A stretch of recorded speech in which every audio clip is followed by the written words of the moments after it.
All right. Yeah, we should be good.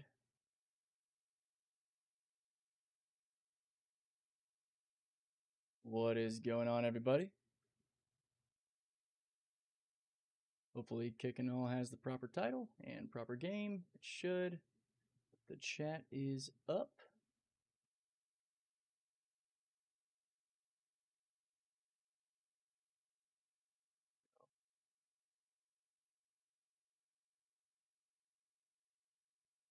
Let's do some back-end stuff over on the YouTubes real quick.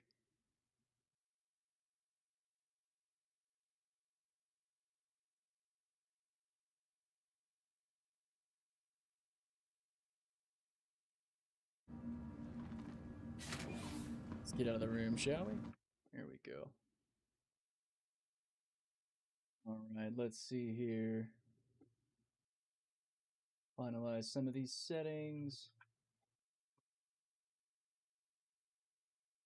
Here come some folks. What's up, Hazard Shield? How you doing?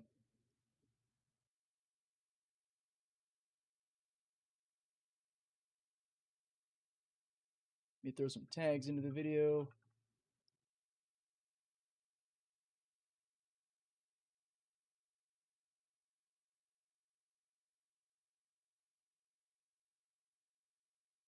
What's up, Monitors? How's it going, man?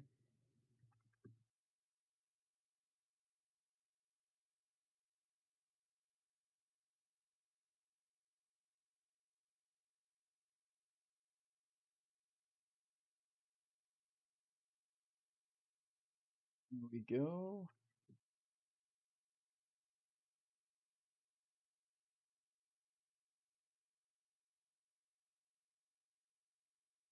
Raider, what's up? Doing good, doing good. Good to hear that, Hazard. Hell yeah. I got myself the Guardian, man, and liked it enough again that I do what I do with ships when I truly make them mine. I got her a paint, and I love it. It was a lot of fun messing with it again.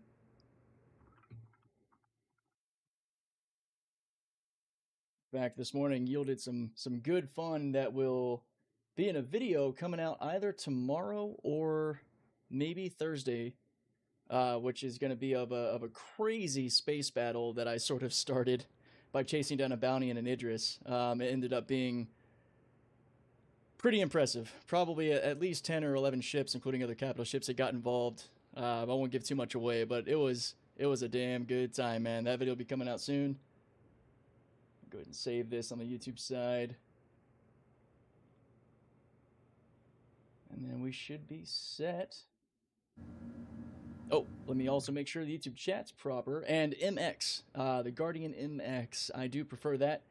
Having the 24 size 2 missiles and the 4 size 4 guns, 100%. That is my pick of the two for sure. I'm going to make sure that YouTube's chat isn't messed up. Apparently that's why people have been getting censored before, was thanks to the chat settings. So I'm going to make sure that that is still on live and not on top. Aha, it is on top chat. No, we want live chat. There it is. Wicked. Okay, so that should remain. I might just minimize that window just so it doesn't reset. Yeah, the 4x4 is amazing. 100% agree. I thought they're on the breaknecks, of course. I had to. Mostly because I also planned to take on some smaller ships. I wanted to, you know, do the extend practice when flying and all. If I want to go for bigger ships, I'll probably slap on either the C788s for that 6.5 kilometer range, or the Deadwake 4s. I'm kind of new to the game. Which one is a better version between the two Guardians, the MX or the base? I think the base, or the MX. So the base Guardian just has 2 size 5s, whereas the MX is rocking 4 size 4s. I don't know if they have the same missile count. I know the standard Guardian, I think, has an interior. So that is one way that it sets itself apart a bit that people like, is it's got, I think, a bed and all. So it's a little bit more cozy. I feel like they could have done that in the MX. They could have given us like some kind of gun locker, tiny little bunk setup somewhere in there. I feel like there was enough room, but they chose not to. Your insurance no, wrong golem. Damn it. I need the ox.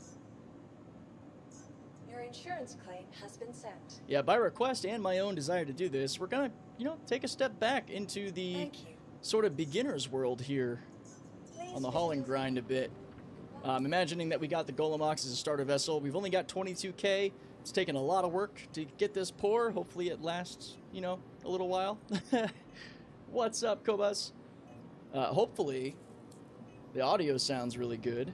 I did upgrade my microphone, and that is in fact the reason why we don't have a camera, a picture of me in the corner, because I found out the hard way that my PC only has one Type-C slot. And my Rode pod mic took it up. So, here we go. I actually haven't emptied my ASOP. What you saw was I had searched for the Golem using the search tool up here. You can also select like whatever's at your current station with this little toggle. But I had just typed in GOL to get the Golems to show up. That's all that was. Also, you sound a bit quieter than I'm used to. Okay, see, that's the kind of feedback that I need. Hell yeah. So I can make an adjustment. I'm on a new setup. Yeah, I wish there was a way. All right, hang on. Let me see. I'm going to make sure the other audio bars are where they need to be. Okay, let's turn that up. Let me know if I sound good, if I still sound kind of quiet. The mic is right in my face, but I don't want it to peak. It should be capturing a bit more of a crisp sound. It should sound a little bit more professional. I can boost it if it's still kind of quiet. Is it better now? Yeah, that was actually the PC had turned my volume. Oh, I know what happened. My PC maxed my decibels. Okay, hang on. I think I got this. Okay. All right. So we were at 50 decibels before. It jumped me all the way to max 63, probably peaking a little. Now we're chilling at 56. How does this sound to you guys? And please give me the feedback throughout the video if it seems muffled by game noise. I'm going to have to sort of relearn my balance now that we have a new microphone. Amazon lied to me. They were supposed to overnight me an adapter that can handle my 4K camera, so we'll be back to regular streaming presentation by Wednesday, maybe even today. Your sound were good in the past, sounds a bit better now. Okay, good, glad to hear that. Yeah, I mean, the Maono microphone I was using, it was like an $80 kit. I will update my descriptions today with my stuff, including what I used to use, because that kit, the Maono mic kit, it came with, I'm pretty sure it came with the boom, the microphone, 2 different types of filters you could put on it. It was pretty good, you know, and I used it for 5 years. But I felt it was time to treat myself to a little bit of an upgrade, so we've got a dynamic Rode pod mic now, and my boom should be getting here today too, which will help me kind of reposition it where it might capture sound a little bit better. This thing comes with its own software page with all kinds of crap that I could get into with compression and filtering. It has something on here. It had like sparkle and depth and stuff that just made me go, what the hell? I don't need that. I just need you to work well. All right. Welcome. All right, hang on. Let's see what our Golem has on it, because we don't want to have like a totally rocked out Golem. I mean, the quantum drive's fine, but I'm not sure what components we have on this thing. Oh yeah, we're just rocking some pretty basic stealth stuff, so nothing crazy there. Some XJ repeaters on this that can't do anything to attack. Wait, who's got... Oh, my Arrow has some GT210s on it. Hold on, is my Buccaneer here? Because maybe we'll put some ballistics on the front of this thing for fun. Which one has my buzzsaw? There they are. Death flies Drake, baby. We're gonna have some fun. What XLR interface are you using? Because I know the Rode pod mic is an XLR microphone, so I'm actually not using XLR. Even without running an XLR cable to a mixer, the USB Type-C system this has should be just about giving you everything this microphone can give you. You can do a bit with a mixer, you know, changing the gains on your voice versus maybe game audio and stuff, give you a little bit more control. But I'm not quite ready to make that investment yet. I want to get a good one. I want to do some research because I do like the idea of maxing out its capabilities, and I know the XLR is supposed to take it to that next level, though the difference, to my point, is not supposed to be super crazy. It's still fantastic, even just using the Type-C adapter. Alright, I think we're good on the aux here. What's up, Obsidian? Welcome to the ASOS. Yeah, so hopefully we got a good balance of volume. See, like my mono mic I was using before was directional, so it was pretty easy for it to either, you know, peak getting close to it, or if I got away from it, you would lose me pretty fast. What's up, Commander Tanith? Did it just pop on them? Yep, it just popped on the deck. Oh, that's funny. So for getting into this kind of beginner mindset, I'm thinking of heading over to like ARC Corp or Hurston, maybe Microtech, to mess around with some of the rookie missions. Baby steps are better in my opinion. Yeah, that's also, when I was doing my research on the mic and all, I was like, do I really need the XLR? And they're like, nah, not really, not right now. And definitely don't waste your time on all the RGB, you know, colorful reviewed ones that people rave about, because they tend to have kind of choppiness and gain and hum issues when you mix them. You want to make sure you get a good mixer if that's the route you're going to go. So I'll take my time, do a little research, figure that out. Whoa. Yep, gotta go decoupled. Damn. Alright, there we go. This thing is so touchy. Alright. So, we are pretending that we're not master qualified in hauling. We're gonna look at the starting missions and kind of go through like, what would it be like if we were starting the game and wanting to get into the hauling grind. So that said, anybody who's new to the game or new to hauling, let me know. Ask the questions. That is what I'm here for. We're probably just going to stick with planetary. Whoa, we're actually showing only one member rank mission over here. Maybe stellar then? Let's see, where are these rookie missions at? Cruel 4, Cruel 1, Cruel 4, Cruel 1, Alta Seraphim. Interesting. Got a Yamaha Edgeo 3 Mark II. Pretty nice and not costing too much. Hell yeah. Yeah, the pod mic I got is just under 200. I wanted something that was definitely a step up, but not like a ridiculous break of the budget, because I can't really justify that to begin with. Okay, Krill 1, hey, where we actually are, to Krill 5? Well, shit. Why don't we take that? We're already here. That's for 50K? Hell yeah. Well, let me turn around.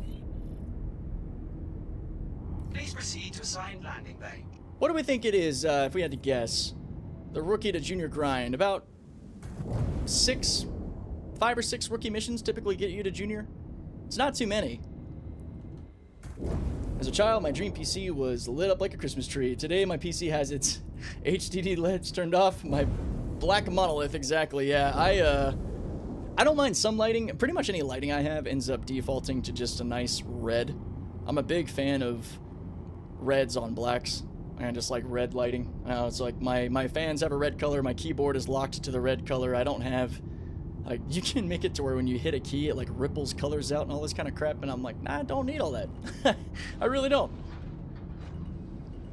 Landing gear down.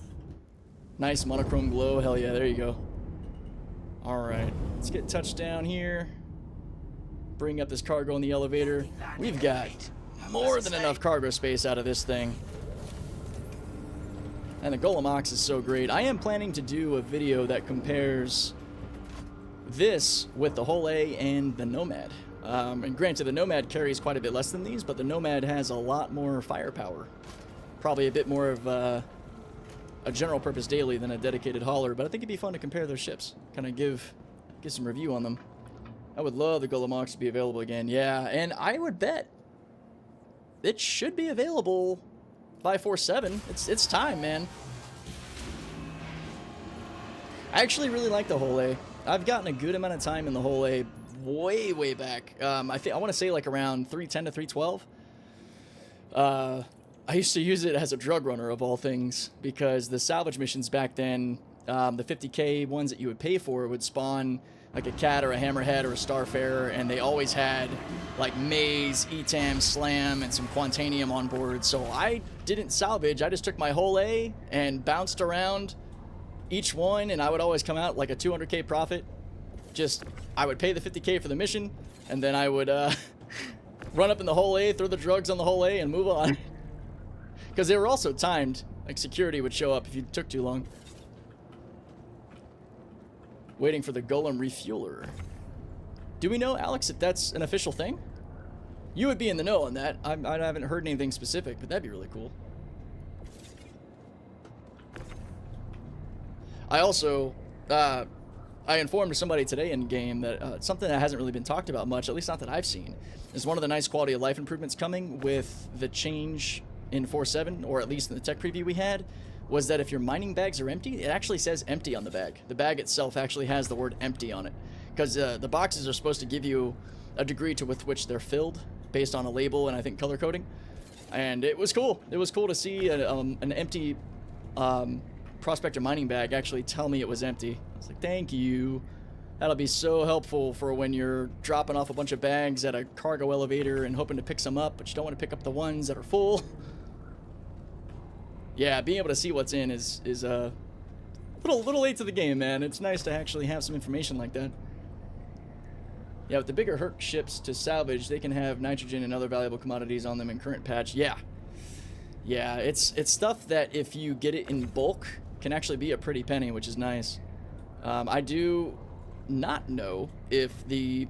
Well, no, actually I think they do, because some of the missions here in Stanton have gold. So I would bet the ones in Pyro that had like ridiculous amounts of gold on board probably still do. Problem is I haven't done that grind to get back up to that yet. Yeah, always cargo is wiped. We had a little glitch going into 4.6, if you guys remember early on, where our stuff carried over, but then they fixed that. But yeah, anything mining-wise or salvage-wise, so RMC and construction material type stuff, as well as anything mineable, anything consumable, drinks, ammo, all that stuff, that is always cleaned out. So that's why it's really good if you are a day or two away from a patch to do some spring cleaning. Sell everything you got, and don't worry about trying to basically hoard for the patch in hopes of having sort of a head start, because it all gets taken away. So definitely an important thing to keep in mind. I'll probably start doing what I did once before that seemed to actually be pretty helpful to people, is I'll do a spring cleaning video when it's about to be that time and just let people know that in video form and show them, you know, what they can do to sell stuff or get rid of stuff. All right. That shouldn't be too bad of a jump here. So 11 boxes. While we're in Quantum, we'll kind of use Quantum route planning. We'll see what we might want to pick up for the next run. El Guapo is saying otherwise. El Guapo is wrong then, unless there is something specific in the patch notes that have changed. But it has always been the case in the past that it gets wiped. That's not to say it doesn't change, but I'd be willing to bet Lunchy's wrong. Let's put it that way. Unless somebody's got a link to information on the upcoming patch where patch notes might have said otherwise, that would be super helpful. What's up, Tor? Alright, so we're moving kind of quick because we're running our Industrial Colossus Quantum Drive, my favorite size 1. We don't really want to do anything interstellar right now, because so what we're going to basically do here is run these smaller missions until we've got enough money in the bank to rent something. And I think for fun, we'll run over and maybe rent the whole A or the raft. Like, yeah, I have these ships, but I want to show people how you would go about it. I want to do a good, you know, 6 or so rookie contracts before I mess with Junior, just to simulate ranking up. Let's see, what other rookies?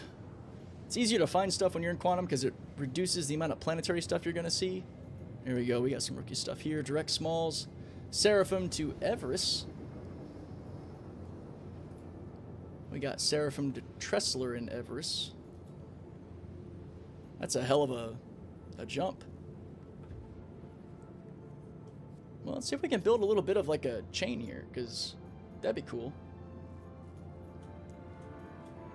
Are there any rookies up top that I missed? No. And feel free to ask questions, guys, especially if you're new to the game and you're finding us. So first off, welcome to the verse. Welcome to Star Citizen and all the craziness to ensue. We're doing a Hauling for a Beginner stream today. I think everything's pretty much in Stellar. At this point, I have so many minables, RMC, and CMATs just littered all over the place between different stations. I don't even remember where they all are. Yeah, that's how I am, man.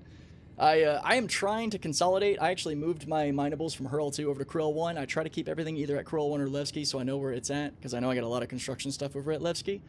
So, yeah, I'm trying to keep that on lock. Oh, damn. Well, actually, we wouldn't have been able to pick up this one anyway. That's a little bit more than the Golem can handle. But when we rent the raft, there we go. Yo, Hawks Gaming in the chat. What's up, buddy? How you doing? We are simulating rookie status here. Man, we might go back to Krill 1 after this, actually. Who knows? So all we need is really to probably finish this contract we're on, and we've got enough to go rent. We might do that. Might show off what it's like. Deliver 5 to Everest. So we want to go to New Deal to do that, so this is what we're delivering now. All right, we'll head to Seraphim. We'll knock out these two. Yeah, that'll work. We got a plan here. We got a plan here. I'm thinking about coming back to the game, and I'm not sure where to begin with anymore. It's been a while. Well, Cardona, what do you like doing? Or what did you like doing before? Because you're right, there is a lot to do, but it's really not that bad to jump into. There are tons of wonderful guide videos that help you out, especially by Hawks Gaming here in the chat. He's got a lot of awesome stuff. I have 1 or 2 things myself. Where do you rent ships? So I'm gonna show you. We're gonna go to Vantage Rentals over in Lorville. It's the easiest one. It's one that I like. There is a place to rent at Teach's in Levski, which is really easy to get to, as well as Microtech. I'm not sure exactly where that one is. It's like the only one I haven't been to, actually. There we go. There's our spot. On the other side? I think it's the other side. Yeah, it is. All right. Anyone knows what numbers to look for in moons for mining? What's the number for ship mining? That's actually a good question. It's, I think a bit less than hand minables. Like the hand mineable signatures will be like 40 to 50,000 sometimes. So I think if you see the really big numbers, you're looking at the smaller stuff that you would use a rock or a geo for. I have primarily been... Oh, geez. Well, we got a destroyed ship in here. That's funny. It's definitely not mine. I primarily... Oh, it's part of a Hermes. Oh, no. That's a little alarming. Sorry, to finish my thought, though. I primarily do ship mining in... Or, sorry, asteroids. My goodness, words. My bad. My brain's all split because I'm doing other stuff. Landing complete. Have a pleasant stay. What's up? Good to see you, JT. Alright. We're still so far away. Oh, man. It's such a massive hangar. Okay. Hang on. Let's back up a bit. Let's get a little closer. There we go. That's better. Alright, let's extend the selfie stick. Pop into the turret. Ah. Well, for one, I've only got 1 ship in Aurora, and I like to not to PvP, as I don't think I can do that yet, and I don't have that much coin. Well, you know what? Honestly, this is the perfect stream for you, because after we complete this mission, or, well, the next 2, the Seraphim stuff, we're going to go over, and I'm going to show you where you can rent ships that can make you a lot of money, my friend.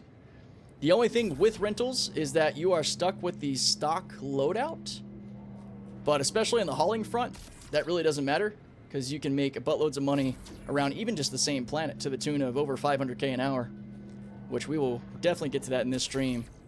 It's actually a method that Hawks and I both use to rapidly rank up, as well as just making lots of cash in a really efficient way. So shout out to his guide videos too, that if you haven't seen them, there's some really great ones recently about how to really master that hauling rep and get all the way to master rank. So you can take advantage of those amazing master rank missions that nobody does. 5k credits. So you've got an Aurora, right? That is actually a good point. So, starting, whoop, I guess I can't really do that from being in here. Well, you're going to want to do enough to get, I want to say like 20 credits, 20k, 30, 40k, somewhere around there. Yeah, so much of a bummer master rank missions suck. Yeah, it really is. I can also show, after we go over to Lorville, I can show you how to use that Aurora to get some cred to get up to renting stuff as well. So that is no problem at all. I'm actually glad you brought that up, because it's not all about, you know, having a hauling ship as your starter. I too started with the Aurora MR. Now there are courier missions and such you can do, investigation missions. I will take a peek here now that we are no longer in our tractor beam, because you can make pretty good money doing the investigation missions out of Levski to find the missing person. They start out 12K a pop, and then I don't really know what rank that's tied to, but eventually they go from being 12K to 21K a pop, which is pretty awesome. Let's go ahead and turn this in real quick. Now, just with that one rookie mission on the 11 SU of cargo, this is going to make us, I think, about 60K. Oh, no worries on the ad stuff. It's all good. I'm happy to repeat myself. Yeah, we're already up to 72 now. What did that pay us out? It should show us. Yeah, okay, that was about a 50K contract. That's not bad. So, what I was saying, though, Cardona, where are you based, actually? Are you in Stanton? Are you in Levski, Pyro? That'll help me kind of, you know, steer you in the right direction. Raft has a bit more cargo space on grid, but Taurus can carry ground vehicles. Oh, yeah. Yeah. That's always a good comparison. Anyone knows what numbers to look for? Oh, I saw that one. Cool. Great little ship, the Ox. It really is. Guess it also doesn't help if the scanner stops working and not giving me the numbers most of the time. Yeah, I constantly have to go between the scanner and, like, mining mode to get things to ping right. It's annoying as hell. Okay, let's see. Do we have missing persons missions in Stanton? Yes. So these. Is Kovalex the only contractor that offers interstellar missions beyond rookie currently, Kaya? Yes. That's only because the others have not gotten there yet. They haven't been released. Dead Saints and all, they are all still rookie locked.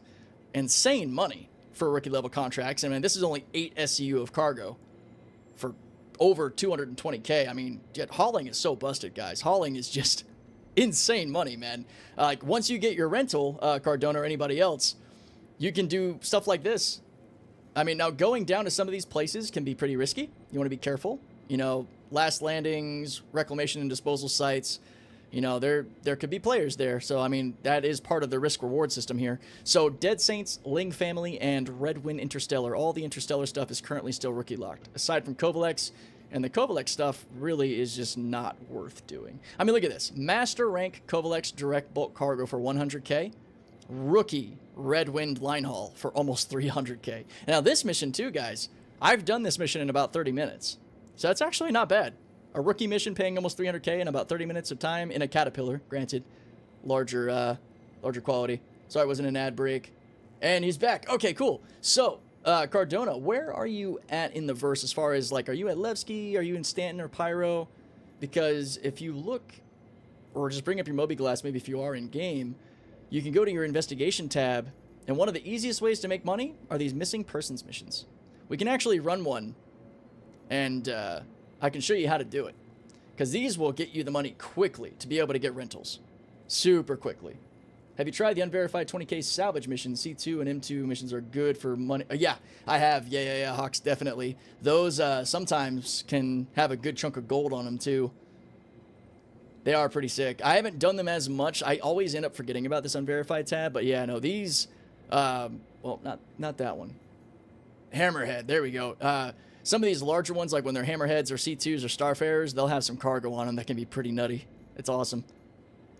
And then you got Headhunter doing some cargo hauling stuff too, from OLPs to Grimhex. So this is risky. This is like, especially Cardona saying trying to avoid PvP. I probably wouldn't do those missions. Not sure where I'm at in the verse. Not in game, re-downloading. Oh, okay. So, yeah, I mean, honestly, if wherever you do go, I would avoid Pyro if you want to make money a bit safer. I would probably start, honestly, with these investigation missions if you want something that's non-combat and can get you some quick cash. We'll see where this takes us. We'll try one. Back towards Crusader, which is good. We got to head that way for our hauling missions anyway, so that works out. Let's get on board, and I will show everybody how to do these missing persons missions. These are actually in Levski, too. I've done them quite a bit. And they're super easy. A good way to make some scratch to get to that rental funds, and then you can rent mining ships. I think you can even rent a freaking mole. You can rent a Corsair, Hull A's, the Raft, all kinds of good stuff. You are clear to launch. Yeah, only the fee unverified ones have some good cargo, exactly. Also, once you get up to, I think it's senior contractor in Pyro with like headhunters or CFP, you also get missions where they'll spawn like 2 C2s side by side, and there can be just hundreds of SEU of gold and scrap and stuff. It's actually insanely lucrative, but when they put Dead Saints into the game, they really jacked up the rep trees, and my my rep got all messed up. So like headhunters, I was way up here at veteran contractor, Visit again. and now I am back down at neutral, and the grind is insane. Yeah, they totally messed this up. I don't know if they're gonna fix this or if we just have to grind back up from 0. Like, it's just a mess. So I don't know if those missions are still there, because I gotta get all the way back up to senior contractor. I'll do that grind at some point. Okay, let's zip back over to Crusader. It is spazzing out right now.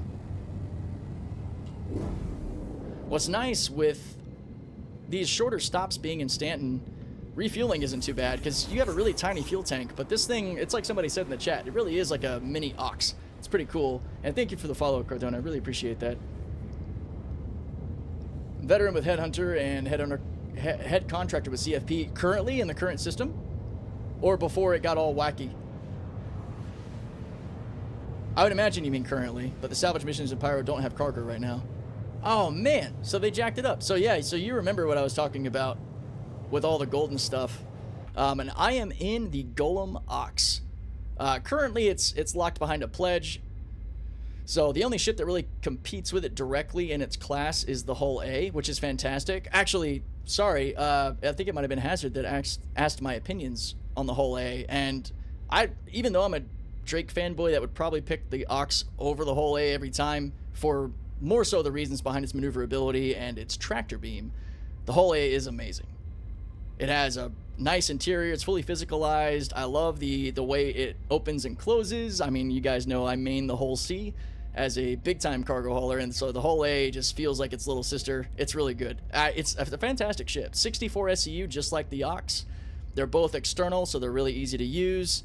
But again, the Hull A does not have a tractor beam, so that can be a pretty big deal, especially since you can do it right from the pilot seat, which is where the Nomad is more competitive to the Ox in that way than the Hull A is, even though the Nomad's only got about 24 SEU of cargo.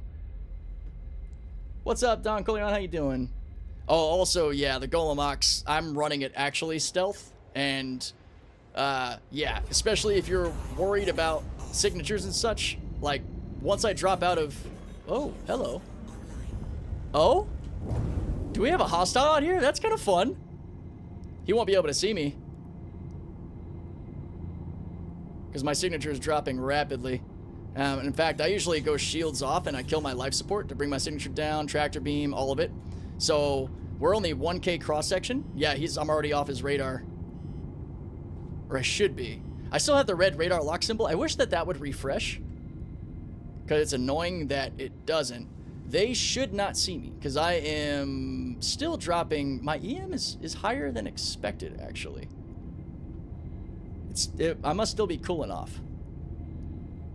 I think that's what it is, because I'm still at 2.6. It should drop down quite a bit lower than that. You so made me come back to this game, mate. You and Hawks Gaming. Well, man, we are happy to hear that. We love this game, and we're happy to help people and keep that excitement alive, so hell yeah. Are you streaming on multiple platforms? I am, yeah. Hawks is over on the YouTube chat. I am on YouTube, Twitch, and Kick. I'm probably going to fire up X again here soon. Thank you for that follow, Benny TV. Appreciate it. I'm trying to see how low. I guess my signature is going to peak at 2.6. I wonder what I've got that's keeping me so high in EM. That feels really high, doesn't it?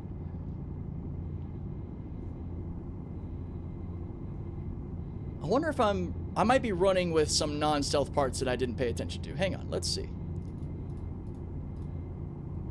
Yeah, we're going to be having a chill stream today, just chatting about, you know, starting up a Star Citizen or getting back into it like a lot of you guys are, which is really cool. Yeah, we got shimmers, we got buzzsaws, which are really low profile. Weird. No, yeah, I'm running ballistics, which will keep a maximal reduced signature, or minimal signature is a better way to say that. No, we are running ballistics. Even with ballistics off, it only drops us down another 0.3. Or 0.1, sorry, 2.6 to 2.5. Well, we've only been in the golem for maybe 25, 30 minutes. It's just, yeah, that feels really high. I'm running the Colossus Quantum Drive, but I'm not in SCM, so it should not be affecting it. I wonder if it's something dumb. I don't know. Let's go bully this this Mustang. This would be fun. Should you sell construction rubble after refining it or sell it? Oh, so you should definitely refine it because you'll get a lot more money for it. This is gonna be funny. Bullying a Mustang, and his friend shouldn't be able to find us because we are so low signature that he shouldn't be detecting us. Bye-bye. Yeah, so he definitely can't see us at 3 clicks. He's still like, oh, where is this guy? Oh, so the Mustang's the one that had us on radar because our radar ping's gone now. The new inventory system is coming in a few weeks. Yeah, it should be. Yeah, so much has changed since I played. I'm not sure if I like the new inventory system. I think you will, Don. I really do, genuinely. And I bet Hawks would double on that because we've both been testing it in Evo. And I will say that the inventory system is more enjoyable to me than my first time trying to mess with crafting. That was kind of a pain. But, you know, once I got it, it was a lot better. Is this guy, like, stuck on the crash site we're supposed to be investigating? That's funny. This prospector is going to take a second to kill, too, because they are just a bit beefier. Let me see. I love using precision mode. So if you do these in Levski, Cardona, if you really want to avoid combat, like, these are really easy NPCs. I think you'll have no problem taking them out, especially with your Aurora. If you put, like, 4 buzzsaws or even 4 bulldogs, 4 laser repeaters, you're going to have a good time taking out these enemy ships to get to the inspection, or to the missing persons. But the ones in Levski, though, to finish my thought, they don't have any hostile ships with them yet. I didn't know that these actually came with hostiles, which I kind of like. I am seriously getting sick of you. Well, I'm sorry, but I have a mission, and I actually really like his paint. Wait a minute. Is that a paint we can get? That's kind of cool, man. It's like red and bluish green, sort of. I'm jealous.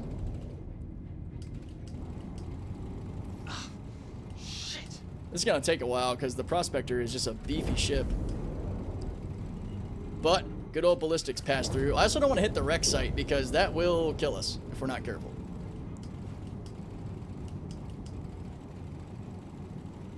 He either can't see me or is like doing that weird NPC thing where they don't fight back. Okay, I think he's trying to now.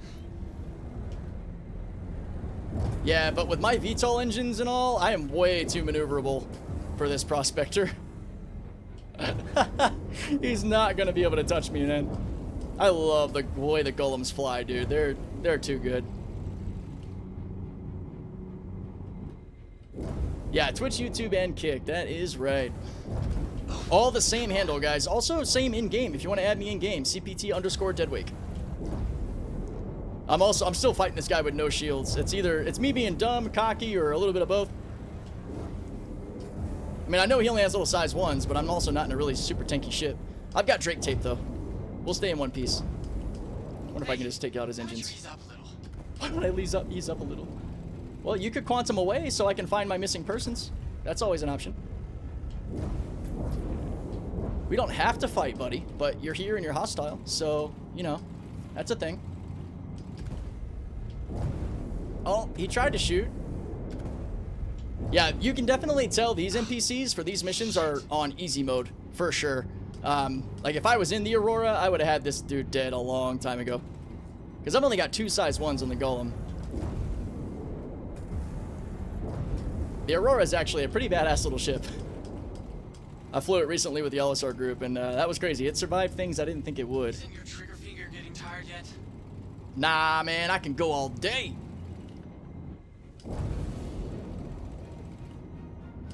I don't know if my guns can, though. I mean, we're burning quite a bit of ammo trying to kill this Prospector. It's not physicalized either, so I don't really see where Power plants might be. If I take out an engine, he'll just start spinning. Trying to not waste shots and hit that engine nacelle. Oh, it's taking damage. Woo! Tokyo Drift, man. Oh, come on. Haha! Got a few shots off. Yeah, depending on the mission that you're in, NPCs can be far more aggressive than this prospector's being. Here we go. Little bit of lag. Finger getting tired yet? Nope. Come on. I will chat a bit more with y'all once I actually have this guy killed. If we're able to. My goodness. This might be one way that maybe the Hull A would actually outclass the Golem, is if it can actually take more damage. Oh man, we're actually kind of blacking out rating with this thing. Nutty.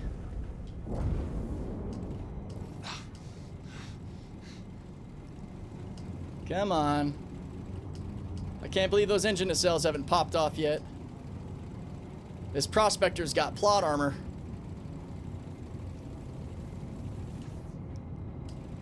We're almost down to our last 1,000 rounds. That's not good.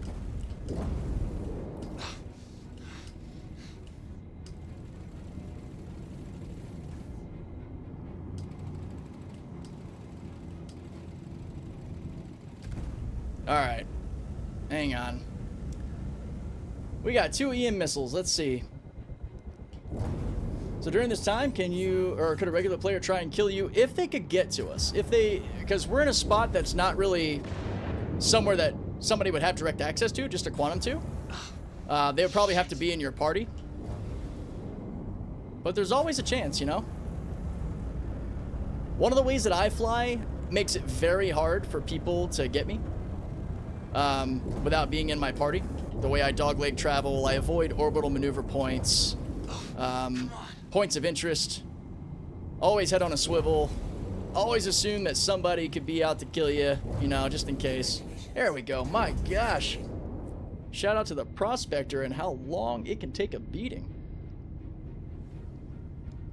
So with missiles, once you switch into missile mode, you got to be within your missile's range, and that can change depending on what you're using. Pretty often the case that it's between 2 kilometers and 10 kilometers. If you're running Rattlers, then you're usually between 2 kilometers and 5. And what you really have to wait for to make sure your missiles actually track target is for your computer to actually say missile lock, or whatever voice equivalent your ship does for that. If you don't hear target acquired or missile lock, actually it might not even be target acquired, it might just specifically be missile lock. If you don't hear that, your missiles will just fly off into space and not actually do anything. So make sure you hear missile lock, and then you hold and fire your missiles. And I've always tried to keep the target still kind of in my line of sight after the missiles leave, but I think they are smart missiles. I think that once you fire them, if they were locked on, if you look away, I don't think they should lose lock. I don't think they're laser guided type missiles. I think that they have smart tracking, but I've always been a little bit doubtful. Dude had the biggest chin in history. Yeah, no shit, right? All right, so let me make sure I didn't miss. Oop, I didn't want to do that. Let's close that. Oh, you're talking about the inventory system as it is now. Yeah, no, the inventory system as it is now, it sucks. Especially after we've used the new stuff. Yeah, dude, 100% agree. Are we still, is my parking brake actually holding? There it is. All right, so I really doubt anybody would see us, but I am gonna go shields on, just, you know, for a little added protection. And I do have my helmet on, which is good, because we got to exit and go find this. So, Cardona, the whole point was to show how to do these mission persons missions. Hopefully you've been able to see what we're doing here. The ones in Levski, again, guys, these investigation missions for locate missing persons, at Levski, they don't have currently any hostiles that you have to worry about. It only seems to be maybe Stanton, and maybe if Pyro has them, they might come to Levski at some point. So now the whole point, it's kind of creepy and kind of fun, is you got to search the ship for a body. At Levski, it's only one body. I think here there might be a few, and you have to find the one in question. Okay, so there's a body there. And unfortunately, these guys are all dead, so you shouldn't have to worry. And once you get up to them, you should have a search option. Right there. All right, then tap F. Downloading status, data transfer. And that should, if it's the right person, it's sometimes a little delayed. It'll complete the mission, and then bam, you get paid 20K.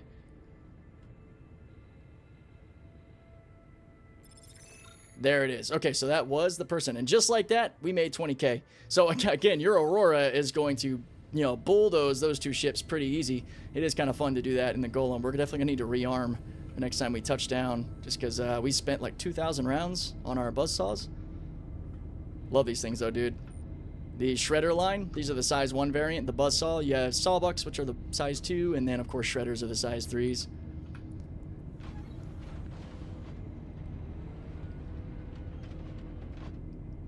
How do you go to missile on keyboard? And man, I haven't done missile mode on keyboard in so long. Hold up, do I still have that bound?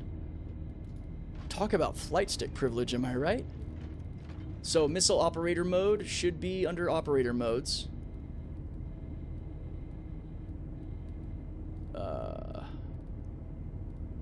Or next operator mode. So I don't... Button 3 on the mouse. Is that the middle mouse button? Middle mouse? Yeah. Okay.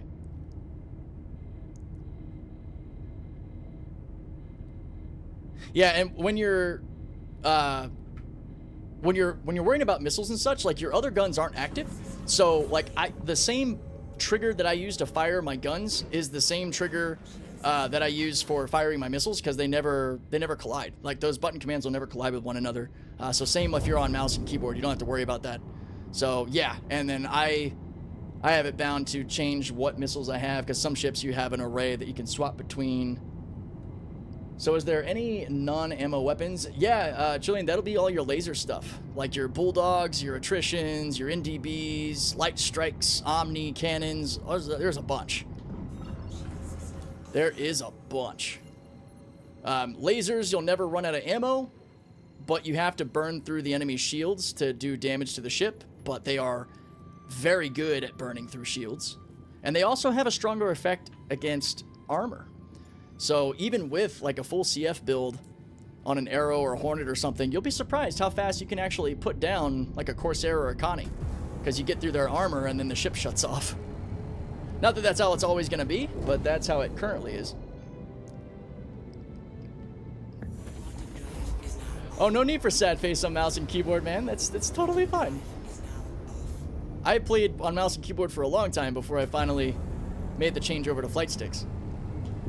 There are a lot of people that are really good at combat and everything with keyboard and mouse. In fact, a lot of people do left stick, like thrust stick, and then mouse for ship control, which is nuts. All right, here is Seraphim Station. So here we're going to mess with the external freight elevators to show those off.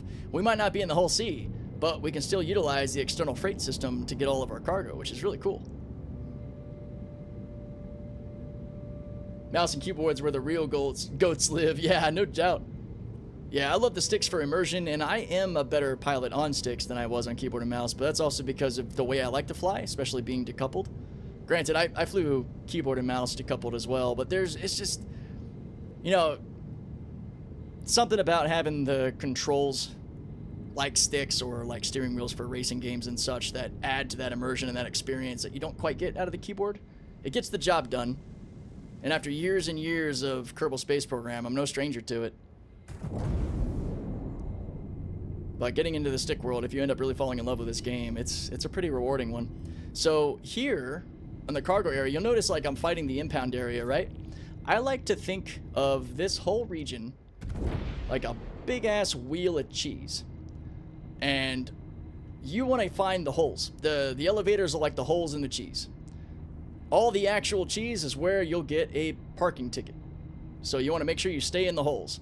And the holes always kind of seem to be, and I'm not completely sure about this, but between these little brackets. These seem to be kind of like your parking area limiters. So let's actually test that. Let's see when we start getting a violation.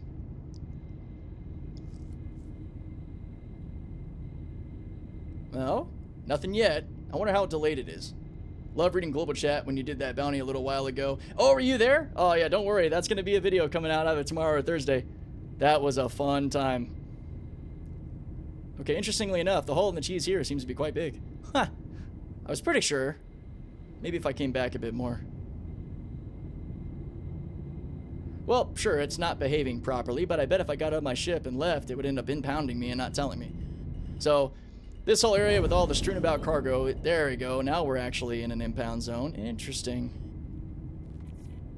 And I think it's because I'm sort of too far for it to register that I should be in front of the elevator? Weird. Okay. So I don't really understand their barrier system as well as I thought I did. It's really dumb. I call them mall cops for a reason because they piss me off. But alright. Here, let's go ahead and get backed up here. We'll go ahead and lock our parking brake down. Go CM, make sure our tractor beam is on, which is cool. Helmet's on, we are good. Let's go get our cargo. Is that also a whole sea unload zone? Well, it is the area where you would get your grids. Yeah. Oh, Small Blueberry UEX. Guys, thank you so much for the follow and the sub, UEX. I saw you earlier on the server when we were messing around with the Idris and all. That was a good time. Alright. So yeah, this is, though, one of the areas where the whole sea offloads and onloads, and it's usually kind of out where that impound spot was. That makes sense. That might be sort of the auto load zone spot, and it's like, hey, you can't be right here. So let's send the big elevator down, grab our stuff, and pull it out. So much stuff to relearn. Yeah, don't worry. It's not as bad as it seems from the outside. Once you're in the fray again and playing, you know, a lot of what you did before will start to come back to you a bit, and the new stuff, you'll get used to it. It's the same soul, just with a bit more detail. It's been a nice change over the years. Alright, let's go ahead and pull all this out. Don't need this stuff. Oh, I still have some guns here. Okay. Oh, these are size 1 Yellow Jacket ballistics. No way. Good to know. Huh. I don't know why those are here. I lose track of where I put stuff sometimes. Oh, never seen external elevators in action. Imagine it in VR. Yeah, I know. Oh, VR is on my list. I don't know when I'll be able to make it happen, but it is definitely on my list. And really, that is everything? Seriously? Yeah, that's everything. 2 extra small missions. Alright, we'll use the Golem's tractor beam to pull these on board. You'll be a pro again by the time you log out. Exactly. So what we're actually doing is not auto-load, because unfortunately the whole sea is the only thing that can auto-load in this fashion. You can still do your auto-load trade run style, where you buy it at the terminal and send it to your ship. Oh, I never retracted my selfie stick, so it's actually still hooking up. Oh, no, it's not. The game lied to me. It's telling me to retract, but it should be deploy.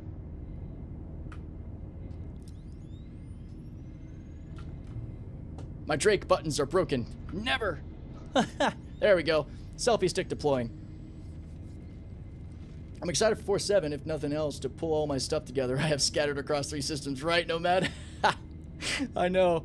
Gosh, same. I also can't wait to see the new labeling systems that shows how full something is, especially like our mining bags and all. It's really cool. I really wish we got the ability to rotate boxes on our flight sticks. Still can't do that, because I use my flight sticks for my tractor as well, rather than my mouse. Because I like how it feels. It kind of feels like I'm actually operating a real forklift, which is pretty cool. I'll just throw this down over here. Well, actually, shit, these are going to 2 different spots, so I want to make sure I keep some separation. Hang on, is this all carbon though? Are we gonna run into one of the headaches that come with these missions? Let me see.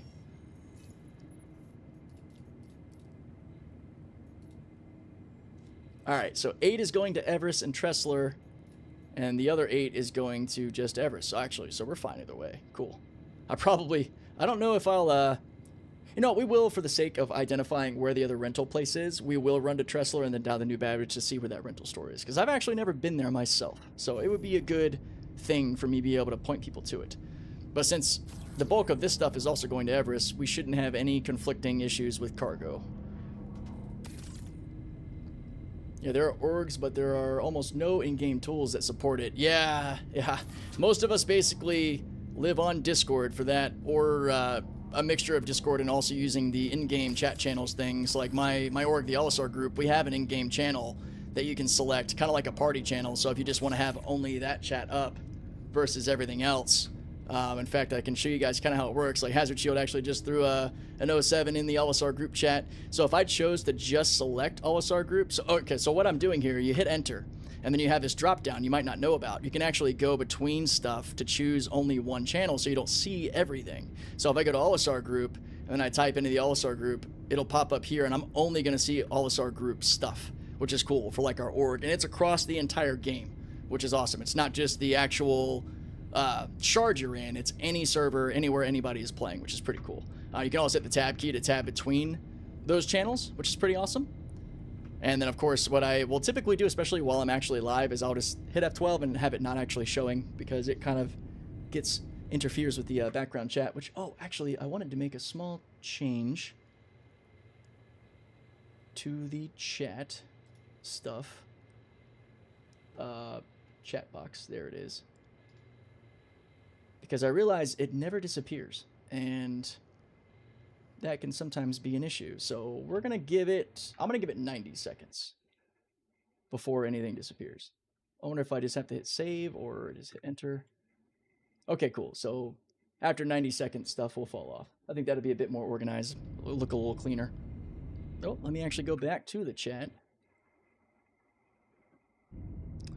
No, we're not industrial only. We're just very much industrial focused. But we do have people that enjoy combat and trade and such.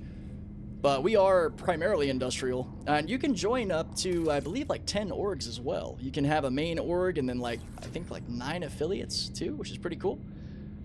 We're a pretty laid back group. We like to help new players of all types. We have folks that like combat, cargo, mining, salvage, running like narrative events, doing sandbox events like Hathor, contested zones, all kinds of stuff. So pretty much an open door for the most part, as long as you're a decent person. We don't have any issues. No, if your Aurora blows up, you just file an insurance claim. You are all good. One of the biggest tips that I can give anybody who's new is once you leave the home planet that you're at, I would touch down at the main station above it, like the station I'm at now, and set your medical spawn.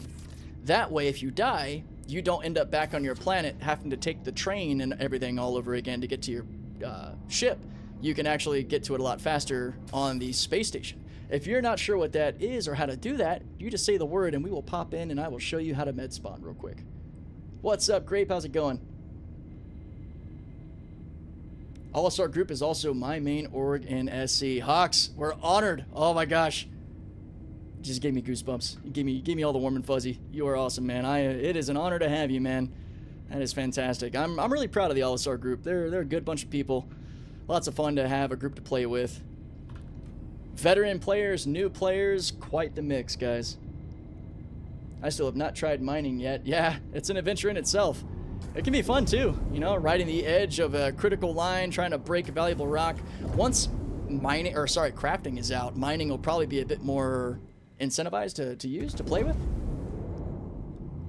I'm probably an older gamer than most here at 45. You'd be surprised. This game attracts an older than average crowd, which is probably one of the reasons that it is so chill. Actually, since we're here, why don't I zip down to a landing pad and show you guys where you would set your med spawn so you don't respawn on the planet you started at to make things a little bit faster, and what it would look like to get your ship back that might have blown up. 49 here, 54, hell yeah. Let's go. I'm probably on the younger side. I'm 34. And I'm probably one of the younger in the OLISAR crowd, actually. It's pretty cool. It's an awesome group. Here we are. Older because we have expendable income. Yeah, there we go. Oh, we got somebody else in their 30s. Woo, I'm not alone. That's funny. Hazard at 25 coming in, rounding it out. There we go. All right. So these external pads are kind of cool because they give you a quick way to rearm and refuel. And in fact, I actually learned that you want to make sure you're within this yellow square here. Otherwise, it might not work. Also, you're going to want to watch out for weird little artifacts like that. Little stuff that's kind of left around. Oh, I forgot to retract our selfie stick there. I'm going to pull that in. But yeah, as long as you're in this square and there's no other ships on the pad, you should be able to repair, rearm, refuel, all that. Let's retract our selfie stick real quick. There we go. Let's hit that landing tab, repair and all. Actually, as long as I played this game, I just realized that you want to be in this little square to make it actually rearm you. It's kind of good that we're running inside anyway, because I need to hydrate. My guy is getting thirsty.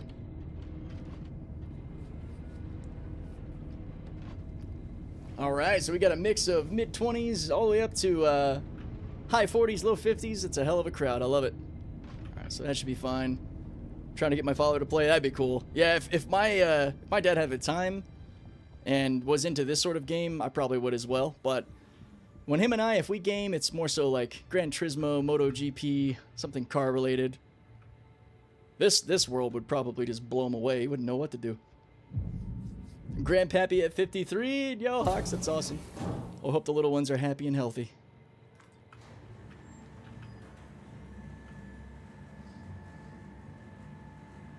Saw your solo mo vid. Gotta check it out in detail later. Yeah, and it's a little bit older too. I want to do a bit more of like a mining handbook that I'm sort of brainstorming in the background. So there will be more mining guides and all coming out too. But there has been a lot of good feedback from the solo mo video.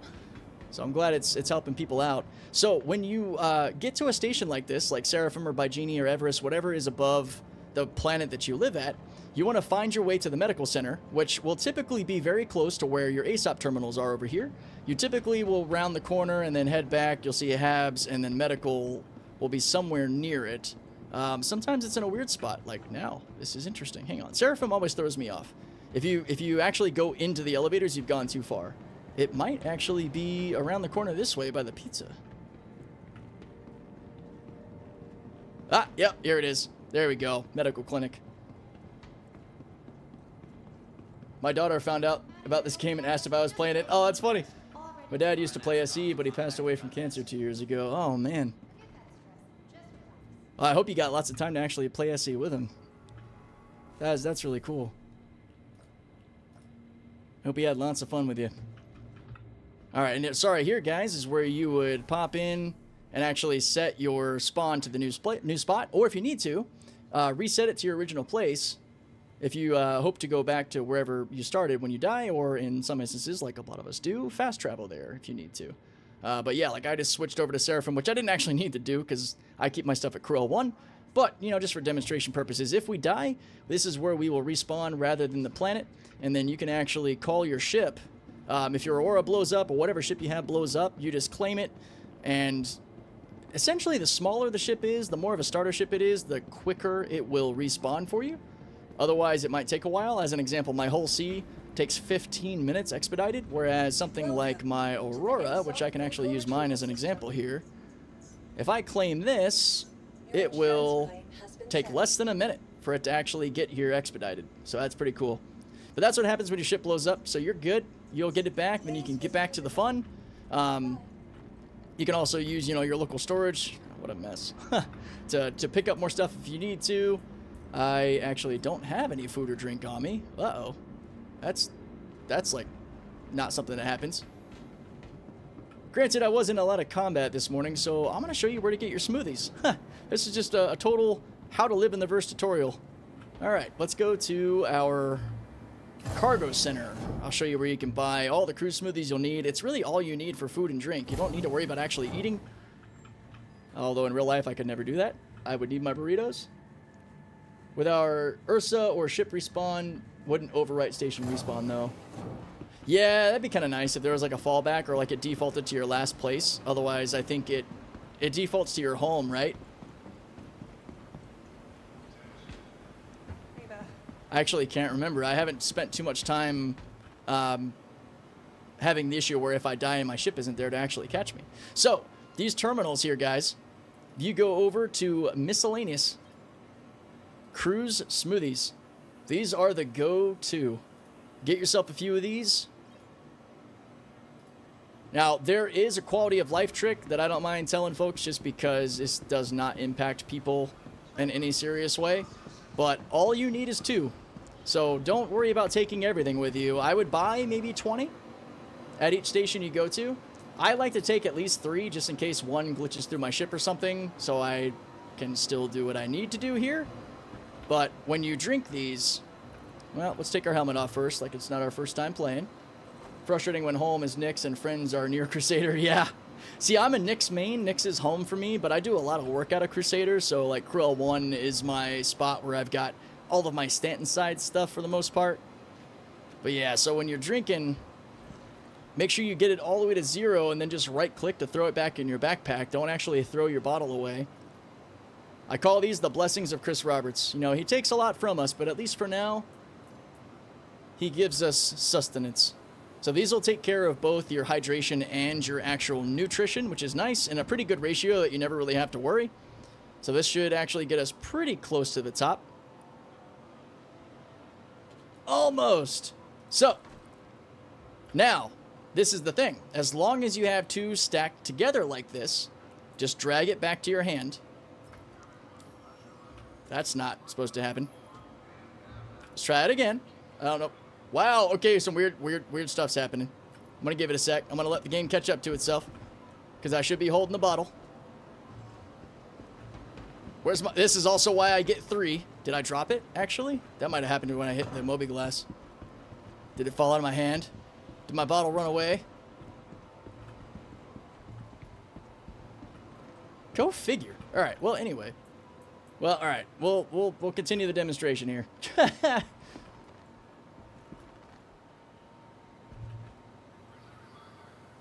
Are we about to hit a server error? We shouldn't be.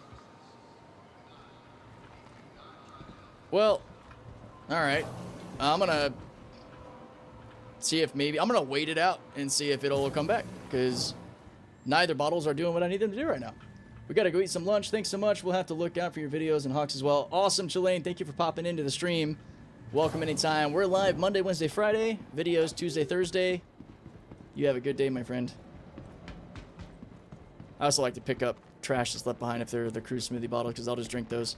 Yeah, no, my bottle's decided to take a hike, so I'm gonna grab a couple more just in case. What a pain, man. I think we're pad 1. Is it true, guys, you can better drink water and eat food instead of a cruise Lux? You can eat and drink water and food, but it's no better or worse as far as I know. I prefer the cruise drinks just because I don't have to worry about carrying food on me. Yeah, thanks, Mordecai. Yep. Always got to do that helmet check.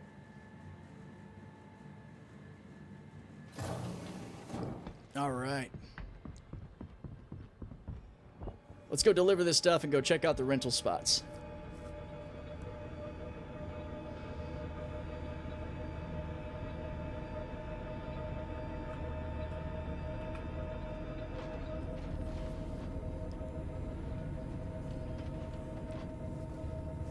I love Microtech. Flying in and out is so smooth. Yeah, Microtech is a beautiful place.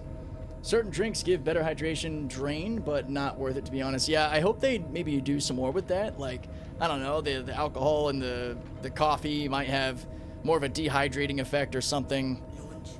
Whereas the smoothies don't, or drinking water keeps you hydrated the longest.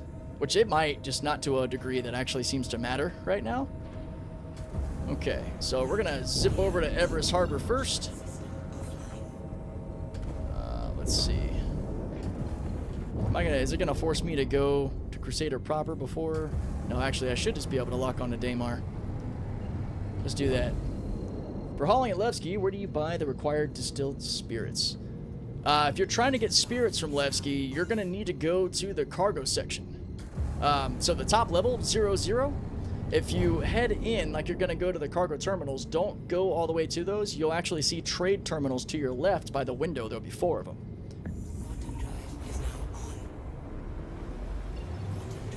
Coffee increase heartbeat, lower stamina, but faster move speed. Yeah, that'd be cool. Like some actual buffs. I'd be here for it. Hell yeah. Alright, we're just going to actually search Everest Harbor. Cool. Nav's working a little bit. I like it. It's actually over here. No, it's not. It was where I was pointing. Awesome. Straight to the OLM, huh? That's not normal. Yeah, no problem, Nick. Happy to help. Now, we should, especially after we deliver this next mission. Oh, yeah, we already have more than enough. So I think to rent the raft for 3 full real-life days, it's not in-game days or anything. Kind of hard to track that, actually. For 3 full in-game days, I think it's only 70,000 credits. And you get 3 full days with the raft, which is nuts.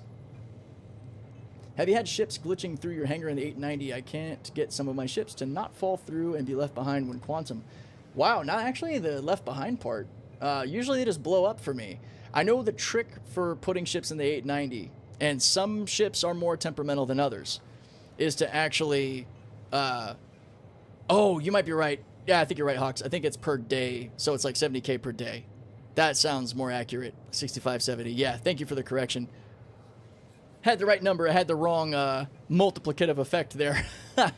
But yeah, no, on the 890, most of the time, if you can park the ships perpendicular or sideways to the hangar and as far back to the bigger part of the hangar as possible, there's less of a chance of weird collision issues. The Salvation seems to be pretty much impervious to collision issues for the most part. I've dropped it up and down all over the hangar on the 890 and it hasn't blown up, but my Golem, my Fury, what else have I lost? Well, both Golems, the Ox and the Mining Golem, my Fury, my Archimedes. I don't think I've actually tried anything else. They are all very delicate. Does renting for more days give a discount? I don't think you actually... We'll find out. We'll try it. We'll see. I don't think there's a discount, but we'll find out. Thanks as well. I got to put my daughter to bed. See you guys later. All right, Don. You are awesome, my friend. Always welcome in the chat. Thank you for stopping by. Hope you have a good rest of your evening. 75%.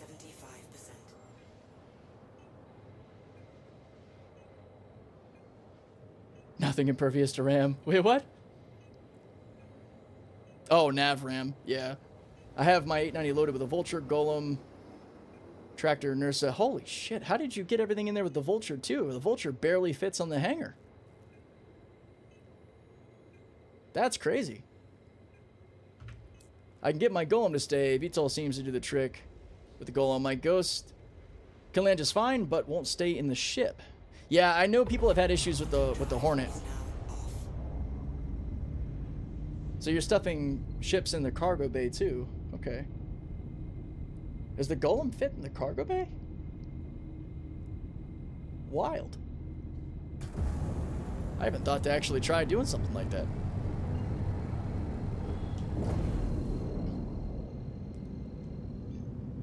So much room in the cargo even with the Razer in there. Wild. Yeah. Yeah, I know the Hornet, from what I hear, a lot of fighters actually have issues in the 890. I need to do... I'll probably end up doing a little video where I just test like what goes boom in the 890. I think that'd probably be fun. Because I've gotten her to work for the most part for the industrial stuff that I want to move around, but haven't really played with the full array of different ship stuff that we could mess with on it. Alright, let's head over to the external cargo area here too for drop-off. We're coming at 800 meters per second, but we got the beauty of VTOL hockey stop, so it will not take much to slow us down. Just go perpendicular to everything, and watch that speed fall off. Love it. Oh, the beauty of VTOL. Come on down to one of these elevators. We actually have lights on our golems now, which is amazing. Still no nav, but, you know, eventually. One thing at a time, right? Okay. So I'm going to actually do this outside the ship just because we have all carbon and not everything goes here. Only part of one order, some of the others, so... Well, maybe I don't. Well, I'm going to have to get out anyway. So, yeah. Let's go parking brake on, where we use our speed limiter down to 0 so we don't move. I am going to kick our shields on. I'm going to hop out and do this by hand.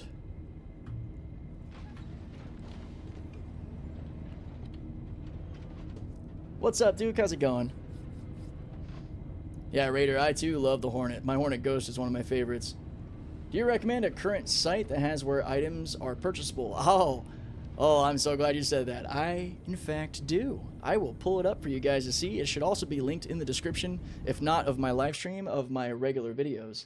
I am a staunch user of Erkul.games or DPS calculator. This site right here that hopefully, yes, it is coming up.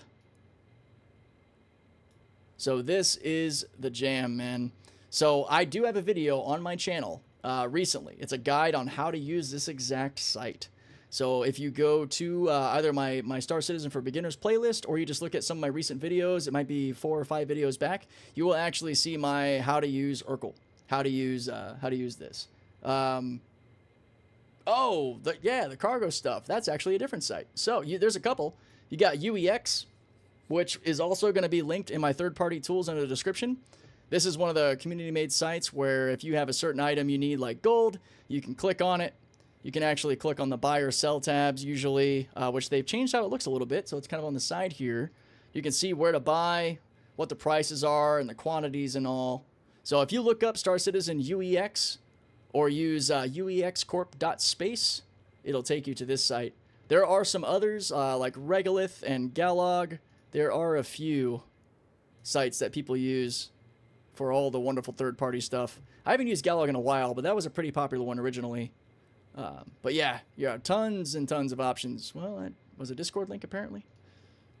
But yeah, again, check the description of the live streams of my YouTube videos. You'll be able to actually click directly on any of those if you want to browse them, see what they're like.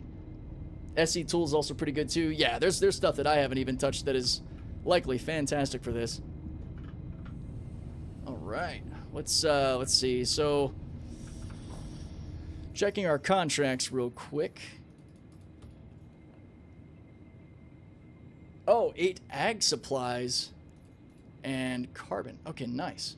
Okay, so only 5 carbon. The trick is that means it's going to be the 4 and a 1. It's always like the highest box count you can have to make the math add up. So if it was like 7, it would be 4, 2, 1. Since it's 5, it's going to be the 4 SCU and the 1 SCU. It wouldn't be like 5 single SCU boxes. Okay. And the other one is just all the ag supplies. Cool. So that makes that easy. They're all green, but they are different. All right, here we go. Here's the 1 carbon for here, because the other ones go to Tressler. And we need the ag supplies. Here we go. All the ag supplies are going.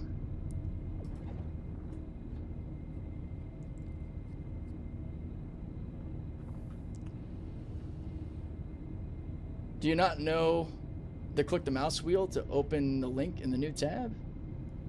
I am not a super, like, techie computer guy or anything, so like a lot of the stuff you guys might have is like just regular everyday tricks I probably don't use.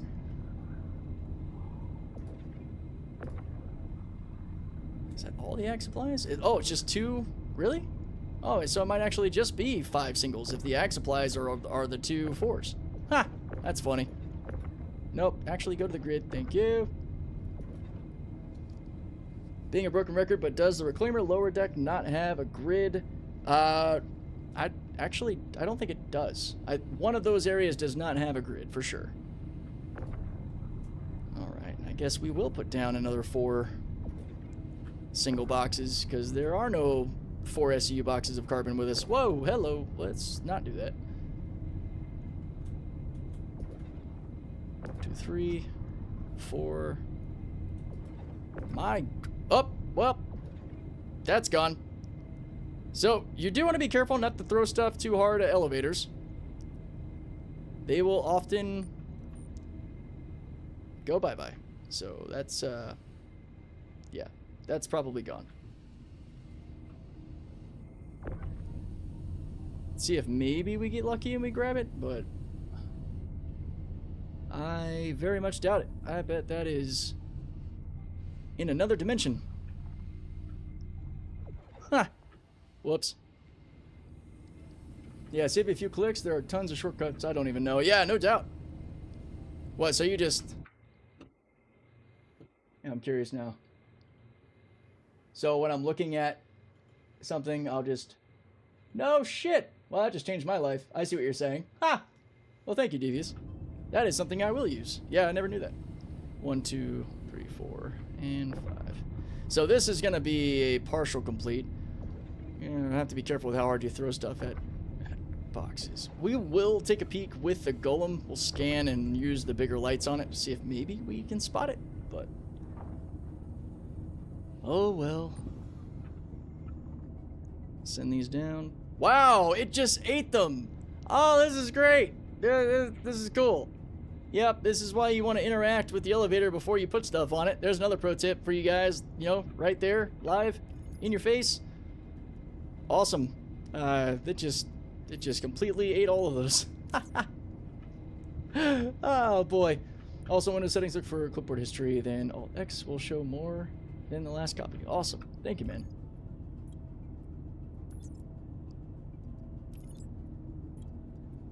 Let's see what happens if I send this down. This when this happens, that's pretty much an all she wrote kind of moment. They're not coming back. Actually, this elevator seems to be broken. Star Citizen, always ready to teach you a lesson. You are so right. Yeah, this elevator seems to be just busted. Now it's just coming up as soon as it goes down. So that's, yeah, not great. Well, fine. There's no reason to even have these on us, because we could probably just find a mission from here to Tressler to run over that way anyway, which is totally cool. I'm just going to throw these down.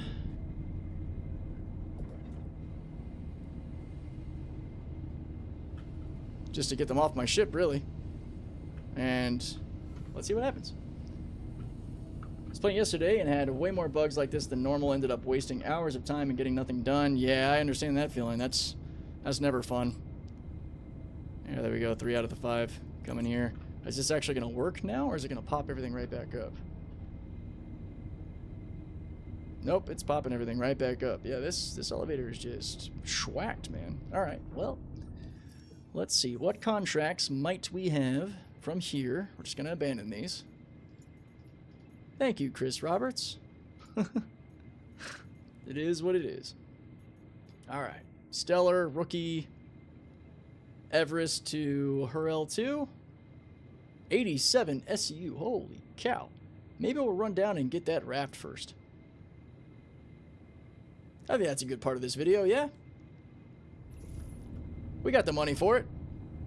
Yeah, let's do that. Let's do that. Let's go get our raft. Let's carry on. This last week, every menu I opened froze, and the first time I opened it, I had to close and reopen, especially ASOP. Yeah, it's kind of funny that, well, funny more of an ironic way than an actual funny way, because it's annoying, but it seems as you get close to the end of the patch cycle, like where they start to bring out new stuff, that things tend to break more, and maybe that's not necessarily by design, but just indicating that they're working on stuff for the next patch and not as much attention's really given to the current patch anymore, because it's like, whatever, man, we're getting ready to get 4.7 or whatever else. So that's just me speculating as well. I don't know for sure, but it has been a little rough. I will say that. This server actually was performing really well this morning, especially during the crazy big, like, almost server-wide battle we were having against a Criminal Idris player. That was, again, so much fun. That'll be in a video coming out either tomorrow or Thursday. I'm going to try to make it tomorrow's video, because I think it'll be really entertaining. Alright, let's find ourselves Loreville, which is typically easy to spot. Bunch of lights. It's a big old city. It's kind of, yep, there she is.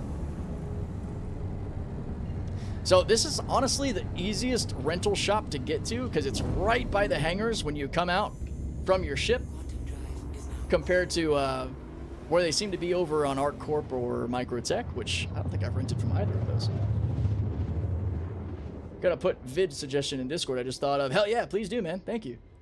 It's been rough, but I've been finding things at work, salvage mining and hand mining. I just quit trying to force things to work and have a lot of fun. Yeah, exactly. Nomad, actually, that hits onto a really good point, is you just kind of have to adapt with what Star Citizen throws at you a lot of the time. That's why we kind of jokingly call it workaround Citizen.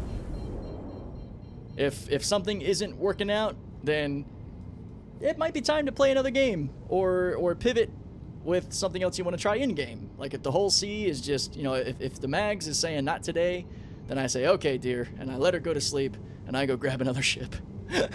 Or I yell at her profusely, like we just had a bad argument, and then go get another ship. I don't know. One or the other, but it happens, man. It's good to be able to train yourself to laugh at the problems, you know, laugh at the in-game depression, rather than letting it really actually get to you. Because this game is a total mess wrapped up in the sci-fi fantasy that we've always wanted.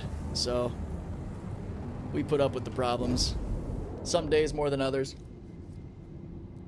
Isn't that just called coping? It is, in fact. Yes, yes.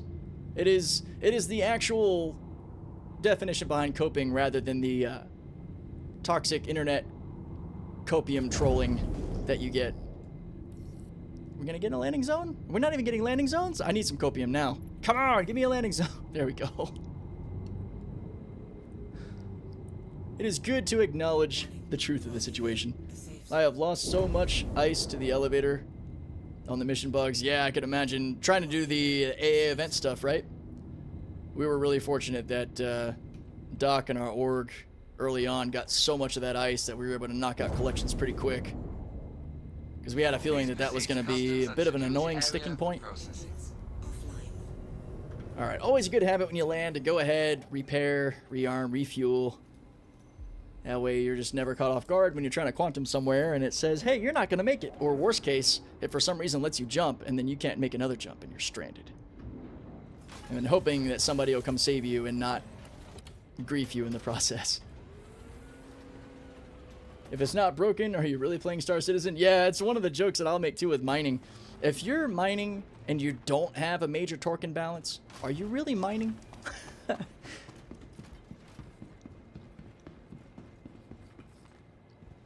Alright. Let's throw this thing down. Take a sip of the tequila. I know you guys can't see, but I do have my glass of Devil's Reserve tequila as per usual. Ah, that's good stuff. Alright. Let's go rent a ship, shall we? At this rate, I don't let the bugs get to me. I just have fun with what I got. Exactly. Getting caught mid-manual jump with no fuel is rough. It is. It is. There are a lot of really cool people that will help too. Like anytime I see somebody, especially like new players that are like, oh help, I'm stranded. I'm like, hey, send me a party invite, I'll come get you. I don't need to get paid for it. I don't need anything. It's just, it's fun to help out a fellow citizen, man. I enjoy going and, you know, yanking them up from being stranded at bunkers, at random, just in space because they ran out of fuel, whatever it might be. All right. So, right when you come out of the hangar, guys, it's right here. Vantage Rentals. That is one of the reasons I like it here at Lorville so much.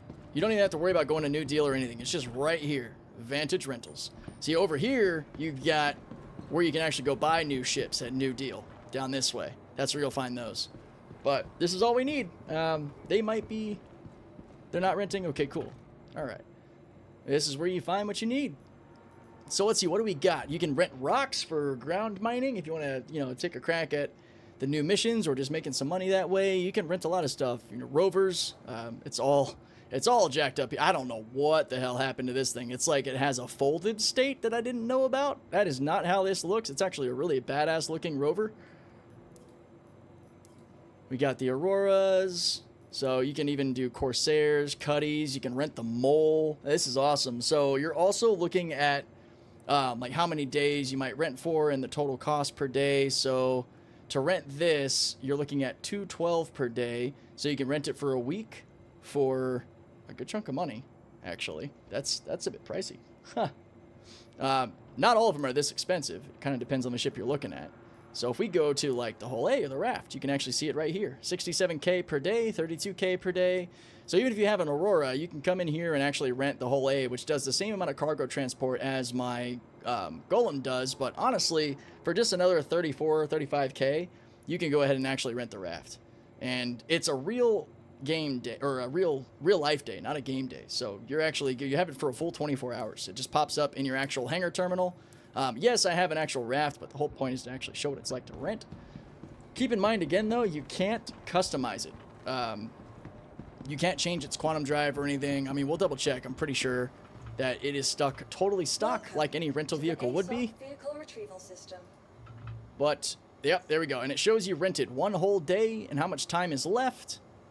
And actually, you can deliver it anywhere from this point, too, which is cool. So if you needed to come here to rent the Raft and you wanted to, I don't know, backspace back to Levski or something, or whatever your home base is, then you can do so. And you've got 192 SCU of cargo for 24 hours. and you can always rent it again and again. It's pretty sick. Short rip trading won't really matter, so it's still a win. Oh, hang on. I got a little caught off there. Okay, see basic guide on using specialty ships like Mantis, Guardian. Oh, yeah, with like quantum addiction and EMs. That would be a good video. I should make that for sure.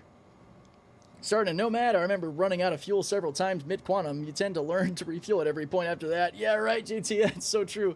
That's also another thing about the raft, though. It is not the highest on the quantum fuel marker. So when we head over to Microtech, I will show you guys the Taurus, which is another fantastic rental option that carries a buttload of cargo, but also a lot of firepower with size 5 Galderines and 24 missiles, size 2 missiles, but also a good like 168 SEU of cargo on the grid that can also carry vehicles. So it's very comparable to this, and you can technically stuff more into the Connie than you can on the raft if you want to get creative with it. That is up to you. The Connies are fantastic, but if you want pure easy hauling, the raft is really hard to beat, especially with its amazing tractor beam. You can't access it from your pilot seat like you can in the Golems. You do have to go to the tractor terminal, but still, even then, it's super useful. Anyone know of any good places to loot solo? Oh man, solo looting is always going to come with some risk because you're going to probably need to go somewhere where player ships have been. If that's what you're looking at, is like looting player ships. I find a lot of player ships tend to be at the asteroid facilities where I do like AA bounty event stuff or NPC bounty stuff or like missing persons missions. There's always a good chance that you might end up getting a point of interest that had player ships around it, and they could be derelict, game rules, left alone. It's pretty good. Alright, so we got our medium hangar. It doesn't appear that our raft actually came up here, which actually that's fine, because let's see, we can double check if you can actually interact with it. Oh, wait a minute. Okay, we got some weirdness happening. Did it not actually deliver the rafts when I... What the fuck? What happened to the raft? Is it anywhere else? Alright, hang on. We're going to call another ship just to see if we can cycle this. Actually, we'll call the Golem up real quick. Chris Roberts is determined, man. I might need to do like a server hop or something. ASD research facility. Actually, that's not a bad idea. PAFs can be pretty good. Most people only are there for cards or batteries, so mostly be alone. Yeah, but that's also where you can randomly get ganked by people in Idrises that like to either just kill people for no reason or want to do it themselves. Actually, there was an Idris trolling the PAF sites, or at least I thought trolling the PAF sites this morning, which is why we ended up in that big criminal battle. PAF sites are cool, but I would always expect player shenanigans. There's also, pro tip, if it's still in the game, which it should be, is if you hear like the sound of planetary quantum, like that sound quantum drives make when you're going to a planetary location, if you hear that, it means that somebody is quantuming to your location, to your point of interest. So if you're running around and you hear that spool up sound like somebody's going around a planet, you try to be careful. Look up at the sky, maybe get back to your ship and just be ready, because you never know. Alright, now let's see if maybe the raft got like virtually stored for us. No, it's just Chris Roberts. Okay. Oh, and we're also getting the black strip. We're getting this lovely black strip here. My gosh. What shard am I in? This is bad. This is not as... Oh. I'm in an Asian server. Makes sense, because I'm US. So, Asia and Australia are going to have the worst performance for me, even though that usually they're good enough that I don't have to worry about it much. Man, I really don't want to end up waking up on the damn train. Welcome to the ASOP vehicle Backpack full of boom tubes just in case. Hell yeah. Yeah, hot area, but it is fun to loot. Yeah. It's also a good way to kind of get used to the pressure of dealing with PvP encounters. Like, I even still get, like, my heartbeat going crazy, my adrenaline going crazy anytime there's PvP involved. Just different kind of excitement. What command did you use in console view to check the shard? Sorry, text a bit blurry on my end. Oh, no worries. Here, I'll actually put the command in the chat, which actually I'm realizing probably won't show up on the Twitch side. Oh, but that's fine, because you actually commented on YouTube, so this should show up. So if you type in this, when you hit the tilde, that should give you shard info and all. I use display info too, just because of the detail it shows, there's 1 through 4. And then if you hit 0 instead, which is nice because in game, once you've done it one time, you can actually just hit up arrow on your directional arrows and it'll bring up the command and then just backspace to change the number, which is nice just for the speed of adding it and erasing it, which is pretty cool. And I think you can buy the tubes, right? You just can't buy the gun? Never heard that. If you hear quantum sound on planet, someone is warping to the AoE near you. Yep, exactly. If you hear that quantum travel sound, that is somebody coming to you, where you're at, like the point of interest near you. Yo, Mr. Robert, thank you so much for the tier 1 subscribe. You are awesome. Yeah, so if you do hear that sound, it's a really good indicator of like, oh shit, somebody's on the way. Don't know if they're friendly or not. It's kind of like a predetermined warning. That's why when I'm actually like chasing a bounty, I'll try not to quantum to the POI they're at. I'll quantum to the closest one and then try to run in nav speed to catch them off guard. And then snare them. Alright. Well, let me go ahead and get this claim started on the raft. Oh, that's why I had to... Yeah, alright, never mind. We're doing it. We're switching. This is all messed up. The gun for the boom tube. So I think you can only find those at the ASD sites, right, guys? ASD facilities, if I'm correct. That should be the case. Alright. Let's find somebody else rocking a low shard that I wasn't already in. That's one of them. I wasn't there. Let's see how adaptable he is.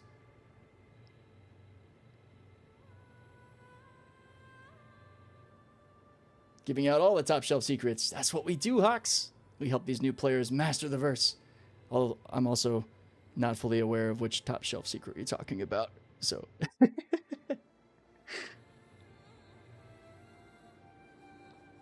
You know, I'm sad that you can't see my silly face when I talk to you guys, but it makes it helpful on these days where I am itching the hell out of my nose and you can't see it. Yeah, so QV stations are really great for looting. Oh yeah, boom tubes makes a lot of sense. Yeah, definitely. I also use that a lot for salvage, you know, for finding player ships that are derelict as well. You just have to get up to junior rank with... Intersect? Yes. Junior rank with Intersect to get the smuggler missions, the Vandal Smuggler, to get access to the QV stations, and then it is game time. Alright, so we are waking up in our dingy Loreville apartment. Man, it's been a while since I was in one of these. You know, early in the Captain Deadwake YouTube channel, when it was all about trying to get viral with the whole sea, this is where I lived, because Loreville and Everest Harbor are like the heart of hauling in Stanton. Ugh. And then Levski came out, and I was like, never again will I be in this shithole. But here we are. The QT sound is pro tip. Oh, yeah. Yeah, it's definitely a great way to keep your head on a swivel. I mean, it really comes down to games kind of like Sea of Thieves, where you always got a weather eye on the horizon, right? To quote Captain Jack Sparrow. You know, you never know. So every little bit of sort of paranoia that you can build into some base habit when you're playing Star Citizen is a good thing. You can't be too paranoid in Star Citizen. Or any sandbox game where other humans can come in and either make your day amazing or really shitty. Because not all encounters are bad. Some encounters can be a lot of fun. I think that most people are pretty cool. Schizo Citizen, hell yeah. Exactly.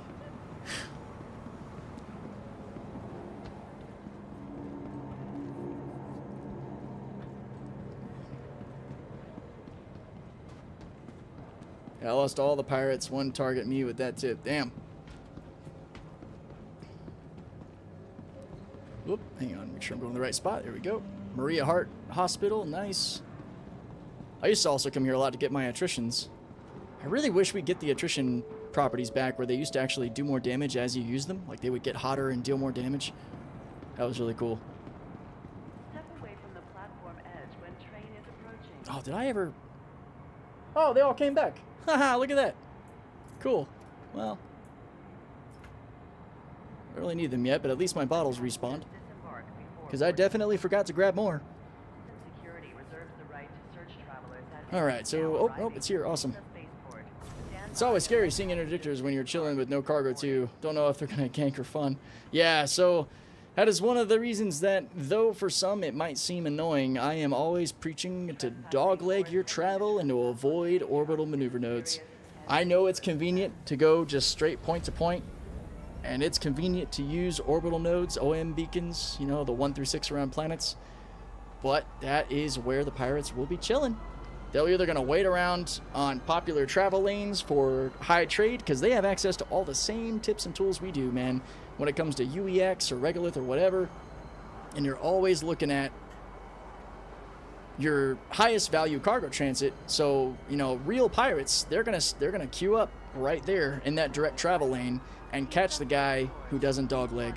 So, yeah, the amount that wait at landing zones, that's another monster in itself, honestly. If they're brave enough to be willing to take on space stations too, because also I'm one of those players that if I see somebody red causing problems at a space station, I see red. I turn into support. I immediately engage, because who knows, you know, what they're trying to do or who they're trying to bother. So I know I'm really bad at being a, you know, just a bystander that doesn't do anything. That's also in real life. It's one of my, you know, maybe good Samaritan, but also possibly a downfall, because I see somebody like hazard lights on the side of the road and I just want to help. That's another conversation. But yeah, it's ballsy to try to take you on at a station, because stations, man, they will erase you quickly.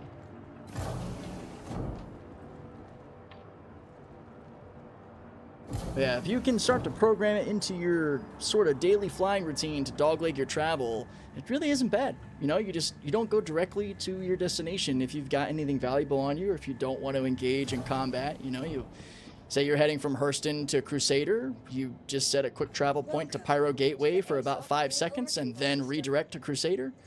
You create enough distance that whoever's sitting there with that snare is not going to be able to get you.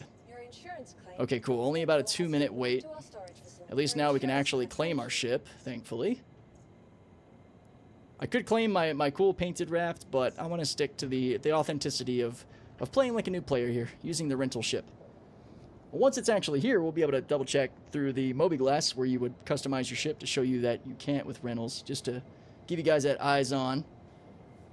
But it's not too bad. I mean, traveling from Hurston to Microtech might be a little painful. I probably wouldn't take a rented raft into Pyro, just because that base quantum drive is going to be a little painful. Not to mention the raft, man, it is not high in fuel. I used my rental raft too instead of my kitted raft. Oh, for your video? Yeah, dude. All right, hell yeah. Immersion.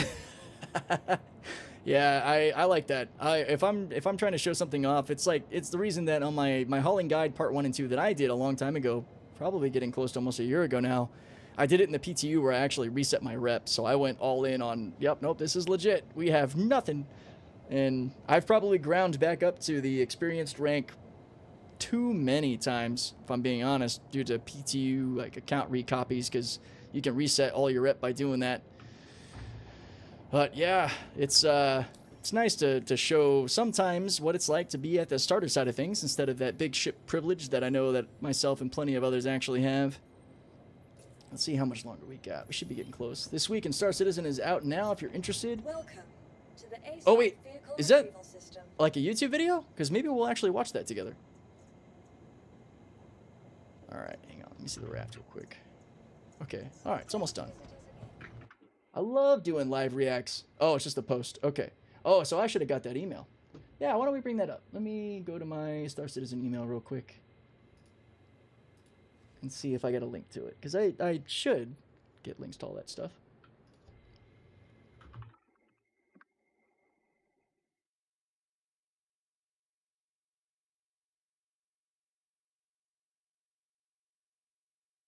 Nope, but maybe it's on the website. Let's try that.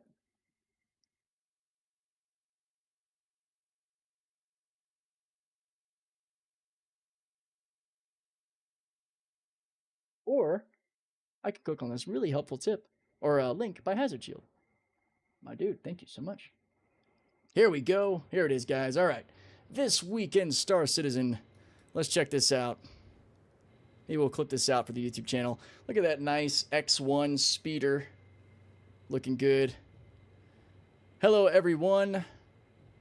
Zesiolen Niahan. Is that Xi'an? I know there's a whole channel on Spectrum that's like alien languages. That's cool. Red Festival celebrates. Blah, blah, blah. Hang on. Is this today's? Yeah, March 2nd. Okay, cool. Red Festival celebrations are still going across the verse, but just barely. Things wrap up tomorrow on the 3rd, so if you haven't jumped in yet, now's the time. There are still free prizes to claim and the Earned Fortune contest to take part in before it all winds down. Last week, we published a roadmap update with 2 notable additions to the release: View Crafting T0 and Inventory Rework. Both represent meaningful steps forward to player interaction and long-term progression as we move closer to their debut in the live environment, hopefully soon, with 4.7. That'd be awesome. We welcome to the Ship Audio team for a community Q&A. We welcome to the Ship Audio team. If you missed it, enjoy it here at this link. Awesome. Yeah, it's on YouTube, guys, if you want to see that. The team answered your questions, talked through improvements. Okay, cool. Let's see. Now let's take a look at what's coming this week. On Tuesday, we'll be publishing the subscriber monthly newsletter. That's what I should get in my email. Cool. Wednesday brings new monthly report offering detailed update for our teams as work continues in the upcoming releases and long-term initiatives. It's your chance to see how development's progressing. On Thursday, Star Citizen Live returns with Tech Talk featuring Sean Tracy, Managing Director of Technical Operations. Interesting. Okay, join us on Twitch at 1600 UTC as we get into Star Citizen's technology. I might do a live react to that on the next day, on Friday. I like doing that with you guys. It's pretty fun. So we'll probably see how that goes. And then this week, we're aiming to release the first tech preview of the transport system to the Evocati. Oh, I'm excited. I am Evocati, guys. Maybe Hawks and I can get together and try this out when it comes out. If he's got time, that'd be amazing. This system enables easier design, setup, and integration into instancing content such as hangars, while also providing more robust functionality with server-meshed environments. The goal is to also release PTU Evocati 4.7 this week, with PTU Wave 1 planned shortly after. Hell yes. I will be streaming that. Yes, I can stream Evo as long as I don't show you what's going on. It'll be behind the scenes. You'll have like a still image or something while I play, and you can ask me all about it. I'm looking forward to that. That is definitely the plan. 4.6 isn't being left behind. We've recently rolled out new hotfixes, including granting any outstanding clearing the error rewards to players who reached their milestones during the event but hadn't received them yet. More fixes are coming this week, okay? Including addressing the NPCs getting stuck in the cowering instance. This Friday, the latest RSI weekly newsletter lands in your inbox. If you're not subscribed yet, you can enable it at any time through your account settings. Last but not least, Order 66 is hosting a new role-playing PvP event this Saturday, March 7th. Oh, nice. I actually saw some of those guys in-game a couple days ago. Dead Man Switch. The goal is to capture the Wicklow Idris, board it, and trigger self-destruct. Whoever sets it off takes the prize. Yeah, I think it was last night that I saw Nova and a couple other people from Order 66 that were playing. That was pretty cool. And then, yeah, so that's basically it. Ice mining stuff, images. That's a cool picture. Cool. Thank you, Hazard, for the link. Hope you guys don't mind going through that. Got to stop, return, and ship like LOL. Wait, what? I finally got the Whole Sea missions opened and found out flying the Whole Sea looks better than it is, like flying a 4 trillion ton boulder with pushed by an avalanche. And dude, Devious, on the site, they describe the Whole Sea as nimble compared to the whole E and the whole D. So that should give you an idea of how brutal it will be to fly those behemoths. That would be crazy. All right. Let's see. We should have our raft for sure. I'll be able to show you guys that, yeah, it doesn't even show up here to be able to click on it to actually upgrade it, because it should definitely be ready to get called up. Yep. So, yeah, you just don't get to interact with it to change anything. Liveries, quantum drives, any of that stuff. So it's all good. Yo, what's up, Ruck? How you doing, man? Sorry, I was kind of tabbed out reading the Star Citizen newsletter, essentially, there. What are we looking for?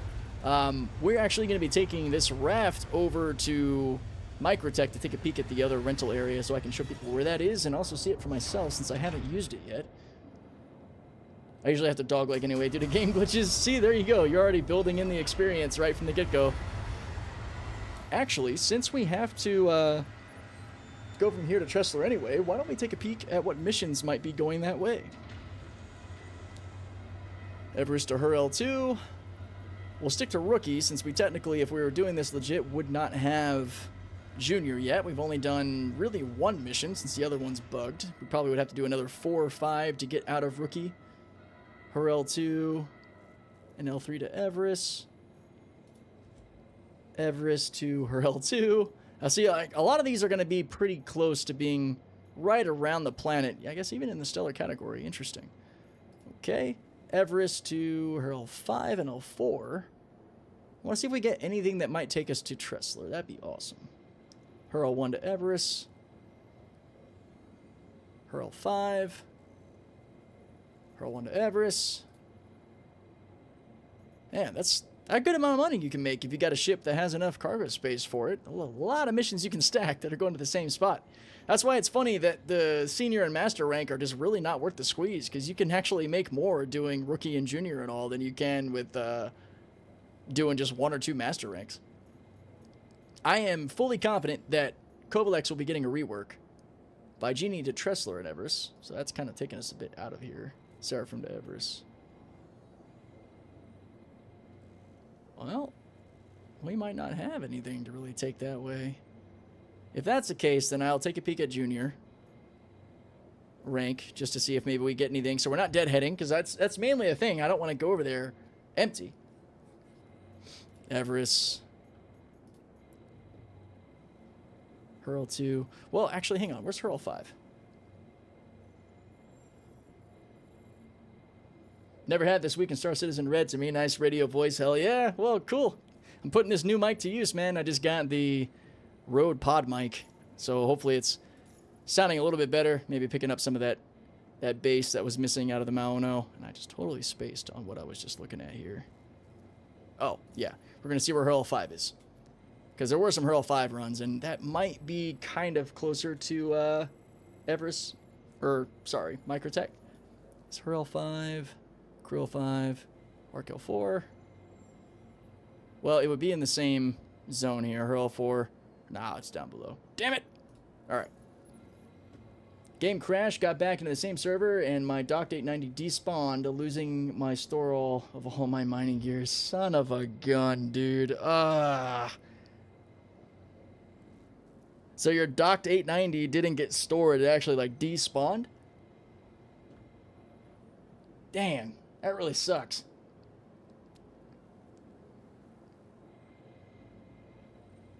I learned the hard way. Do not trust viewers. Wait, what do you mean? What happened, AT? Good to see you, buddy.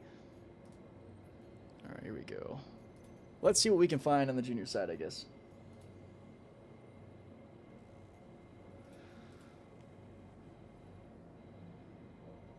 Hurl 1 and Hurl 4.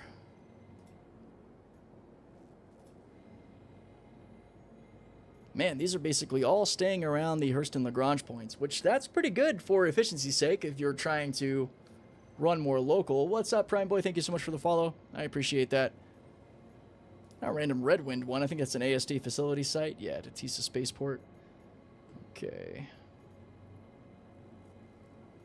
We might just end up running over to Port Tressler. Let's see here. Krill 4 to Seraphim and Tressler. By Genie and Seraphim. Mikko 1 to Tressler and Aorus. That's a decent amount of cargo. Almost about 95 SCU there. Krill 4 to by Genie. Here we go. There it is. All right, that's what I wanted. We got Stims, junior rank from Everest Harbor to Port Tressler. Let's go. For almost 100K, that pays for the rental right there. And then some. So hell yeah. I mean, again, you have the rental for a whole day at the starting price of like 67K. So that's a killer deal. Well, let's see if we can get another one, because we still have another like 80 SCU that we can carry. So, no, that's junior.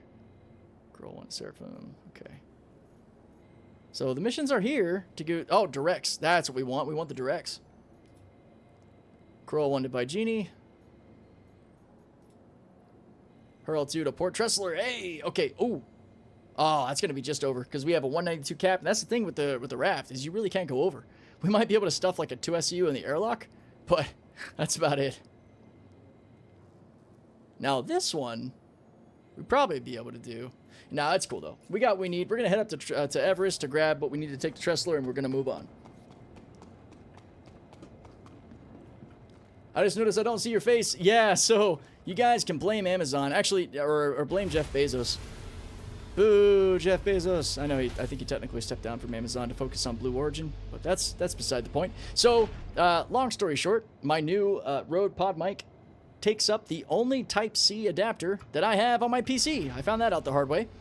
My OBSBot 4K webcam plugs into that Type-C spot. So last night, I did this thing, you know, trusting Amazon. That's my first mistake. To overnight a C to A adapter that is a 3.0 and high fidelity, can handle a 4K camera, you know, no problems. Cool. Should arrive between 7 and 11 a.m. As you can guess, I didn't get it yet. It's not expected to get here for like another hour. So, yeah, I figured it's better to have a really good audio than you guys seeing my ugly mug. So, all you get's the voice for now, but don't worry, the next stream should be back to normal. We will have our camera plugged back in and everything will be fine. Alright, just doing my normal thing, kind of moving power around. Since we're stock, I can't really adjust much. But it's all good. Don't really need to. We're not doing anything too crazy. Go ahead and get this baby out of here. A little vertical takeoff. Whoop. Actually inverted takeoff. Whoops. Woo! Man. Forgot this thing actually can move a little bit. Just got some power.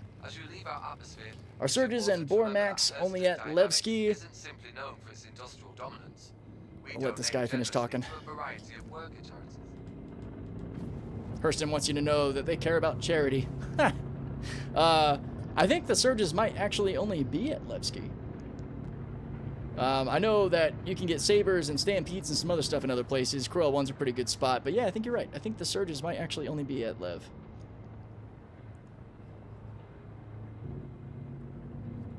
Oh, I checked everything, Devious. I pulled my whole tower out. I don't have any Type-C ports on the front. Like, I know I built my PC in 2021, but I'm really surprised. Like, I only have one Type-C port in the back. And that was what was plugged, or my camera was plugged into, so... I mean, it is what... Had I known that Amazon was going to drop the ball, which I should have guessed, honestly, I would have just picked up something from Best Buy for now or something, but, you know, it made sense. Just going to get here before I streamed. Should have been fine. Coulda, woulda, shoulda. But, I mean, it'll be here today, as well as my new boom, which is cool, because I'm still on the old boom, which is not robust enough to really handle this mic, and it's still really stretched to reach where I need it to go. So it's a nice quality of life improvement that I've wanted for a while. I was telling Hawks about it. I was pretty excited to be able to make the change. Oh, yours only has one on the front and nothing on the back ports. I have got 3.0 USB-As for days, man. And one Type-C. Blew my mind. I was like, I know that in 2021, Type-C was not like a new thing, man. So, I don't know. I probably dropped the ball when I was kind of putting my stuff together through iBuyPower, because it's a build-to-order kind of setup, so I got to select all the components and stuff I wanted. And then I made some changes later, but I probably did not pay close enough attention to the number of A versus Type-C slots that I got. I remember I did that for my wife. Her PC is better than mine in pretty much every way. Gaming, Type-C availability, graphics cards in the 4000 series, where mine's in the 3. Made sure she was well taken care of. So, yeah. Oh well. Again, I mean, I'll be back in business today once it does get here. It's a really small adapter by Ugreen. Good reviews and all. Definitely can handle the 4K camera. Should have no problems with data and all. It's like 10 gig fidelity or whatever. I might be saying the wrong things, but I'm not an expert in that. Coming over here to our external freight elevators to take advantage to load up the raft. We're using our VTOL to do a nice hockey stop slowdown. I love that about VTOL. It is so much fun, man. Shift my engines forward to get over to these elevators. We'll go ahead and go shields up while we're here, just in case there's any shenanigans. It's always good to, you know, be paranoid, like I was saying before. Be extra careful. Alright, so with the raft, I actually like to go down here and go belly down to the station. Just like that. And we should be good. Yeah, we should not be in any sort of impound area. I can actually get quite a bit closer, so we're going to do that. Back up a bit here. There we go. Park and brake on. I also like to just open all doors on the raft. It's a really quick way to get in and out of the ship. It's one of the best ships for quick egress, just because you can literally just run out of this thing with the airlock right there. But make sure you close it. You know, you just don't leave the opportunity for players to come along and yank your ship from you. It's not fun.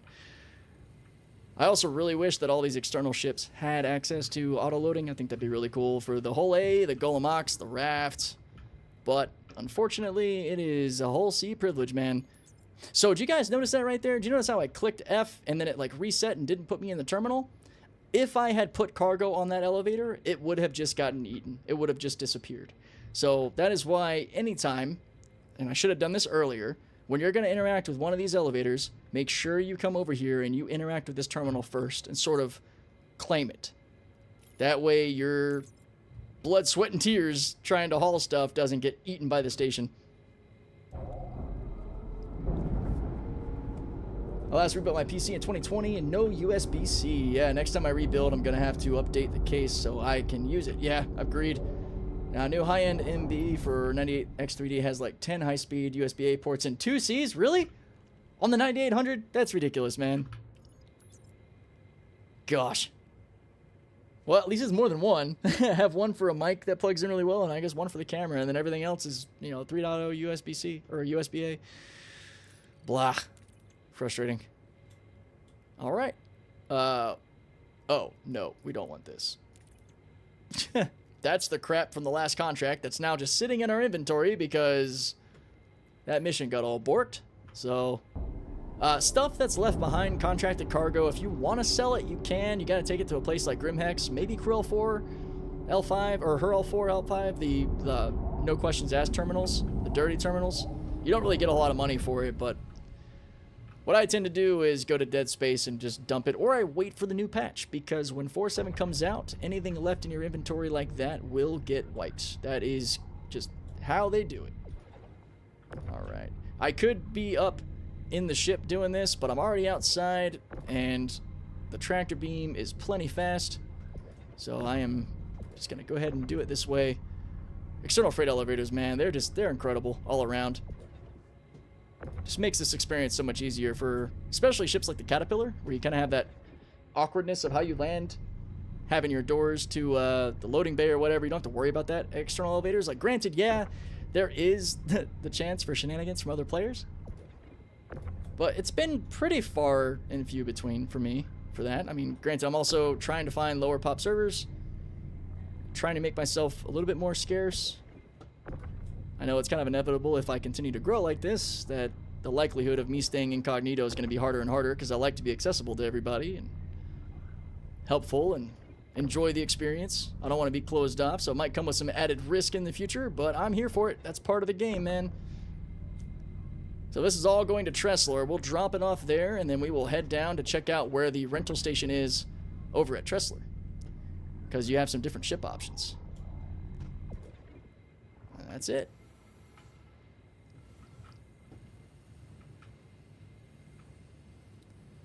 My raft doesn't always work.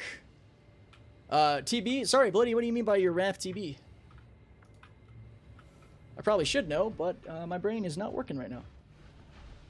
Should get one of those anime... Oh, you mean like a VTuber, Ruck? Nah. I don't have the time to do that. That'd be funny.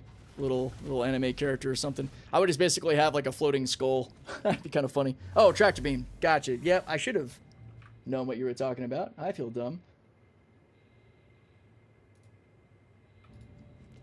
See? Yep. My brain should have been working, but I was just not there, man.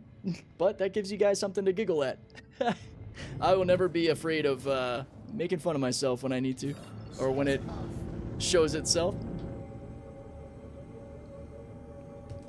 I haven't even finished my tequila. That's just how I am sometimes. I could be a little dumb. All right. Why don't I see an indicator? Oh, there it is. Okay. All right. Is our nav still on something? It isn't. It's just not. I look forward to, hopefully, at some point, having just kind of smart nav that where you have a mission objective. Sometimes it works this way, where the little yellow diamond will just expand and you can quantum to it, but most of the time it doesn't.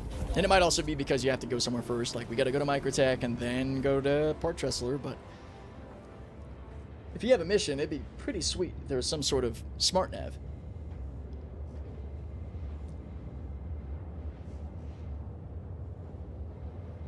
Yeah, so on top of what Edric said too, Bloody, your tractor beam, you also usually have to be in SCM mode. You can't be in nav mode, and you want to make sure your tractor beam actually has power going to it.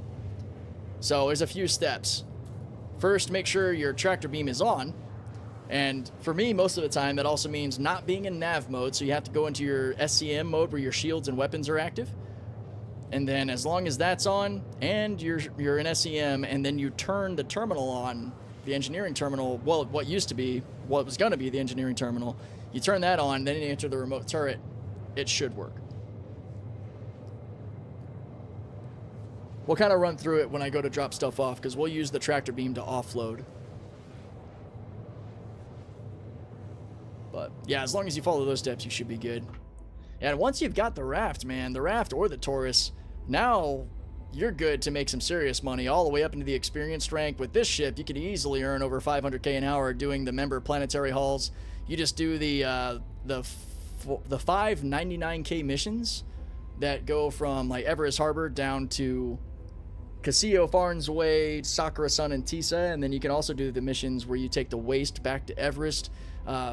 Everest. I always call it Everest for some reason. Not Mount Everest.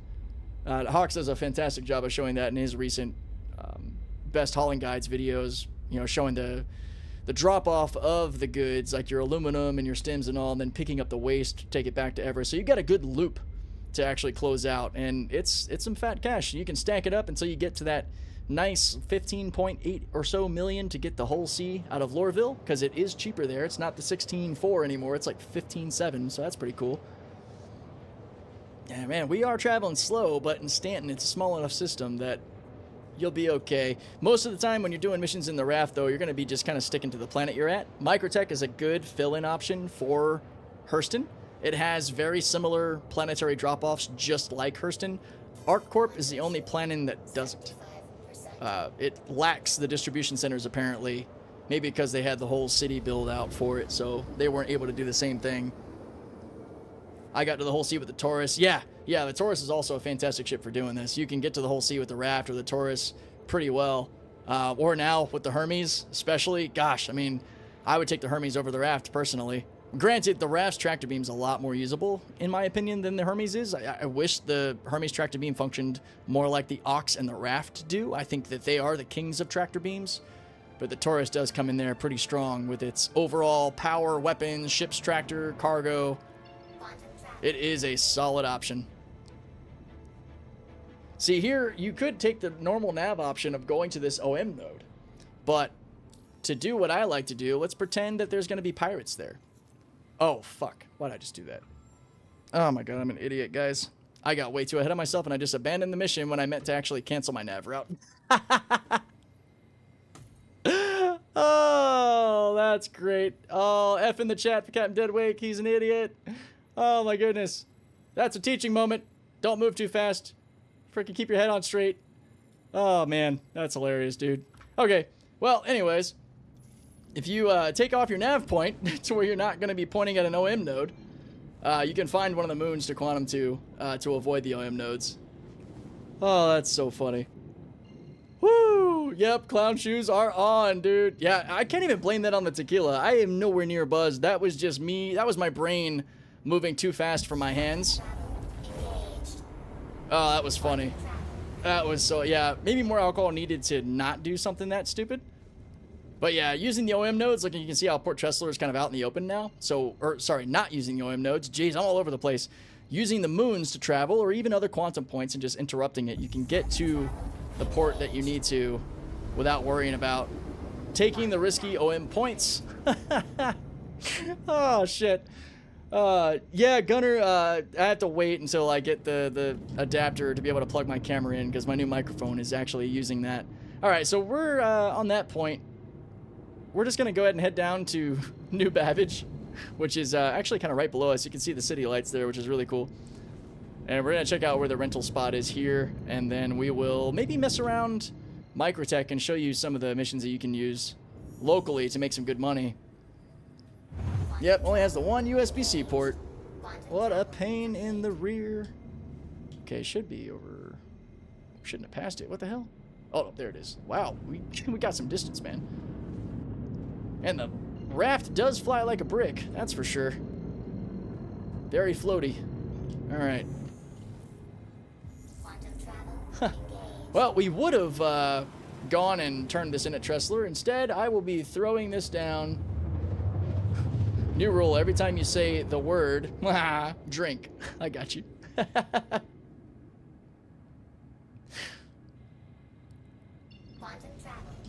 We'll just throw the cargo off here. If you ever need to find your airport, so to speak, look for the flashing lights, just like you would expect to find at an actual airport. I like to stay up in the atmosphere a bit more to get higher speed so I can get over there a little bit faster. Because the lower you get, the more atmosphere you have, slows you down. So you keep drinking, we're gonna up raiding into a music stream again. Yeah, man, that was funny. I mean, I hope you enjoyed the music a little bit. I'm gonna just have to make sure that I am clicking in and watching a little bit of the streams before I raid over there with you guys, because I was like, cool, there's an English tag. I get there and there's nobody there. It's literally just a soundtrack somebody made for Star Citizen, which that's their whole thing in the content world, and it sounded pretty cool. I still felt bad. That was kind of funny. Hey, at least I didn't just like send you guys there and dip out. I actually went in there and realized what it was and had a good laugh with Netsky in the chat. That was funny.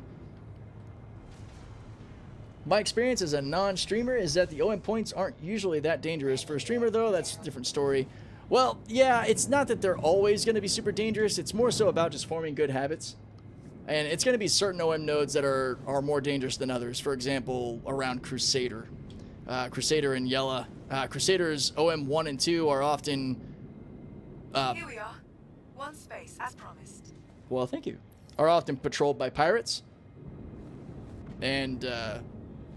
Some routes that are more so along like the really profitable trade runs too that I really couldn't tell you off the top of my head because I actually don't do the trading thing. I'm much more of a basic hauler in that sense.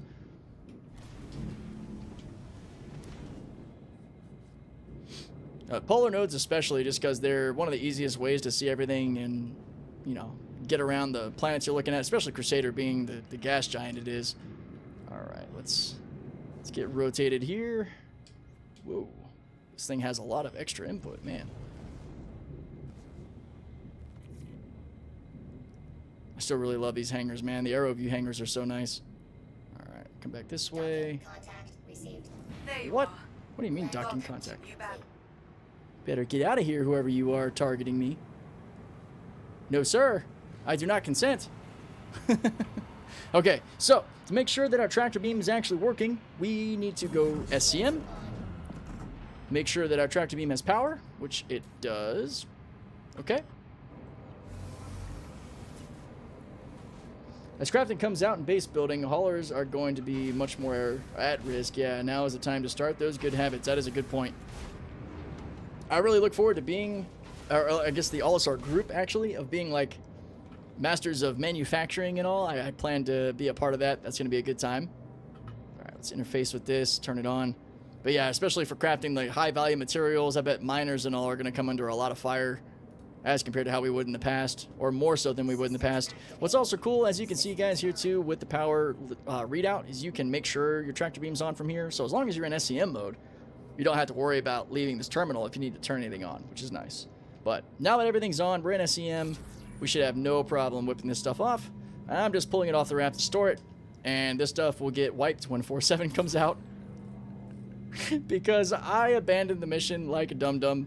Also, still the case that abandoning does not hurt your rep. I'm going to say it 2 more times. Abandoning does not hurt your rep. I repeat, abandoning does not hurt your rep. It hasn't for many a time, since long before I started hauling with the whole sea. Just been kind of a rumor that floats around. And now, even partial submitting does not hurt your rep. It used to, quite badly. It doesn't anymore. So it'll affect your pay, depending on how much you turn in. But your actual rep won't go down like it used to if a whole sea mission messed up and you hit a partial submit and you end up going from like experienced back down to member rank and you want to cry.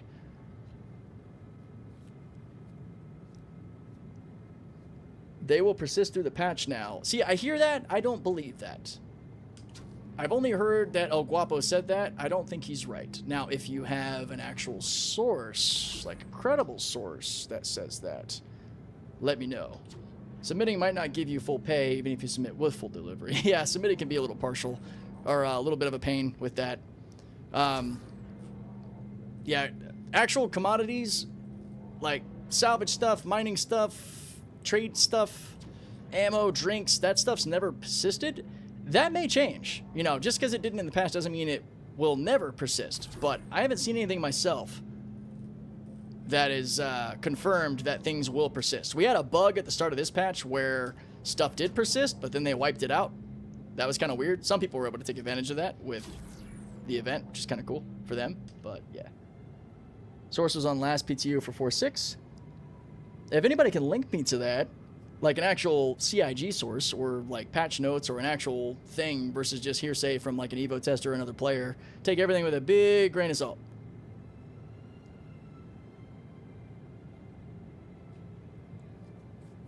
I'd be pissed if I kept getting partial orders from a guy. Yeah, that's fair. All my cargo I bought came over. It wasn't supposed to. And all the cargo that you bought by the second day, if you didn't get rid of it, should have gotten deleted. Mine did. Because my stuff persisted by accident. Just in prep for AA. Yeah, that was a glitch. That got cleaned up by the second day. That wasn't supposed to happen. Yeah, that... all the stuff that came over on 4.6, there's a reason it all disappeared if you didn't touch it by the very next day. That wasn't supposed to persist. All right, let's go see where this rental terminal is. Yeah, and the current mats we have, exactly, like Hawk said, there's the whole different coding now for quality and like container sizes. There's no reason to think that it's going to persist. What are the big mats for the blueprints we saw in Evo? So we weren't able to really craft everything because we weren't able to use things like Aurotite. And we were only limited to what we're all going to be limited to, which is guns and ammo. There's not going to be any ship stuff initially. But it was a pretty good spread. A lot of the weapons need aluminum, and then it's like a mix of like Hephaestonite or Aslarite for the stock. Like the barrels and the frames for most of the guns seem to be aluminum from what I saw. The armors are all going to have different mixes, but it's usually 1 to 2 elements per set or per item that you're trying to craft. Like it might be aluminum and Hephaestonite or aluminum and Aslarite, you know, or maybe some hand mineable stuff. But there was some that was legitimately mine, but was lost back during supply or die. What's with... wait, what happened with the elevator? Is there something wrong with this elevator? Oh, yeah, just we got a nice visual bug here. The background not really being there. That's, you know, one of those things in Star Citizen, right? It's not fully, like, rendered in. All right. So I've never actually done the rentals here. I'm curious to see where this might be.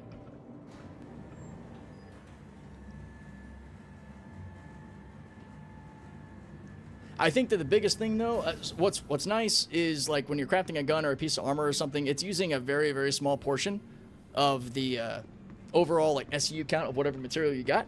So you could absolutely get away with making probably 3 or 4 guns, or probably a lot more than that, honestly, from just, like, 1 or 2 SU of material. So I would definitely, like a lot of us have done with just kind of building up work orders, is just to just mine everything you can. Don't get picky, unless, like... the only side of picky I would get is maybe quality. I'm probably not going to get anything below 500 quality. Personally, that's going to be my floor. Base materials that you can buy and disassemble are going to be 200 quality. And, I mean, 500 and above was actually kind of tough to find. It wasn't very common. Lots of stuff in the 100s to 300s. Quite a few 400s. Getting up above 5 and above 6 even? Oh, man.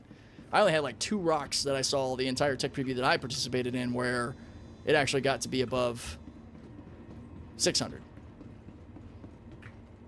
Wrong way for rentals. I'm already going the wrong way. Okay, so is it actually still here at the spaceport? It's not like in the commons or anything? Cool. That saves me some time. I really hope they add back the multi-ore rocks. They are really dumbing it down if they don't. Yeah, agreed. But...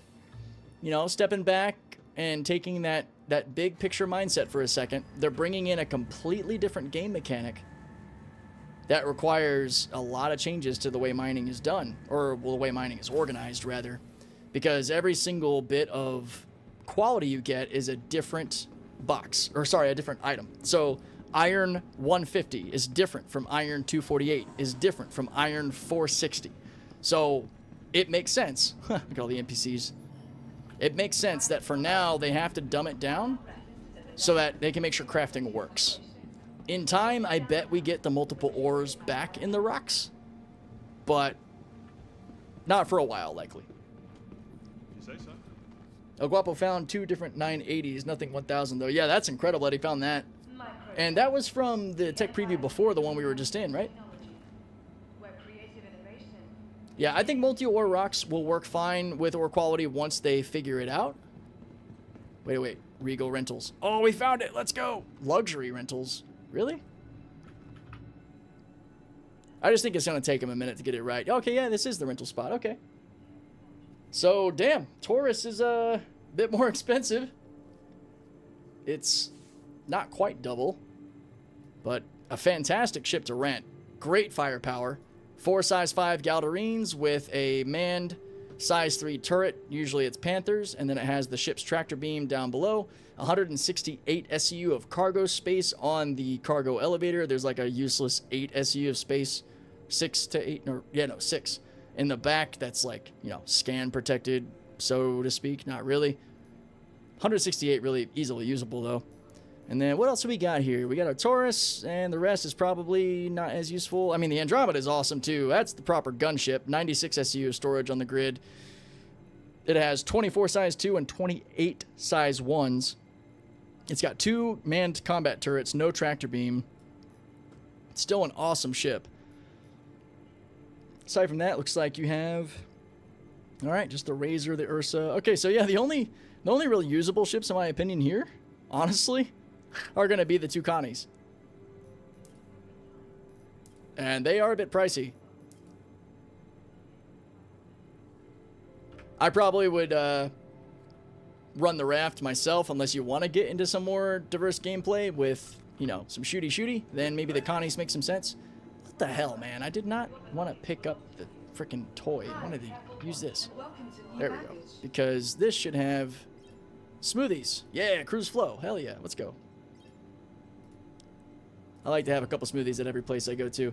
Yo, Tangent Revolution, thank you so much for the follow. If you had multi-ore rocks with quality, then you can have 20 to 30 different distinct entries in the HUD inventory list, not to mention refinery list. Yeah, which really isn't bad because you can still have that with single ore because every rock you come to is going to have a different quality. I had, it's infinite too. There's no limit to the amount of qualities that you can have. I at one point had so many that I think it went off the screen. And that was just like copper, iron, and shit. But it was like all the different ore qualities that you can imagine coming off of it. I don't really think that's going to be too bad for them to eventually change to. But I don't think... What am I doing? I actually don't need to go anywhere else because we're... Welcome to the... Oh no, that was my elevator. Sorry, let me get my head on straight here real quick. We've already seen where that is. Yeah, we're good. The raft is still up, not stored. Cool, let's get back to that. Guapo and Hawks are my go-to for industry. You guys are awesome. Thank you so much, Azamat. I appreciate that. Yeah, I've seen some of Guapo's stuff too. He's got some good stuff. He's a cool guy. He's a funny guy.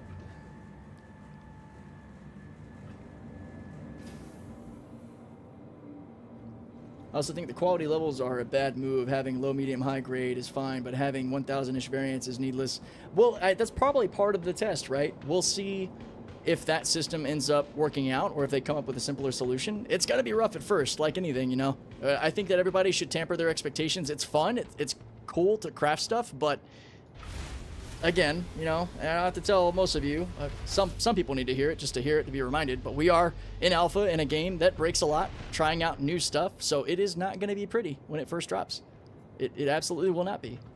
But it should be some fun, different stuff to test, and it will get to a good state of play eventually.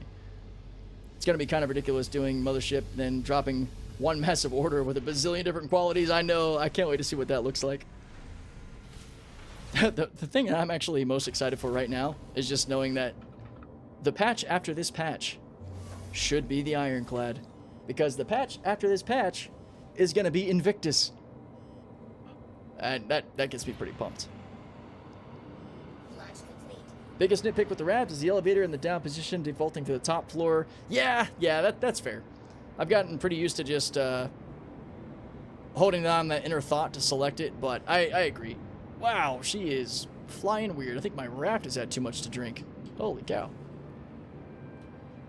There we go. Yeah, I do think it'd be nice if it defaulted to the lower deck, you know, the piloting area. That would make a bit more sense, right? Thanks for visiting.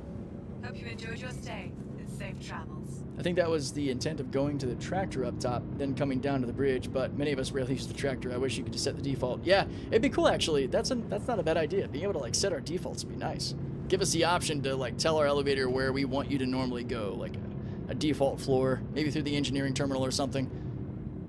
That'd be pretty sweet. All right, as we're speeding up, we'll take a peek at some contracts maybe do locally around Microtech, and I will try not to goof them.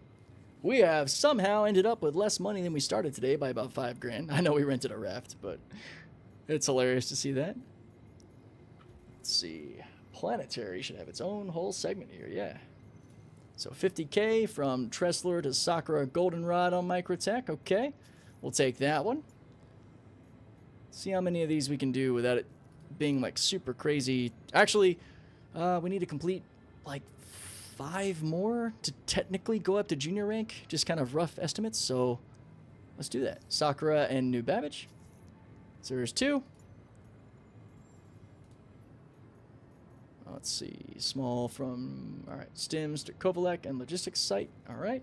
Now, these are going to be very similar to how it is to do this around Hurston, because we're just staying right around Microtech, which is nice. So you also don't really have to worry too much about your quantum fuel, since you're staying around the same planet. And then New Babbage back to Tressler. I like that. That's one of our return trips. Hell yeah.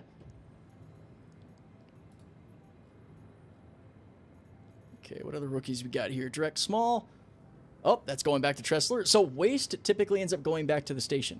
Scrap and waste, I guess, in this case, which is pretty cool. So cool. We got 2 missions for our return trip. And we'll just honestly say that that's it, because we're going to be ending up at New Babbage. We'll try to go there last. Let's go ahead and set course for Tressler to pick stuff up that might be there.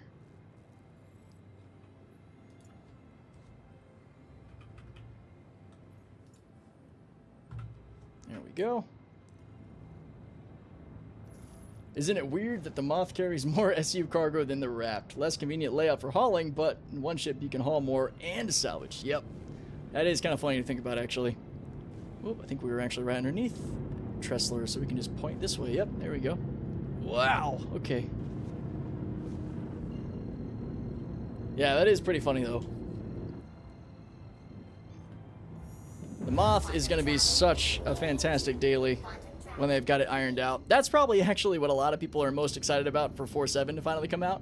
Is going to be the Moth being, you know, really back in action properly. I hope they embrace the mothership and have a system to auto-load a ship to another ship. I honestly would just love a way to interface through, like, our MFD comms channels. Like on here, where is it? So the way you can, like, hail people and stations. I hope we get something where you can hail your ship to, like, open its main hangar door, like the big roof door in the Ironclad, or the hangar doors on the Polaris or the Idris or Carrack. It'd be so cool to be able to actually call your own ship's big external door so you could just go land inside of it. I think that's something that we really need, honestly, to really enjoy what it is to have a true mothership. All right, let's get ready to decel here. I think I see where the external elevators are. We're not coming in too fast, so this won't take much.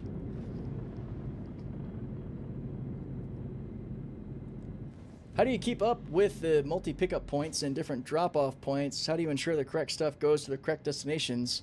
Yeah, so it really comes down to just taking note of what you're grabbing, what the item is. One of the main things that I try to do is avoid picking up too many things that are of the same type, like 2 different missions that are all aluminum going to the same place. What the F happened to this elevator?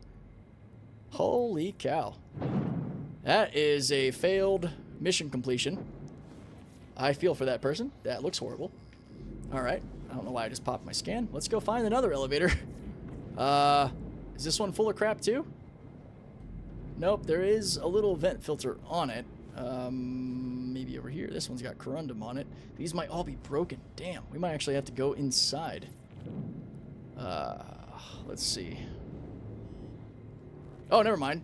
The corundum's outside of this one. This one's closed, so we might actually have a working elevator here. You are blocking an active flight lane. Yeah, I know.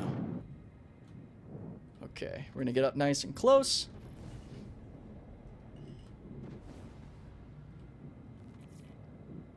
About right here should be good. Go ahead and throw down that parking brake to stop us entirely. Go ahead and pull up shields just in case. Alright, so we should... Oh, yeah, we're sitting in a real good spot. Might be a little close. I'm gonna, just in case there's any weirdness, I'm gonna back away just a tiny bit. Go ahead and open all doors and hop out. Yeah, Jason, I really do.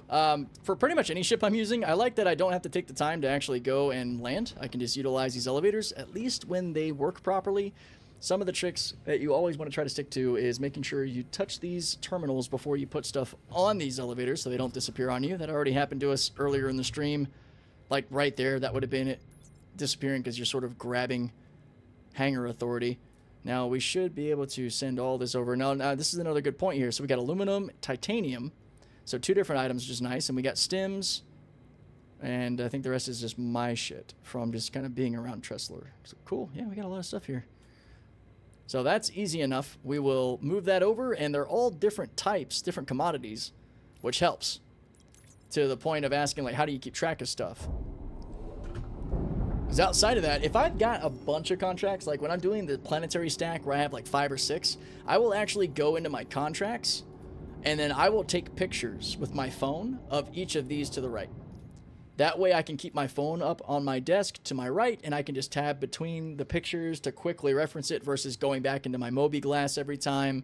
I do wish well, I mean, there's a lot I wish we could do with this, with text-based filtering, but it'd be cool to kind of like separate stuff you're picking up from Tressler versus stuff you're bringing back to Tressler, because these 2 we're bringing back.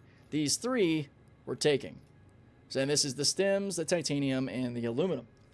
We're going to Sakura for the aluminum as well as the titanium. Titanium is finishing up at New Babbage Spaceport, which we'll go to last. And the stems are going to the 2 other spots. Stems also on Hurston typically go to a different place than the other stuff will typically go to. Like the distro centers.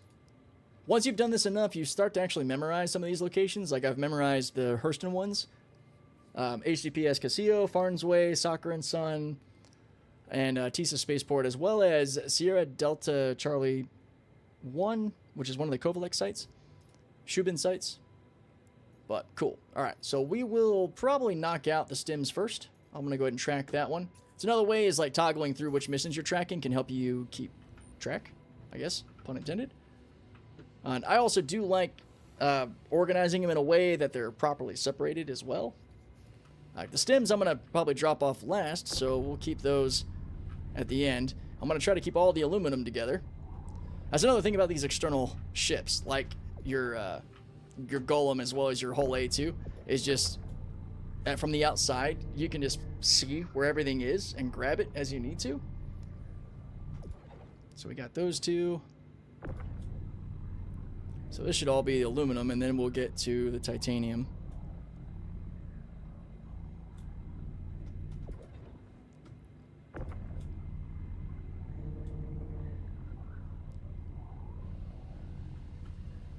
It's actually kind of tricking me. It's a little hard to see from the angle I was sitting at. There we go. Alright, why don't I move these out of the way since they're bothering the shit out of me. Keep all these over here. Alright, then this should be titanium on this side. Alright. I'll probably just throw it somewhere else on the grid, kind of separated. It's funny, I bet a bunch of us that haul a lot all kind of develop our own little habits and patterns for how we do stuff, how we organize stuff. This is one of the reasons that I actually personally really love the Drake Caterpillar, having those 4 individual modules, because you can actually use those to separate individual commodities or individual stops. It's just nice having that extra ability to make things a bit more organized.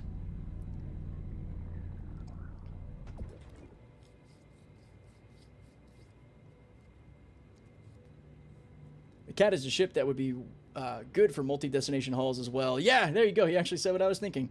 I lost a mission to that vanishing stuff. Yep, I hate it. Favorite thing to do with the raft is stack direct missions from Bajini to Rikers, put an ATLS in both locations, just go back and forth. Nice. Yeah, I've never used an ATLS paired with the raft, actually. So I'm glad you were able to have some fun doing that. That's pretty cool. Let me just stash these down here. And what's nice about being able to rent the raft is you just have all this extra space that you probably won't even use, but you can take extra missions, or you can, like, you know, stack a bunch of missions, keep things better organized. Because also, yeah, don't forget, you also can stack up on these because of how much space you have on the raft. That's also one way that I think it's a bit better than the Taurus, is just the ease with which you can access the external cargo grid to grab stuff and move it around when you're doing drops or whatever the case.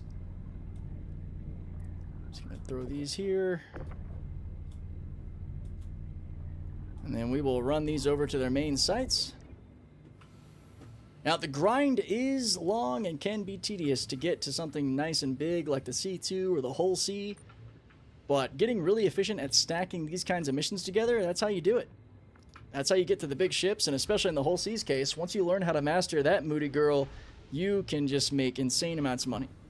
2 to 3 mil an hour pretty easily. Again, once you've mastered her quirks and, you know, watch a few of the tips and tricks videos that are out there on how to use her well, she becomes a true moneymaker. Alright, parking brake off. Start brake away, not too fast. Don't want to hit anything. Get that velocity indicator pointed somewhere nice and friendly. And then since we're tracking the mission, we can actually just set course to jump right down. Actually, since we're above micro, we probably have to jump planet side first. That's a pro tip. If you can't get the quantum beacons to actually give you anything, you have to jump to the planet. It's kind of dumb, especially if you're at the local station. I feel like there should be a pathing that lets you just go right where you have to go, but now you can see, since we quantumed to the planet properly, we can access other points.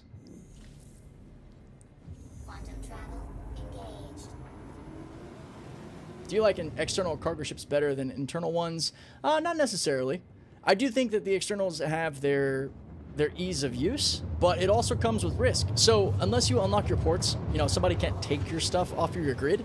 However, if the grid gets hit by weapons, especially like ballistics that pass through, that ballistic impact can knock cargo off of your grid.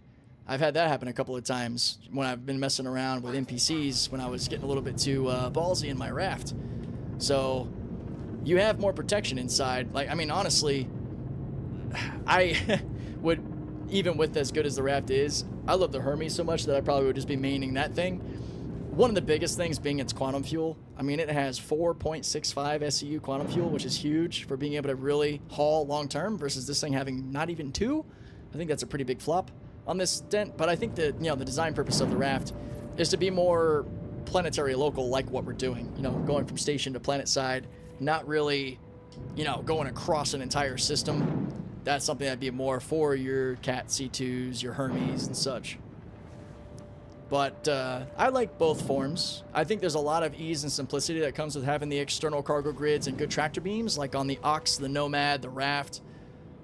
But then the protection of internal stuff, like your Connies and your Hermes and Caterpillars and all, those are still a lot of fun. So I like to actually call the large grids here.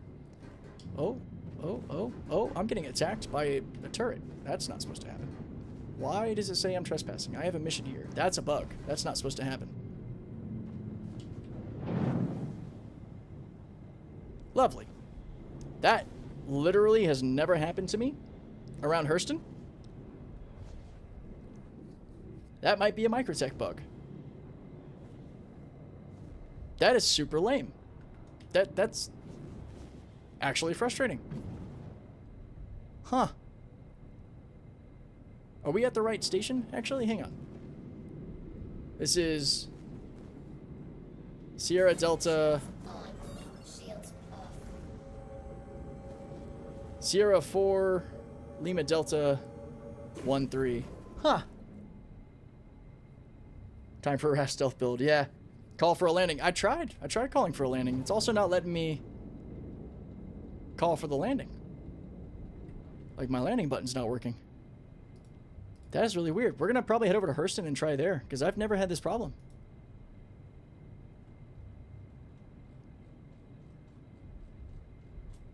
Yeah, this is not even showing up. Well, let's get our shields up, just so we don't...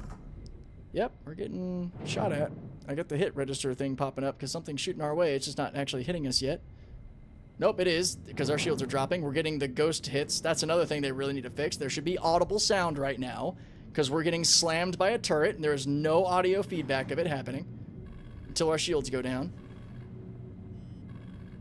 Not today, Chris Roberts. All right, you know, this is why Hurston ends up getting all of our business, man.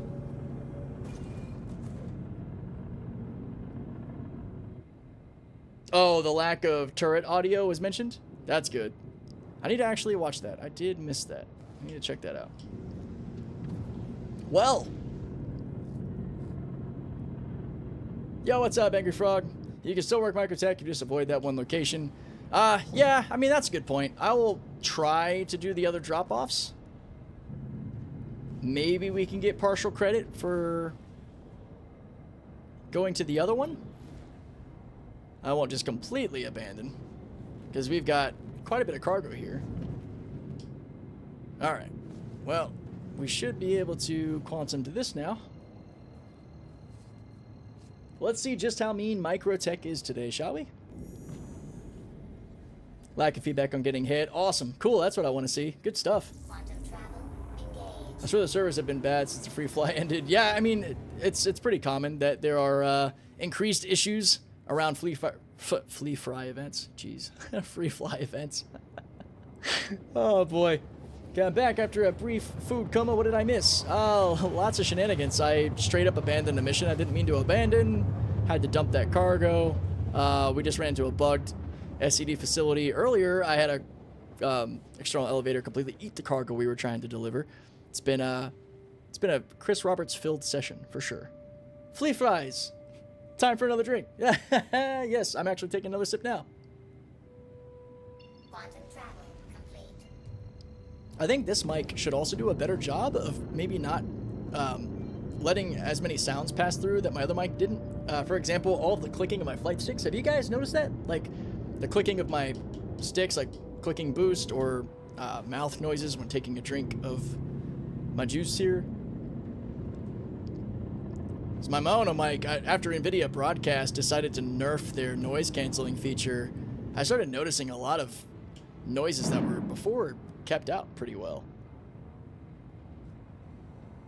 By Genie to Riker, Riker to by Genie, best run by far for rookie and junior rank, 8 down, 2 up. Oh, so Arc Corp comes in clutch. All right, let's go over there. No extra sounds, it's godly, awesome. The Rode Pod mic is coming through. Yeah, the amount of time I spent micro-editing my videos to block out just mouth noises that would bother the shit out of me. Just so you guys know, I go the extra mile for you, because if it would annoy me, I keep it out. I figure if it would bother me, it probably would bother you guys. And I'm able to request landing here. Awesome. I hear the clicks. Okay, well, I guess the clicks aren't so bad. Yeah, Nvidia Broadcast used to be a lot better than it is. They did something where they changed their software, because, I mean, a couple years back, you wouldn't hear keyboard clicks, mouse clicks, you wouldn't hear anything. It was, as Hawks likes to say, godly. And then Nvidia did something where they changed their setup, and it's not as good as it used to be. You can hear all that stuff now. It's pretty good at blocking out background hums from, like, fans and shit, but that's about it. I thought it was something I did wrong in my settings, and come to find out after some research, like, nope, it's just Nvidia Broadcast messed things up. Actually, this is a large hangar, so let's get a little closer. There we go. So the review camera makes it appear like we're a lot closer to the wall than we actually are. Oh, hey! I'm gonna take another drink. We forgot something kind of important. Let's go ahead and take care of that. Landing complete. Have a pleasant stay. Oh gosh.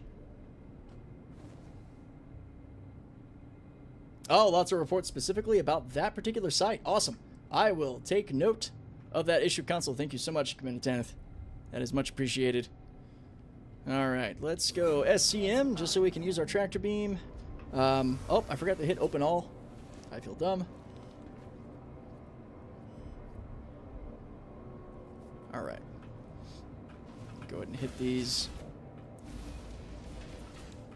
Actually, we only have just the 4 and the 2 to drop, so I'm not going to use the tractor beam. We're just going to hop out and use the rifle, because we got to hop out and hit the elevator anyway. And I'm going to do that first, actually. I'm going to treat all of these like they're external elevators and touch the terminal before I drop anything, because nobody's got time for stuff disappearing. It seems to be a lot less frequent that it would happen at one of these hangars, or one of these elevators, rather, that you actually land inside of. In fact, I've never really had that issue over, you know, around Hurston. I think it might be an external freight elevator thing more often than not, but sometimes it's good just to have the habit either way. Well, I almost lost that box because I almost flung it right into another dimension again. Okay, so that should be it. Should just be a 4 and a 2. Thanks for the SEM thing. I will try it. Yeah, hell yeah. Yeah, for most tractor beam issues on ships, it's usually because I left myself in nav mode, and dude, I'll tell you, I've done it so many times, so do not feel bad. I kind of laugh and go, oh, I bet I didn't go into SEM mode. Yep, that's it.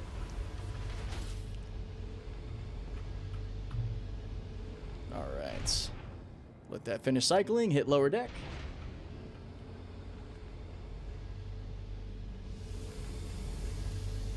I like to fly into stations because I forget to turn nav mode off. Yeah. I mean, I pretty much live in nav mode unless I'm actually getting into combat. I more often than not am not in SCM unless I really need to be. Yeah, it's just because, I mean, you just move faster. I mean, the only reason to get into SCM is to start engaging your weapons and shields, your flares, as well as the ability to use your tractor beams, which honestly, I think that tractor beams should be able to be used outside of SCM.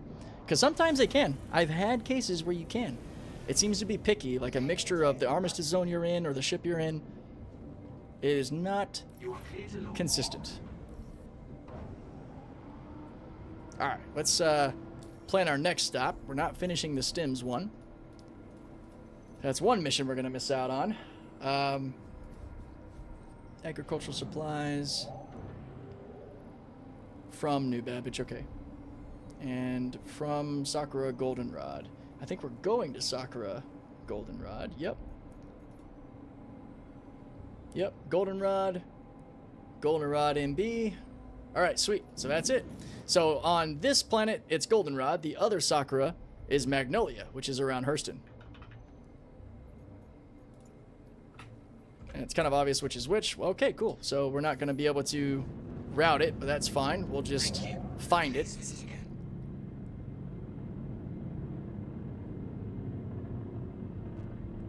Better yet, we'll just track it. This is another thing about nav mode that I can't wait to get resolved, dude. Because there's no reason for it to disappear like this. Like, yeah, quantum to a different spot, you know, obstruction, whatever. I get that. But if I Alt F4, this will work. Thing is, my Alt F4 doesn't always work unless I know I can join in on somebody who's in my server. Alright. So on that point, we will go here and select... I don't know which one, actually.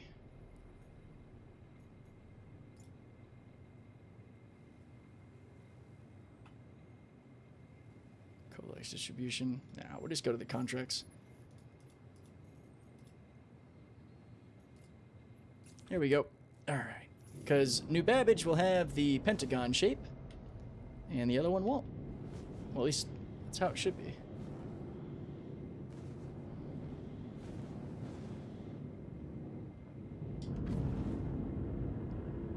This should be Sakura. When you have a moment, you could do the partial submit on the mission that you can't finish. Oh, that's fair. Oh, we are not high enough. Damn. Alright, backing up, using VTOL to increase our altitude. Boosting.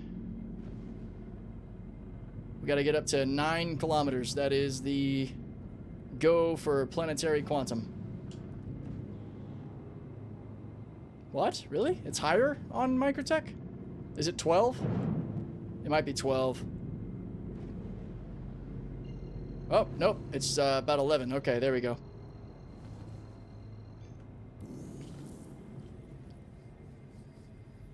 Alright, yeah. While the ship does its thing, let's go ahead and partial submit that Stims one that was being a pain. It is what it is. Alright. So, 3 SCU of titanium. We have nothing but singles, so that's easy. And 9 of aluminum. So that is that whole mission. So all of the aluminum will go, and 3 titanium will go. And then we will pick up... Is it from... Oh, hold up. Oh, it's scrap and waste. That's why they're separate. Okay, cool. We're good. We're good. Easy stuff. Yo, what's up, Malice? How you doing, my friend? All right. There is Sakura. Hopefully she doesn't come at us with her crazy strength. If you know, you know. Don't want to say anything to piss her off.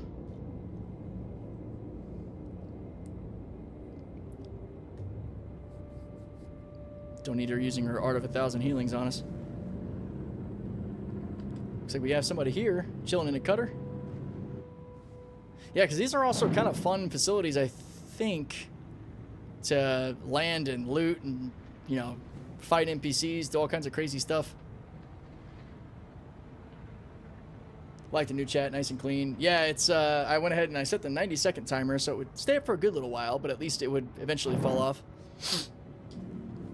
We're rocking the new Rode Pod mic, which is the reason my camera's gone for now, but we'll be back to regular visuals by the next live stream once my Type-C adapter comes in. Requesting a landing. Please proceed to assigned landing bay. Docking denied. Oh, whoops. It's because I was targeting that cutter. I really hate that it like automatically wants to try to do the docking sequence just because you hit your landing gear when you're targeting somebody. Definitely a way to give away your position if you're trying to sneak up on somebody.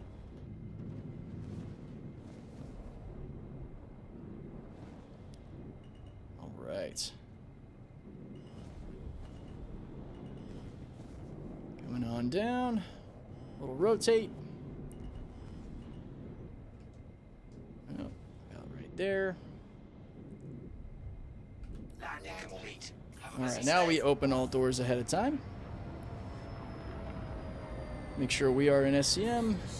All right, we'll go play with the tractor beam for this one. We'll have some fun here.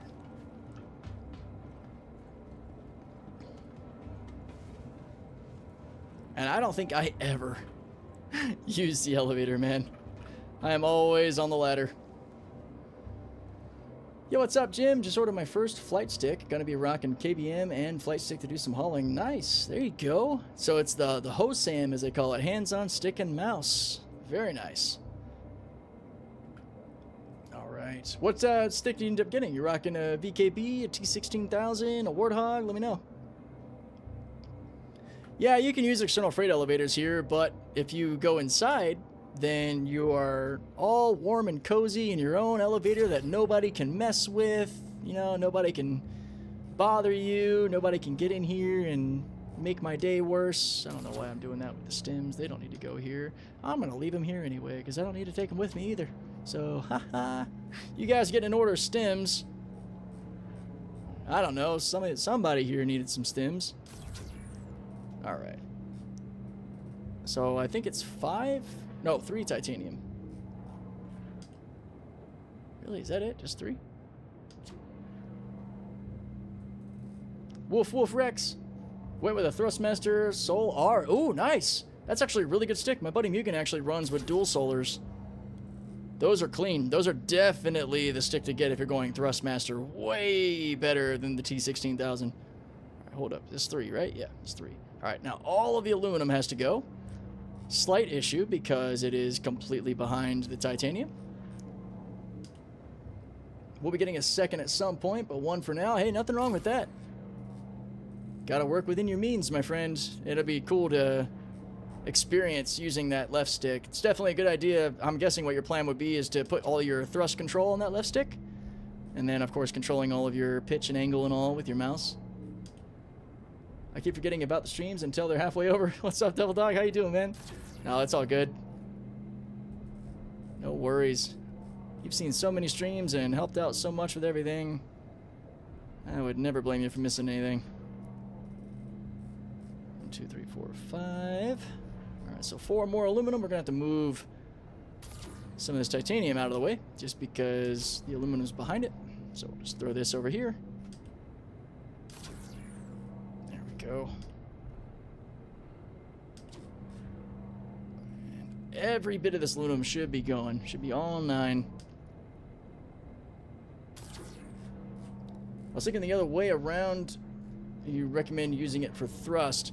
Actually, yeah. A lot of the like really sweaty PvP guys will actually make it to where their left stick controls all of their strafing, forward, back, up, down, left, right, and their mouse is like they're aiming their ship to fight with. That's pretty standard for keyboard and mouse setup. So you use your mouse to control your pitch, roll, yaw, maybe not roll, maybe roll. I don't know. That actually would be kind of weird. Probably still use Q and E for roll, right? Alright, so we should still have 3 titanium here. Okay. Well, this is new. I get to customize what my guy looks like. Yeah, there's actually a lot of good hairstyles now, all kinds of stuff. Welcome back, Jelaine. How you doing? Yeah, you also get to pick between Stanton, Pyro, or Nyx as your place to stay. Customer characterization's changed quite a bit. Pretty sure they recommend pedals for roll. For the keyboard and mouse, or sorry, the stick, the HOSAM guys, the hands-on stick and mouse.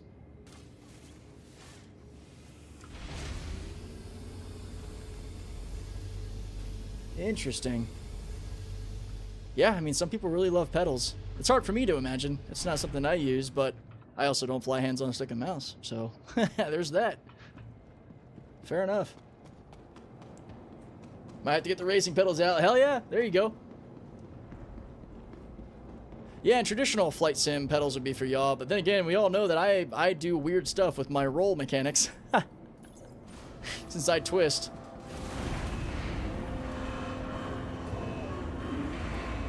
Oh, so Grape, you fly with pedals for roll and your VKBs. Wow, interesting. So what's your right stick Z-axis? Your twist axis? What do you use for that? Or what do you use that for, rather? That's interesting. Nope, don't want you guys. You can keep the stems. I don't want the stems, but I'll take all your poop. We're hauling the poop back up to the station.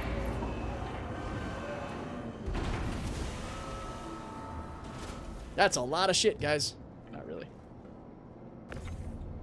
Oh, scrap and shit. We take your trash and your poop.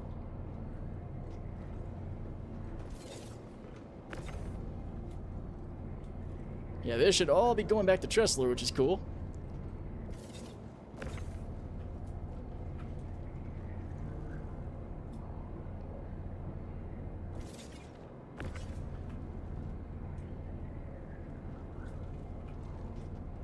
Whoops, threw that way too hard. Get back here. Got a runaway box of shit. There we go. All right, on to New Babbage International Spaceport.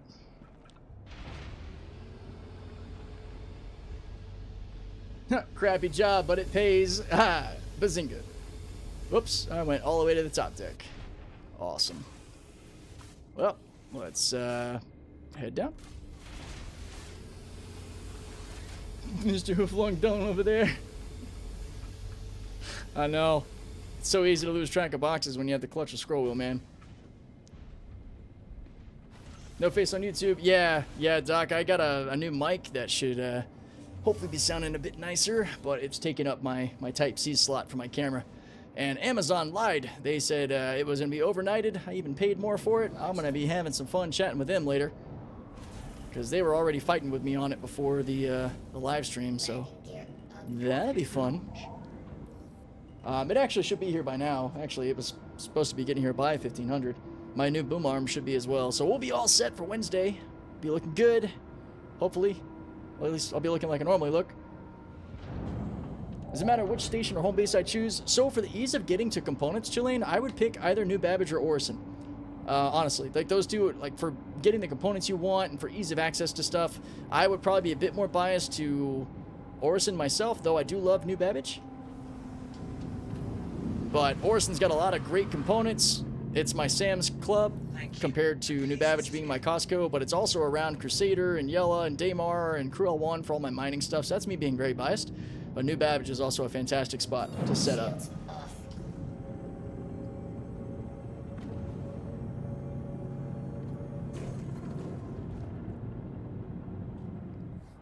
Oh yeah, I've got the 4K camera. I'm rocking the OBSBot Meet 2 camera. It's awesome. Highly recommend for anybody who wants one.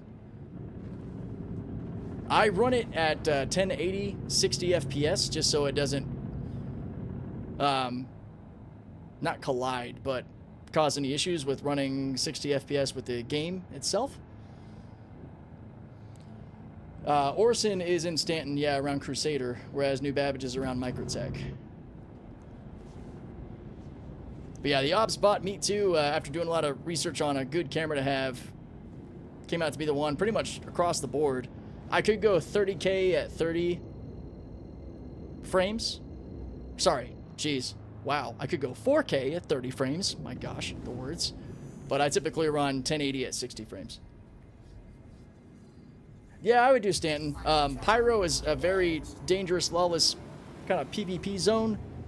Nyx is really cool, but very bare bones. It's my home just because I love it, but it does not have as much to do. You'll have a better time currently in Stanton for sure. I mean, honestly, it's all buggy. But...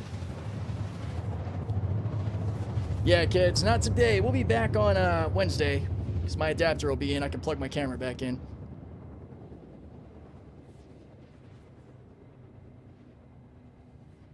Yeah, I could imagine the Orison and Seraphim loop being pretty good as well for the hauling side, yeah.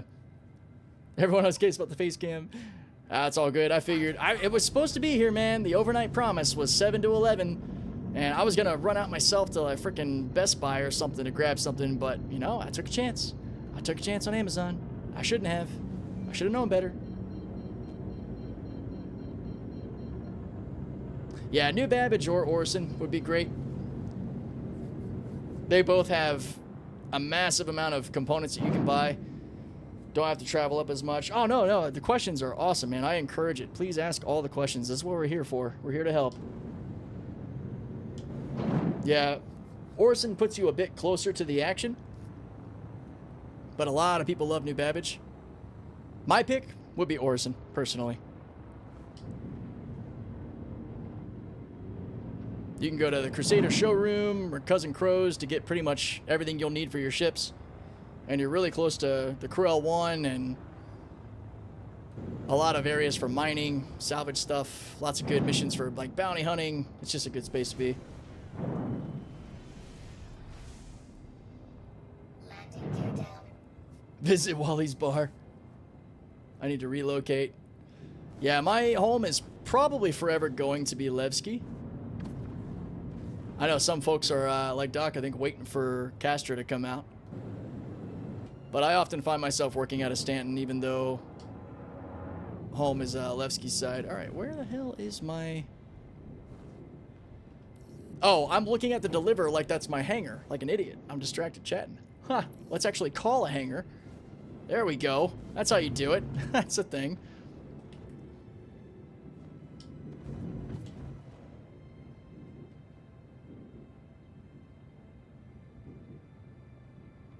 All right, laggy door. Gotta love that. All right, so we're dropping off the last of the titanium and picking up the last of the poop and scrap to take back up the Tressler. And that would put us on track to get into the junior rank. Landing complete. And yeah, right on. How's that? Okay, doors open. I'm just gonna pop out because it'll be quick and easy to do this stuff with the rifle. Just run right out of the airlock. I love how quick that is. I like the Sky City vibe, so I picked Orison early on. Haven't regretted it. Yeah, I mean, Orison is a gorgeous view. It's really hard to top that. You have like the bonsai-style trees, the sakura trees, sakura flowers. It's just gorgeous, man. All right, interact with the terminal just in case. Okay, let's grab the titanium.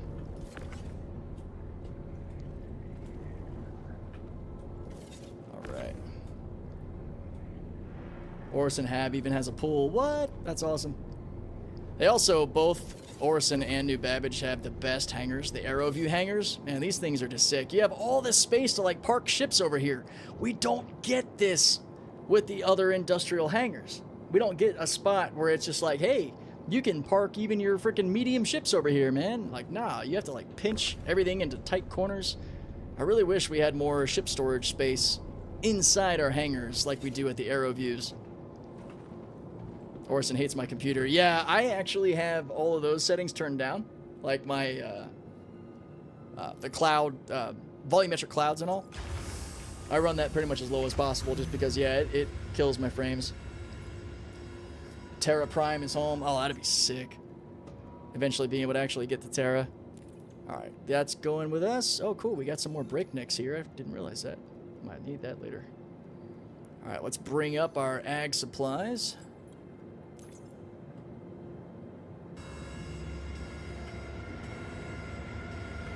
Let me make sure. Yeah, my settings are pretty much all running at medium. I don't run anywhere near max because I want it to be as smooth as possible, both for the gameplay experience but also for the stream. Yeah, it is ag supplies. Alright, cool. Let's go. So it should be 2 4s, a 2, and a 1 to make 11.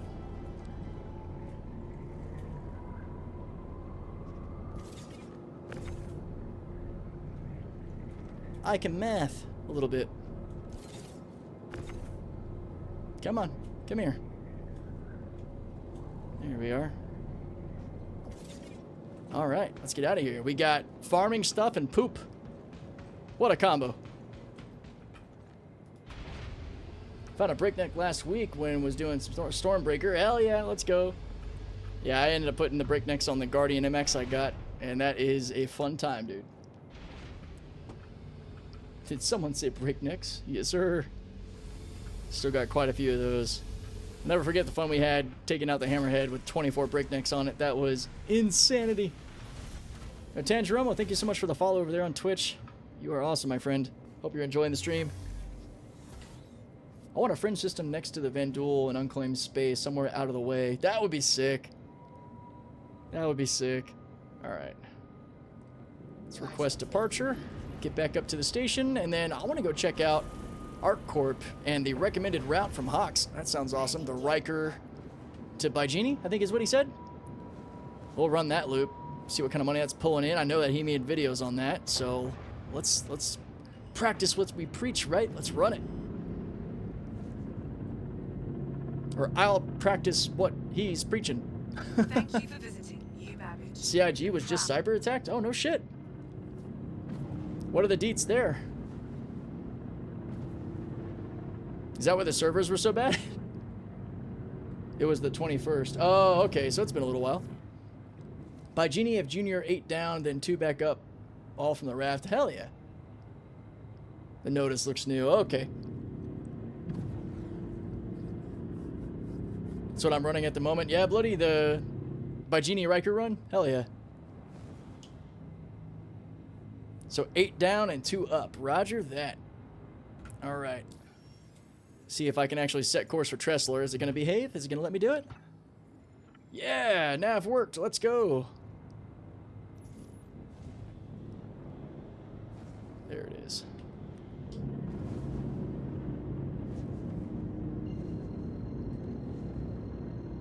Hell, the Hermes would just get up to Port Tressler without even quantuming pretty fast.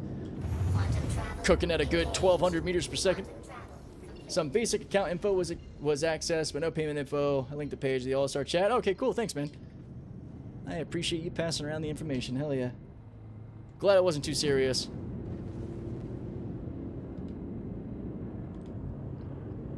All right. So hopefully we can drop everything off at external elevators and just dip out of here. We will definitely interact with the terminal before we put anything on it this time. Let's go VTOL, get down close, start our hockey stop. And by hockey stop, this is what I mean. We're using our VTOL thrusters. to reduce that power. Coming in a little bit faster than I probably would have liked, but we're still going to have fully slowed down before we really get too far from it. It's a fun time. Those thrusters are pretty awesome. Alright, zip over here.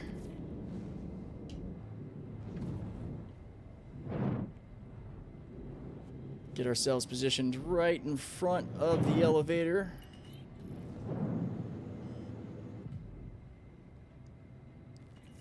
Here we go. Looking good. And that should be a good stop right there. I will go shields on. Open things up. We gotta pop out to touch the terminal anyway, so this is another reason that I don't find myself often using the tractor beam, because I gotta get out and hit this. The Raft is amazing in VR. The skill of the ship is awesome. I bet. I can't wait to eventually experience the VR side of things. That's gonna be pretty awesome. I think I can actually stand like right here and just pop stuff over, which is really cool.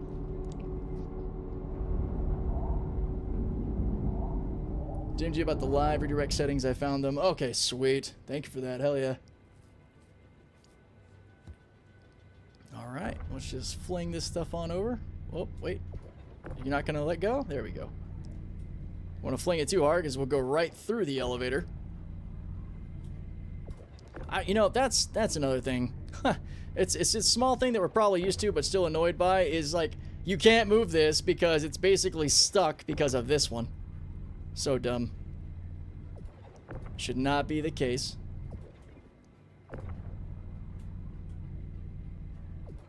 That's the stuff we deal with. See, that one wasn't stuck. It was still right next to the box.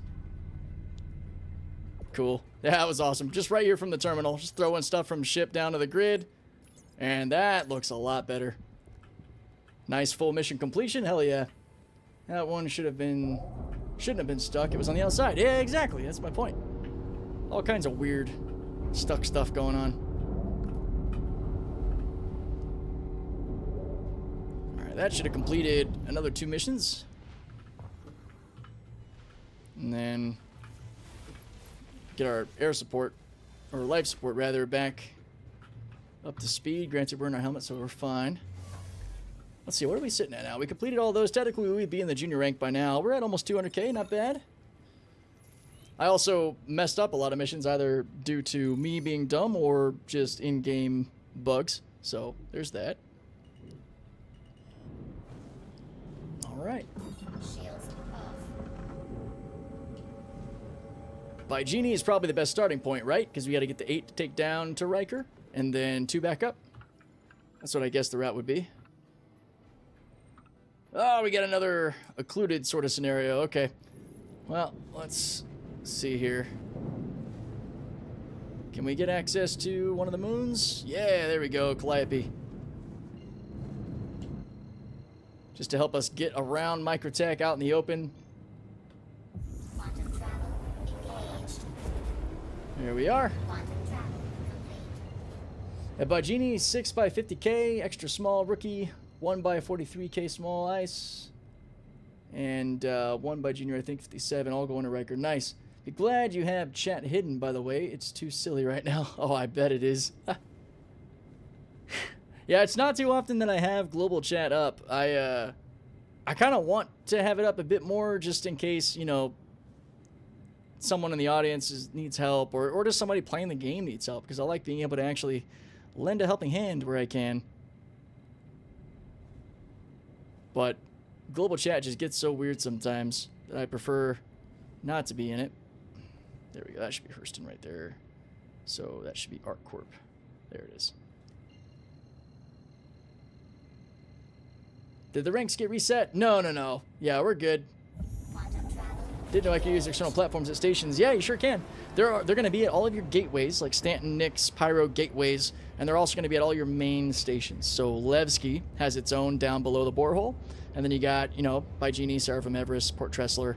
Those basically function just like your internal hangars do, they can just be a little bit wonky. You want to make sure you interact with the terminal first to sort of claim it as yours before you actually exchange stuff.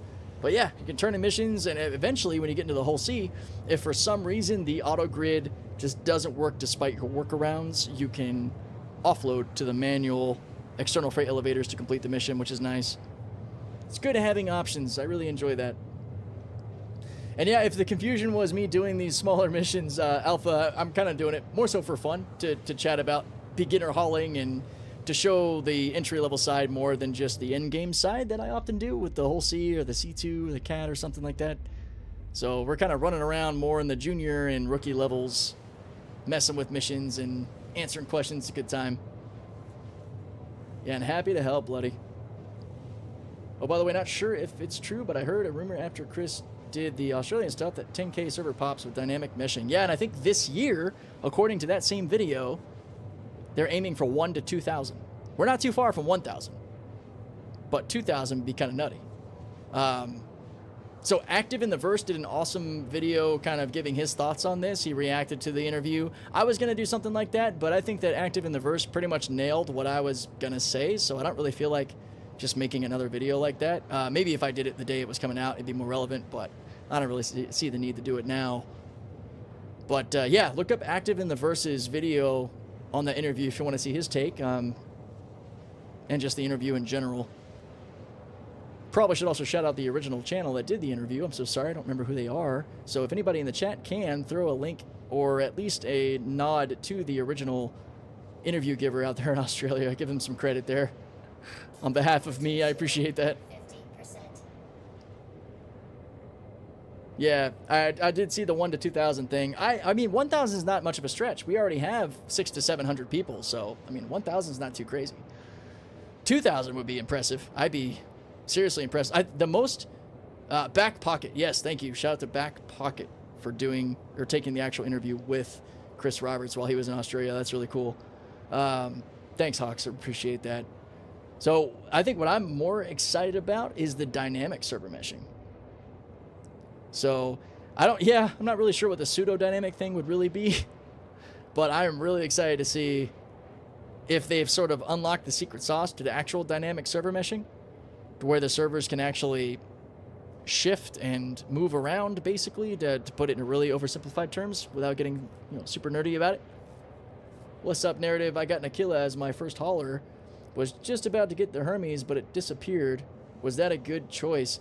Actually, I think that you will probably avoid a lot of the problems that, well, the main big problem that all of us Connie pilots hate, which is the cockpit. The Connie Aquila, for anybody who doesn't know, has the only Connie cockpit that I could say that is bearable as far as all the struts in your face, because it actually has a clear little visual in front of you. There's still a lot of struts, don't get me wrong, but it has a much nicer field of view than the other Connies. You're basically running with the Andromeda with a different name and a different viewport for the most part. It doesn't have a top weapons turret. Okay, so there's the difference. But I don't think it has a tractor beam either, does it? Like the Taurus. What is the bottom turret on the Aquila? Huh. Actually, don't know. I haven't really used the Aquila much. I don't think that anybody can really go wrong with a Connie, though. I do think that as far as pure hauling goes, the Hermes is the winner, even over the Taurus. But the Connie brings that firepower and a wider array of vehicles that you can take with you. It should have larger fuel tanks, which would have to be pretty impressive, because the Connie Taurus and all, they're already over 4 SCU, so I wonder what the Aquila has. Yeah, the Aquila is definitely the exploration variant of the Connies. The Andromeda is the gunship. The Phoenix is the transport. The Taurus, of course, is the cargo hauler.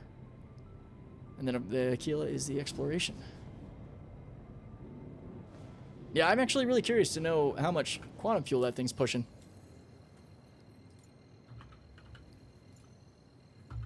Because I think the Taurus is just over 4. It's like 4.02 or 401 or something like that.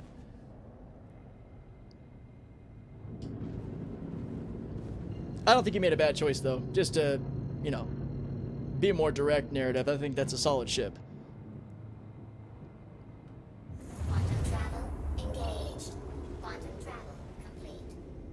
And if you get to a point where you want to make a change later, you should have the option to melt for store credit to try other ships if this is a pledge you're talking about versus maybe something bought in-game. You could also keep your Aquila and use it to earn the money to buy the rafting game. It's around 3.4 mil, I think, still. I don't think it's gone up at all. Alright.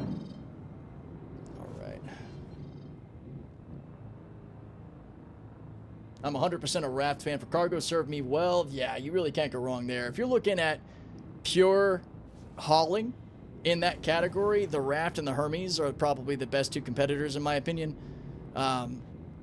The raft even more so just because of its fantastically placed tractor beam and easily accessible cargo grid. And being an Argo ship, it can take a beating, dude. It is not easy to put down one of these ships. It takes a while.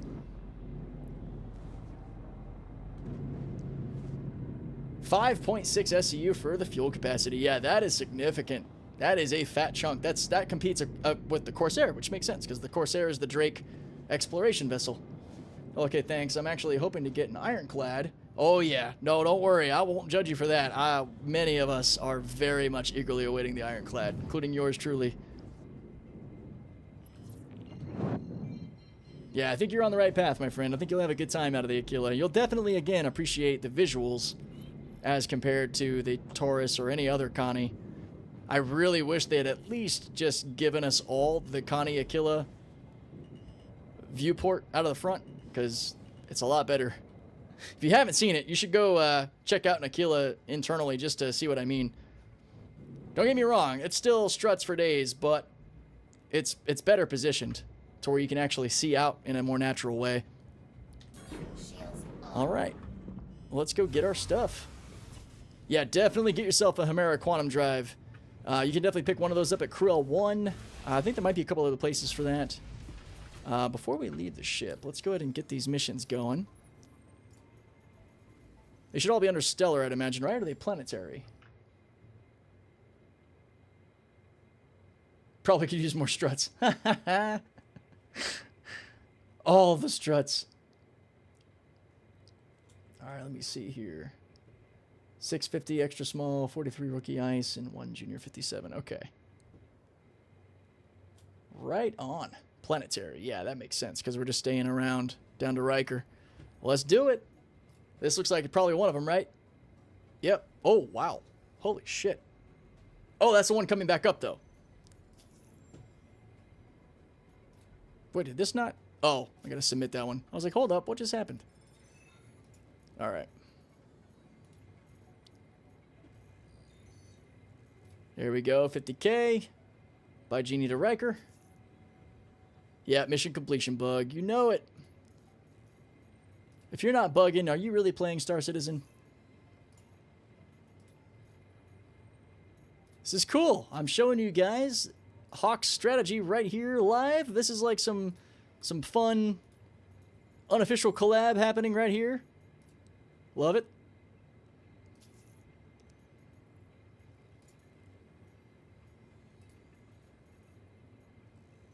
And if you think about it, this is a fast way to make a good chunk of money, man. We'll actually add together what all this is. So we got one more that should be a bottom up, right? Around 57K. It's probably one of these. The junior rank. Nope, not that one. Shubin mining facility. Holy shit. Wait, is that the one? The tin down to Riker? That's massive. But that should be fine, though, because we got plenty of space. We only have small stuff. Oh, we got two big. The tin, yeah, okay. Right on. Let's do it. So, 5, 10, 15, 20, 25. That's 30. 350K plus? Damn. That's how you do it. Need 43K ice. Oh, okay. Let's well, we come over here. So we're pretty much making about 400K on this sort of route. Blah, blah, blah. Planetary. 43K ice mission. Up, there it is. To Riker. Let's go. And this is what's beautiful about this sort of direct routing is you don't have to worry about organizing stuff, losing track of stuff, any of that shit, because it's all going to the same place, and I don't have any extra crap here, so we're just going to move it all over and bring it up. Bought my Vulture and Zeus doing this exact run. Love it. Hell yeah, Shane. Yeah, big shout out to Hawks Gaming for this one, man.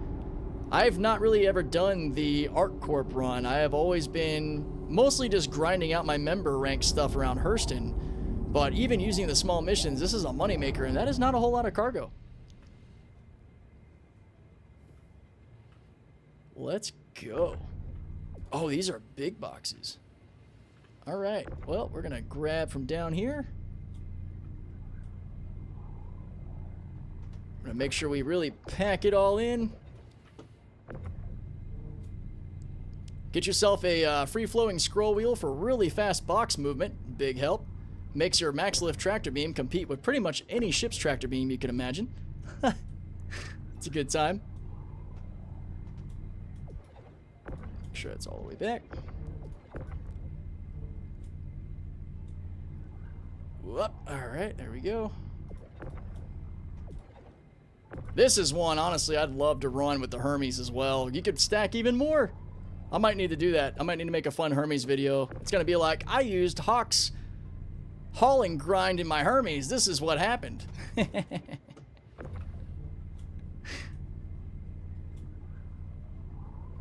Everyone's worried about getting a master rank. No, no, no, no. You need to master the rookie rank. That's what it is.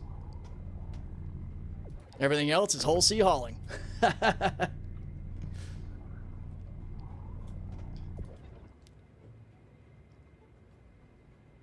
I looked everywhere in Stanton. This one is the best. Hell yeah. I would not doubt that one bit.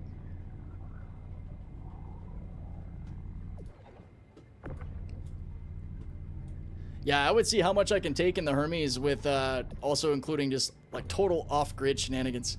Just using every bit of the Hermes we can. That'd be a fun time. Man, that would have been a fun Hermes video for that giveaway. Darn. Wish I had thought of that.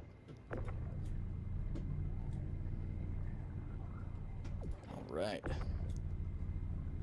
Honestly, loading up these bigger boxes, man, that's the cake side of things. It's when you get to the small stuff that it takes a little bit longer. All right, just tuck it right in here. Well, it's a little stuck. There we go. Try not to take yourself out with the small boxes, moving the boxes around too fast. I've done that one too many times. Still can be a fun Hermes video. Yeah, totally. I am so down for that.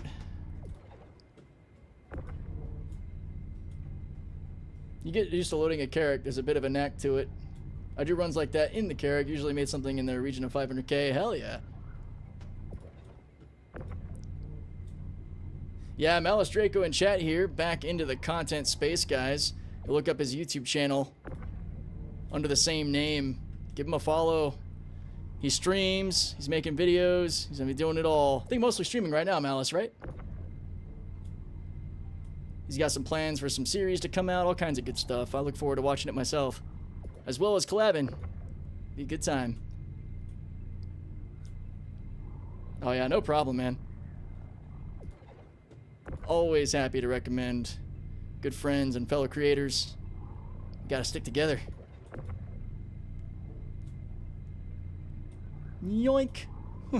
I like how it has a sort of like rebound as it goes past my head and then shoots forward. Oh, that's a 2. I was like, why is that moving slower? Here we go. I'll just throw that over here for now. Not live today. Utini life was tough. Yeah, I've got that video saved under my watch later. I will be checking that out. Love a good Utini run. Some good salvage. I'm probably going to be throwing together a fun little like 5-minute video of our awesome landing, me ruining our takeoff, the group play stuff. That'll be cool. I'll make sure I'll let you know so we can do all of our stuff for that one. Rip this out. Whoop. Yeah, this is probably the longest part, really, is just pulling up all these singles. Still, not too bad. Especially if you like to haul and, you know, throw some music on, have some snacks, or have some wonderful people to chat with in the comments. Makes it go by a lot faster. Live Wednesday for Wicklow Wednesday. Hell yeah, that's got a catchy tune to it. Hell yeah. I'm sure there are plenty of people that could learn a lot about how to grind for Wicklow stuff, me included. That is something that I have never really done. Contested zones and Wicklow stuff, things that I need to educate myself on, if anything, to be able to help other people out with it that don't know. Can the ATLS Geo spacewalk? No, ATLSs don't do well in 0G. That's something you can find out pretty quick. I wouldn't do that. Hey, Commander Tanith, I see the Twitch comment, or unload? I might have missed the earlier one. I run it in a Star Lancer, a little bit slow to load, but more room than I need. Nice. Yeah, it's always great to be able to have a little bit extra space. Alright. Was responding to Edric about the Carrack not being fun to load. Oh, yeah, that's a fair point.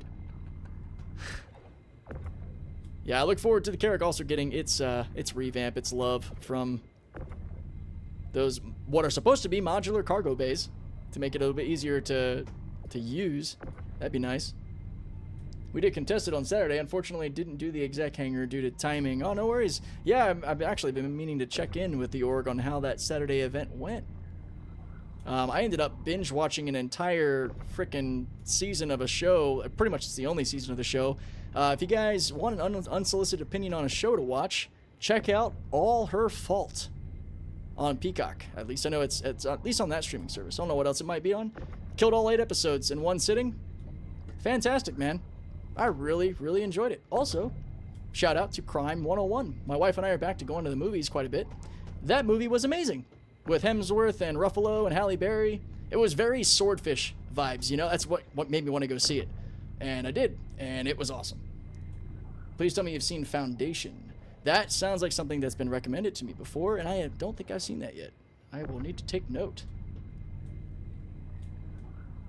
Really want those modular bays. Streamed it all. It's on my channel. Hell yeah.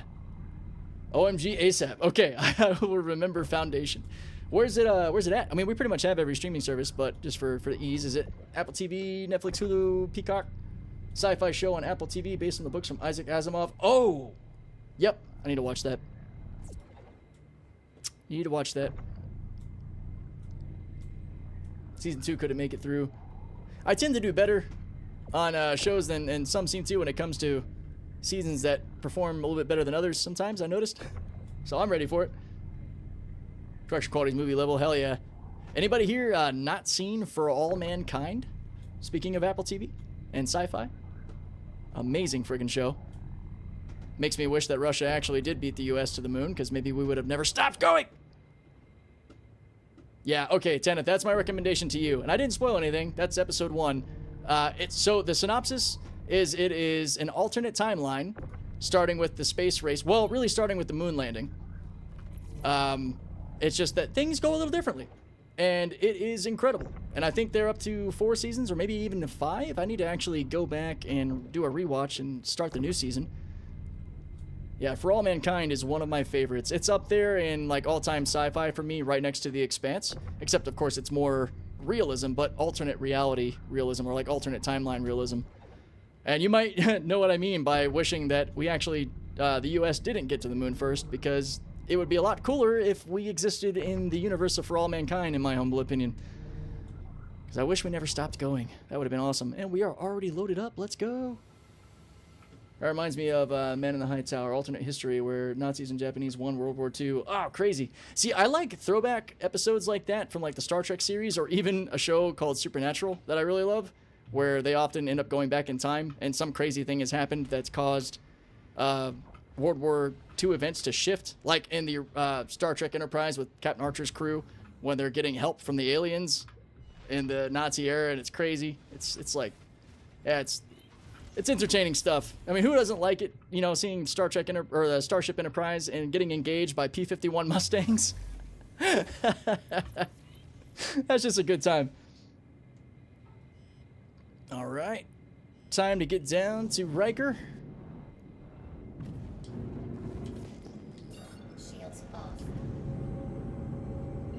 Let's go. Yeah, what's cool, and for all mankind, you'll see like a lot of events actually line up like symmetrically with real life, but then like with little tweaks where things kind of shift a little bit. Like maybe things that we didn't actually do with NASA, we did do, and things that we, and some things we'd actually do at the same time, you know, or certain events in the world all happen, but then, you know, this one thing might change how this goes, a little butterfly effect action to some degree. Quantum travel engaged. The problem with Supernatural's Dean Winchester is very distracting. Pudding! Yep, that's understandable. That just made me think of the way Becky reacts anytime she sees Sam. Quantum travel complete. Once Upon a Time is a little show that was all about alternate timelines called Sliders. Oh yeah, I haven't seen that.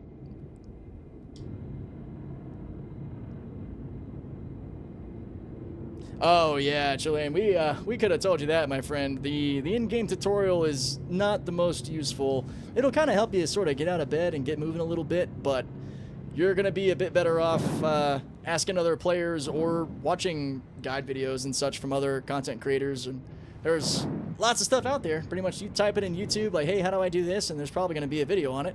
And if there isn't, hell, I might make it. That's how I get a lot of my ideas. Somebody says, hey, what about this? And I go, you know what? That could probably be a video. Let's go. It might not be the most popular topic, but if it helps people out, I'm down to make it.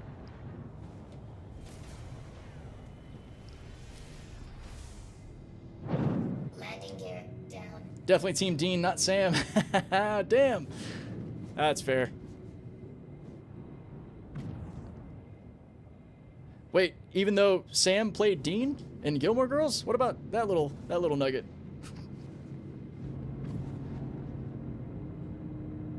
All right, here we go.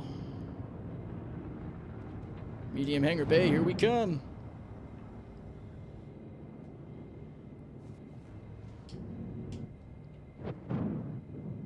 Yeah, see, tutorials is why we do this. Yeah, right?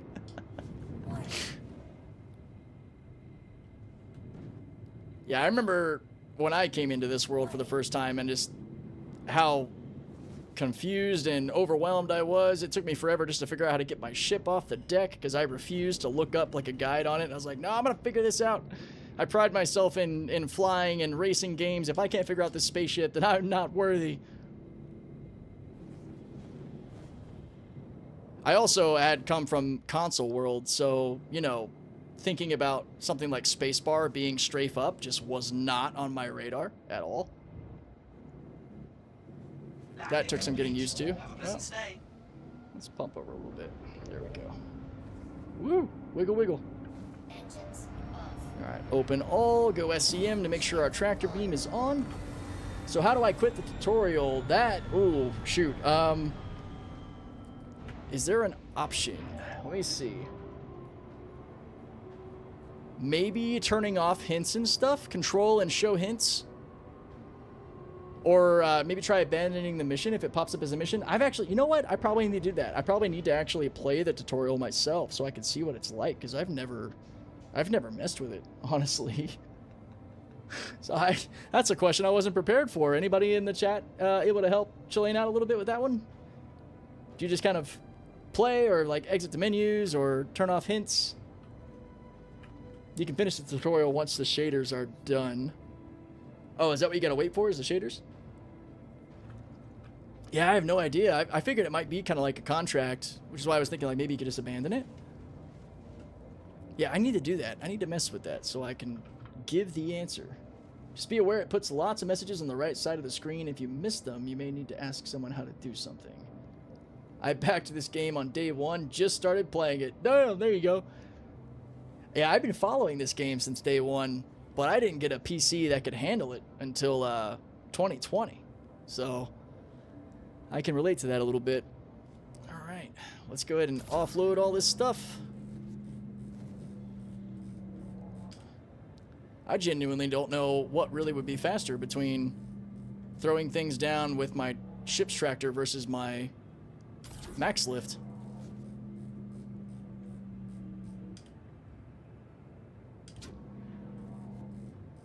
Whoa. Was that one stuck? Oh, that's stupid. That should not be stuck. Okay, there we go. It was just delayed.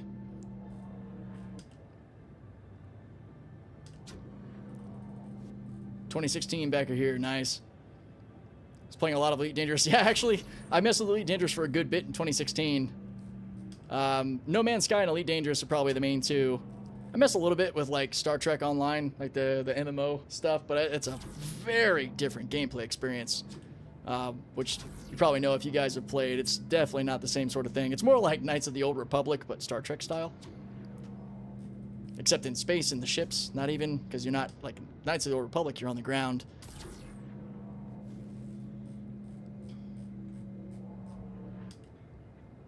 Yeah, there was a couple of years, like maybe a year and a half, 2 years, where I basically did everything on a MacBook or on my Acer Nitro 5 gaming laptop.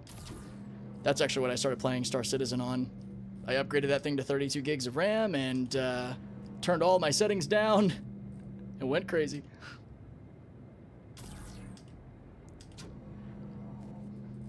Elite Dangerous in VR is amazing. Nice.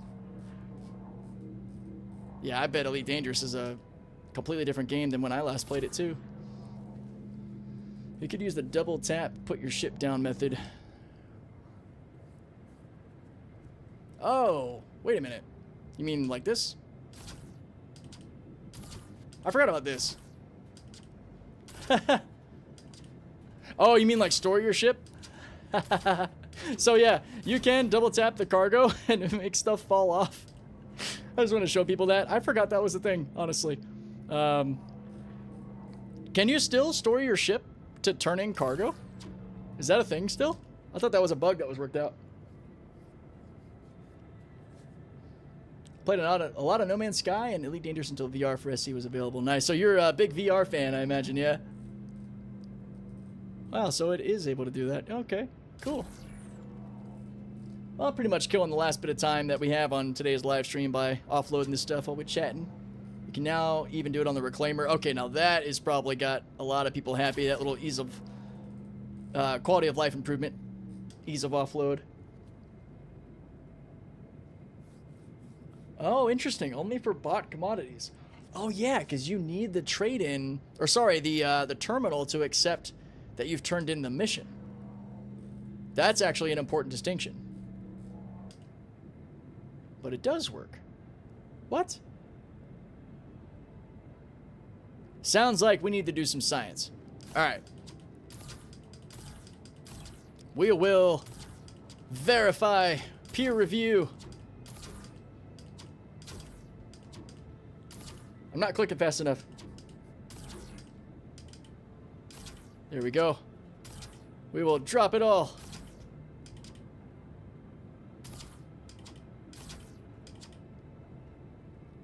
Does it all need to be touching the floor individually, or can this pile of shit go like this?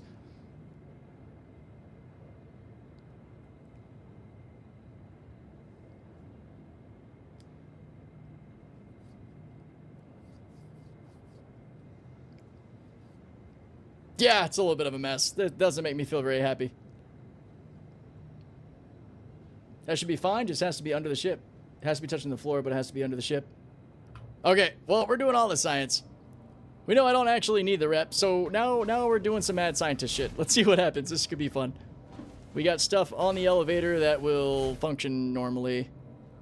Open the damn door. What are you doing? Thank you. Okay.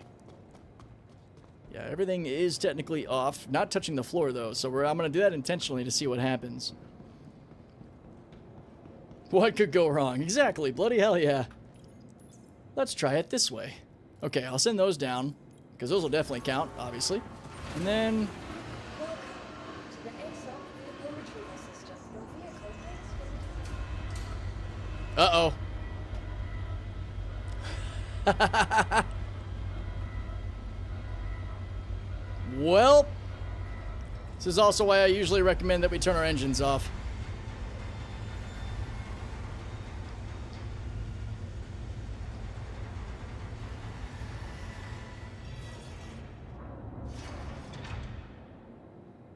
And it's gone.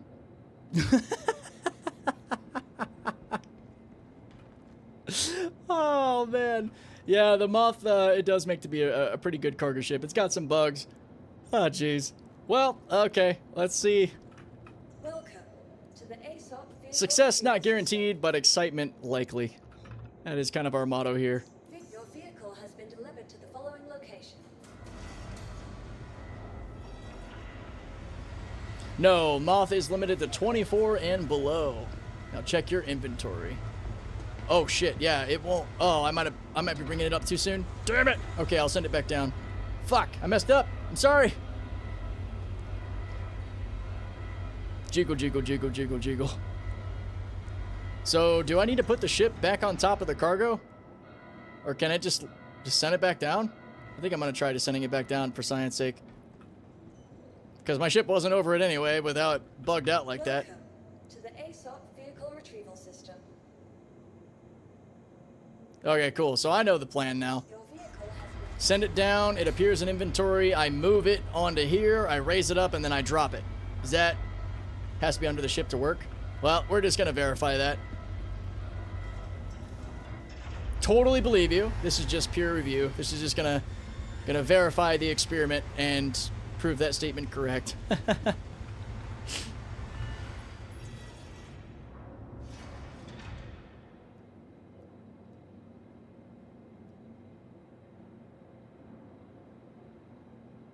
Oh yeah, this is what's supposed to go back up with me.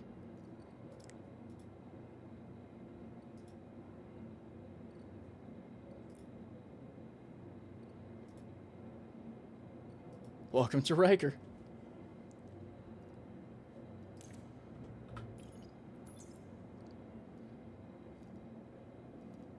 Oh, I got a lot of random shit here too. My C788s are here. 10 series broadswords. Bunch of... Oh, that's where all my Dominator 2 missiles are. Mother... Okay. Wow, lots of Mantis guns too. Damn, what did I do? Why? Why did I buy all this? Holy cow. I must have went on a shopping spree here at some point and I forgot about it. That is not uncommon. All right. Yeah. Science can't be accepted till it's peer reviewed. Exactly. All right.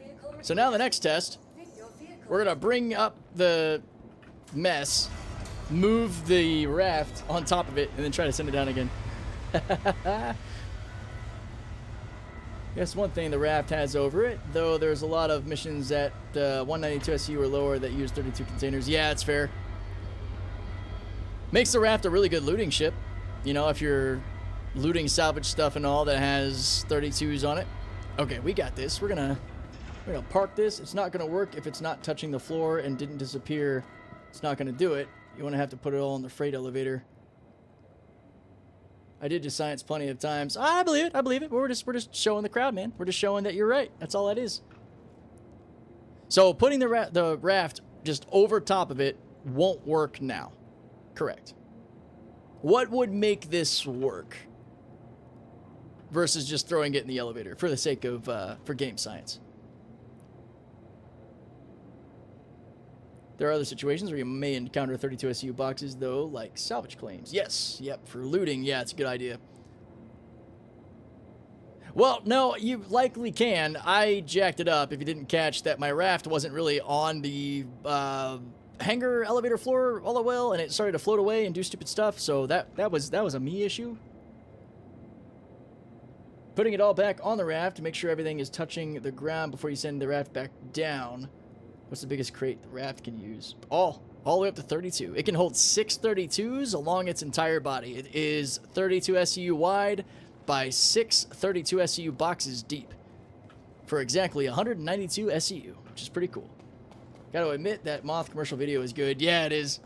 Alright, well, since I would have to put it all back on the raft and then drop it all back off again and then send it down, that's gonna definitely put me over stream time. So we are just going to open this up and throw it all in manually. Because I suck.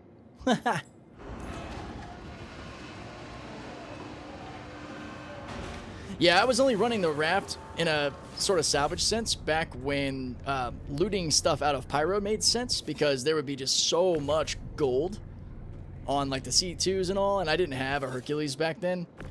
Now I would just take a C2 or an M2, honestly.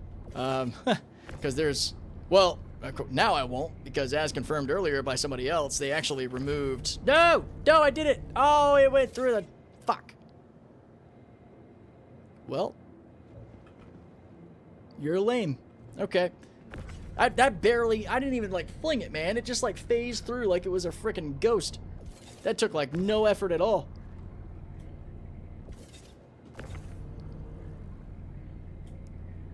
It's been that kind of Star Citizen day, though, you know? If it can happen, it will. Murphy has very much been a part of today's live stream. But it keeps things interesting. That's why I set up a backstop first. Yeah, exactly. Yeah, for anybody who doesn't know what that means, you basically just place all of these down like a wall. Nope, don't you do it. That way, you've got something to run into, so you don't end up sending stuff through the elevator's very flimsy wall in the back. You can even stack a few of these a little bit higher just so you don't end up throwing stuff over, because I believe we can go too high like that. But yeah, now if you're flinging stuff in, it'll just run into other boxes. So, yep, solid tip. Create a backstop. Thank you for bringing that up, Edric. It's good to be able to show that example. That way you're less likely to lose crates. When I do salvage claim, I take the cargo ship to the location first to offload cargo. Then I bring the salvage ship. Oh yeah, that's not a bad idea. Now with the moth, that can take care of both. Haha. Well, at least once it's all patched through. I mean, for me, I'm not really much of a scraper. I'm a fracture and loot components kind of guy. Unless I'm, you know, grinding for the mission specifically, or if crafting requires it. Because that's a good chance that with crafting recipes, RMC might actually become an important resource for some things. At least I hope so. I hope that everything gets a usefulness case. That'd be cool. Like all of it. Looting, parts, scraping, fracturing. Yeah, I mean, I do enjoy all of it. I just, if I had to lose one thing, it probably would be the actual scraping RMC. Not that it isn't satisfying to sort of lawn mow a ship, which is pretty cool. All right. Well, I'm curious with the little mix-ups we had on this, just how much credit we'll get. I will try to quickly run the loop back up to by Genie to at least complete the loop for the hauling's sake, and then I gotta get out of here and go walk the doggos. So can't wait for crafting of any kind. Yeah, and I'm really thinking it still looks like we're on track for 4.7 to be the start of crafting, and I think you guys are gonna have a lot of fun with it. Don't worry, guide videos will be coming for sure. I'm sure Hawks has plans as well. Hell, we could probably do some stuff together. Show you guys how to source stuff, craft stuff, what quality means, how to use the fabricator, because it's not as intuitive as you might hope it would be. That's coming from a guy who enjoys crafting survival games. Which I also cannot wait for Windrose to actually release to early access. I want to keep playing so bad, but I've literally maxed out the demo. That is going to be a fun game. Yo, what's up, Father and Live? Funny, I thought that I'd hate hauling and like salvage, and once I tried them both, it was the total opposite, especially scraping holes, looking for that last 1% to complete a mission and not being able to find it. Oh, yeah, I know that frustration. So, in that case, my friend, if you haven't figured it out yet, you can blow the ship up. You can get on board, set self-destruct, you can hit it with a missile from your own ship. Because if you just shoot at it with your regular guns, there's a good chance it won't actually blow up. But if you destroy the ship, it will actually complete the mission, the salvage mission, if that's what you really need to do. Best blah blah blah blah blah words. Wow, sorry. Best place to mine in Pyro. It's not my specialty to know. I really enjoy the asteroid mining bases, the ring around Terminus. I enjoy the moons around Pyro 5. But as far as like sort of a meta best place that has all the best materials, I don't really know that one. Hopefully somebody in the audience can give you a more definitive answer there.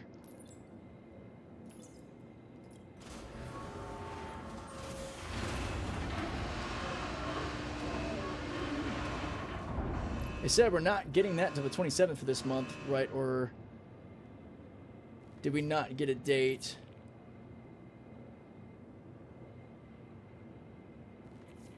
For the 4.7 update? Is that what you mean? So we're going to really get it at the end of March, huh? They're really pushing it to like the last bit. Damn. They're making us really wait. I mean, I guess, you know, they said March, so no, don't select all. Let's not do that. Wait, how many boxes is this? 651. Okay, that's not bad. We can do this. Same, and I made an alt account so I can play through early game again. Nice. Yeah, the only annoying part of hauling has been stacking missions that go to different destinations. Requires a bit of box organization, but not the end of the world. Yeah, and that is where, for me, ships like the Caterpillar shine. Or even ships like the Raft, being able to utilize the nice big external section so you can actually see where everything is a little bit easier. There we go. Typically, if I'm setting up for good hauling runs, I'm also not in much of a hurry. I enjoy taking the time to sort of separate out the logistics and all. That's why, like, for pure hauling enjoyment, and the Ironclad will probably tickle this for me as well, but the Caterpillar to me is still one of the very best ships I've used. I love the built-in kind of natural organization factor of having those separate modules where you can put different destinations or different missions worth. It's really cool. Yo, Legionnaire, if you're watching, not accepting any party invites today, appreciate it. Wrapping up the live stream, getting all this poop back up to by Genie. That's kind of funny. Like, you typically take resources from the stations down to the planet, and then you take all the poop from the planet back up to the stations. We are just missing one mission, guys, and it is like taking the poop to like throw it into the sun or something. Or some kind of like crazy decomposer mission. That'd be kind of cool. Like a place to take all the shit. I use the Carrack much like you use the cat. I use the pause to section stuff out. Yeah, that's a good point, actually. I didn't think about that. I've not really gotten a whole lot of time in the Carrack. It's probably another ship that I should get more acquainted with. Regolith Dead, I think, is crowdsourced these days, so it might not be 100% accurate, but it's the best we've got. I think it's pretty much always been crowdsourced, but yeah, it's pretty good. I mean, because people are actively updating it. I would say it's the closest thing you're going to get compared to others. Or it's going to be as close as you would get, you know, using different resources. Why is that? Looks like that's not. No, just the way it's rotated, I guess. If you ever woken up in Loreville, you can see what happens to the shit there. It just gets dumped in the lower city. Yeah, that wouldn't surprise me one bit. That just seems like that's the kind of place Loreville is. Unfortunately. Just got a nice 20 SKU of Quant. Thanks for your setup recommendations. Oh, hell yeah, awesome. I hope that is a blast for you, that you're having a good time. You know, I realized Everest Harbor gets all the poop. Yeah. Yeah, all the poop goes to Everest Harbor or by Genie, like whatever station it is around the planet. They get all the poop. Or are you saying it gets more poop than the other places? Like everyone takes their poop and takes it to Everest. Loreville, the SC universe is realistic. New York, yeah, unfortunately. Hopefully New York learns from the example. Yeah, we need to make sure that New York leadership gets a nice view of Loreville so they go, wait, we don't want to be that. Oh, yeah, I bet. All right, cool. I'm glad. Yeah, the Saber gadget is awesome. And there's a good chance sometimes that you can recover it after you break the rock. For me, typically, it goes away. I've never gotten lucky enough that I'm able to get it back, which is really dumb. But you're supposed to be able to recover it. Did I take damage? Did I lose, Oh, shit. Or no, maybe not. Oh, no, I don't think I took damage. Oh, no, we're good. We're good. I thought that I lost some fuses or something. Launch complete. Well, damage is fine, but I thought like I actually popped the fuse. I don't think I did. I think I have as many power pips as I'm supposed to. And we can check fuses later. We can see if there's anything extra. I mean, I did have a Hangar just try to like eat my ship, so there's that. Shields off. Landing gear up. I'm gonna, for one of the few times that I ever do this, we're gonna go cruise control just so that I can let my wife know I am almost done. Finishing a drop to by Genie Point. She's not gonna know what that is. And then I'm good to walk the dogs. I can't text today, oh my gosh. Darn it.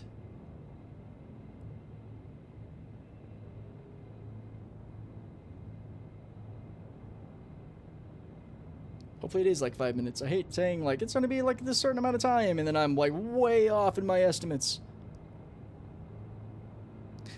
This is one area where I can imagine the STC VKB throttle being good for decoupled mode, is I could actually have a sort of like cruise control input without having to go coupled and using cruise control.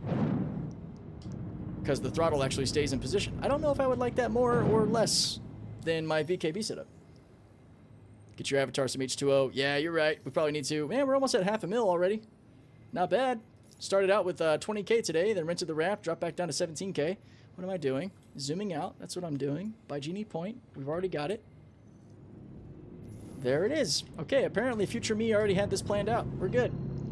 Yeah, Bagria, I really like the vibe. Hell yeah. Yeah, the two, if I were to have like my top ranked ship companies, it would be Drake and Argo for sure. Just overall. I like a lot of the different ships from a lot of the different companies. But these, the design language, the very industrial look of Drake and Argo really pulls me. Nope, nope, nope. No, I don't need some money. No, sir. Thank you, but no thank you. I'm enjoying being a realistic member of the verse. I've had my time in the light as a corporate oligarch and star citizen. It is not my vibe. Drake and RSI for me, hell yeah. Are you the reason why I have extra $100 million in my account? I didn't send to you recently, so I can't take credit for that, but I definitely sent some random money to a few people. Mostly folks who commented on the 890 video, so I could, you know, pass on some wealth to some new players. But that was it. Okay, I'm actually going to land inside for this one, so I can log out from here. Man, the sound of those engines right now, which is very unrealistic because we're high enough that there should not be this much sound in space. I am going to get a little autistic on that one, because that definitely sounds like atmospheric interaction.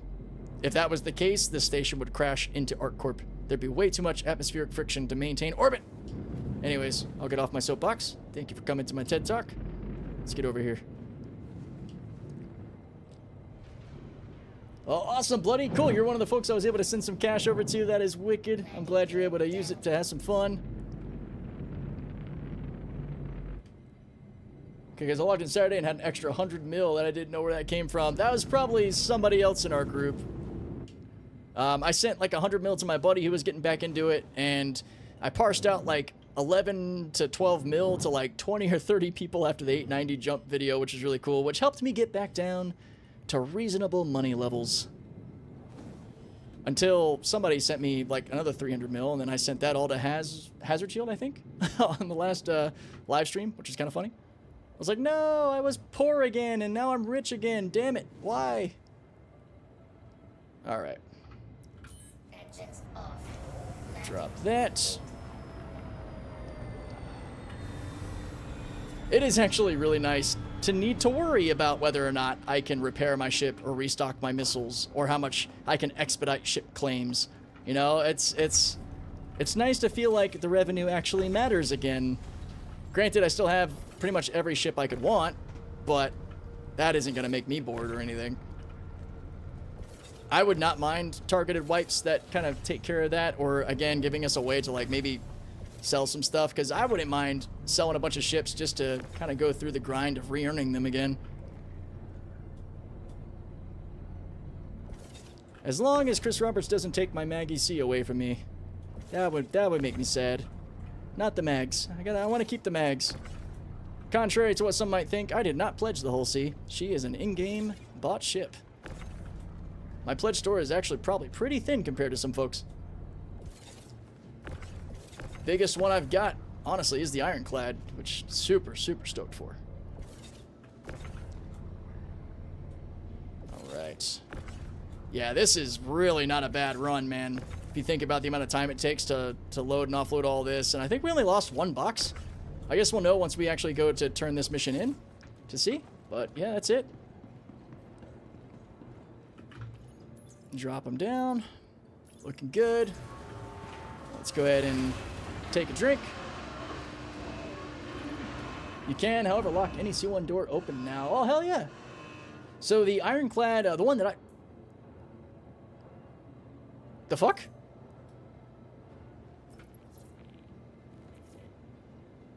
What the...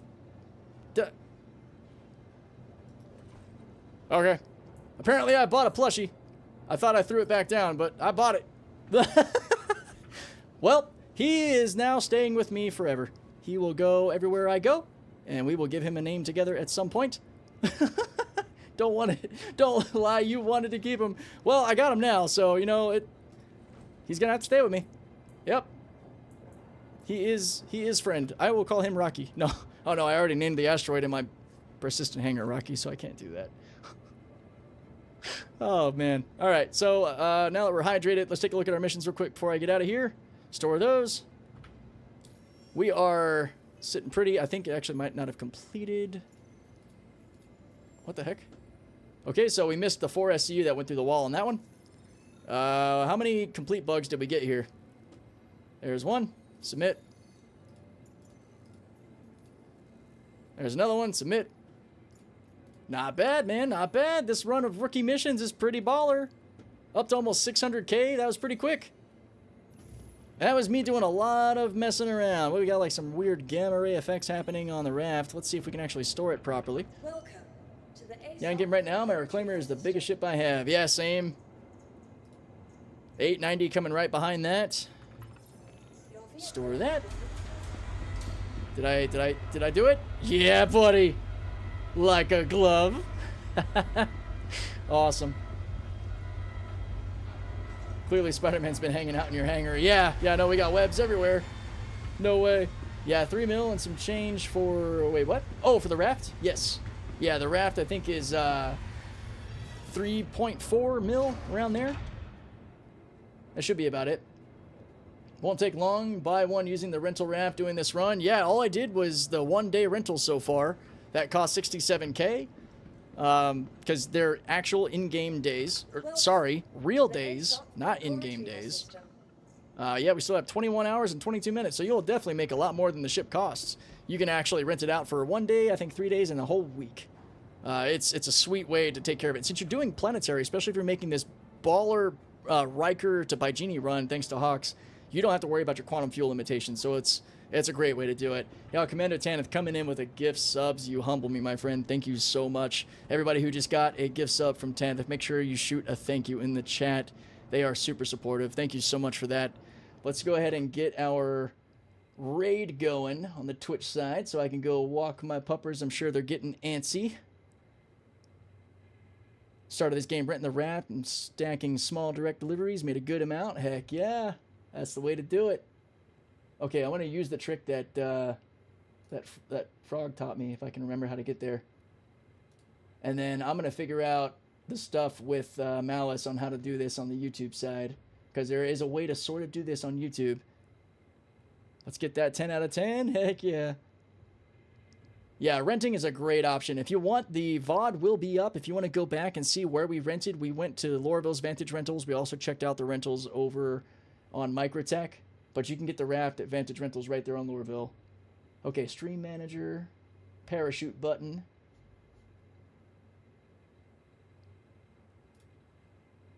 Pledge the raft before the price increase. Heck yeah.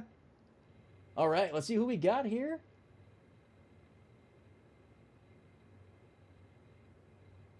Riddick. I like the name. It's tagged English Spanish. See who? Oh, we got Space Cutlet here. We've had some fun interacting with them in the past.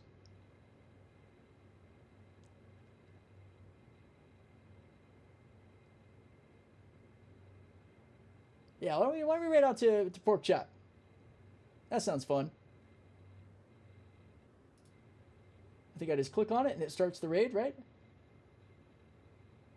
Yep, start raid here. Awesome. So on the YouTube side, that is it, guys. We'll be back Wednesday, same time, noon to 1600 Eastern, and my camera will be back too, so you'll have my ugly mug down in the corner to chat with y'all. But here we go. We are prepping the raid. 40 viewers ready to pop in. Thank you so much, guys. Tanith, take care. Everybody who is a part of the fun. And thank you, Ball Plan, for the gift sub as well. You guys are awesome. We'll see you next time.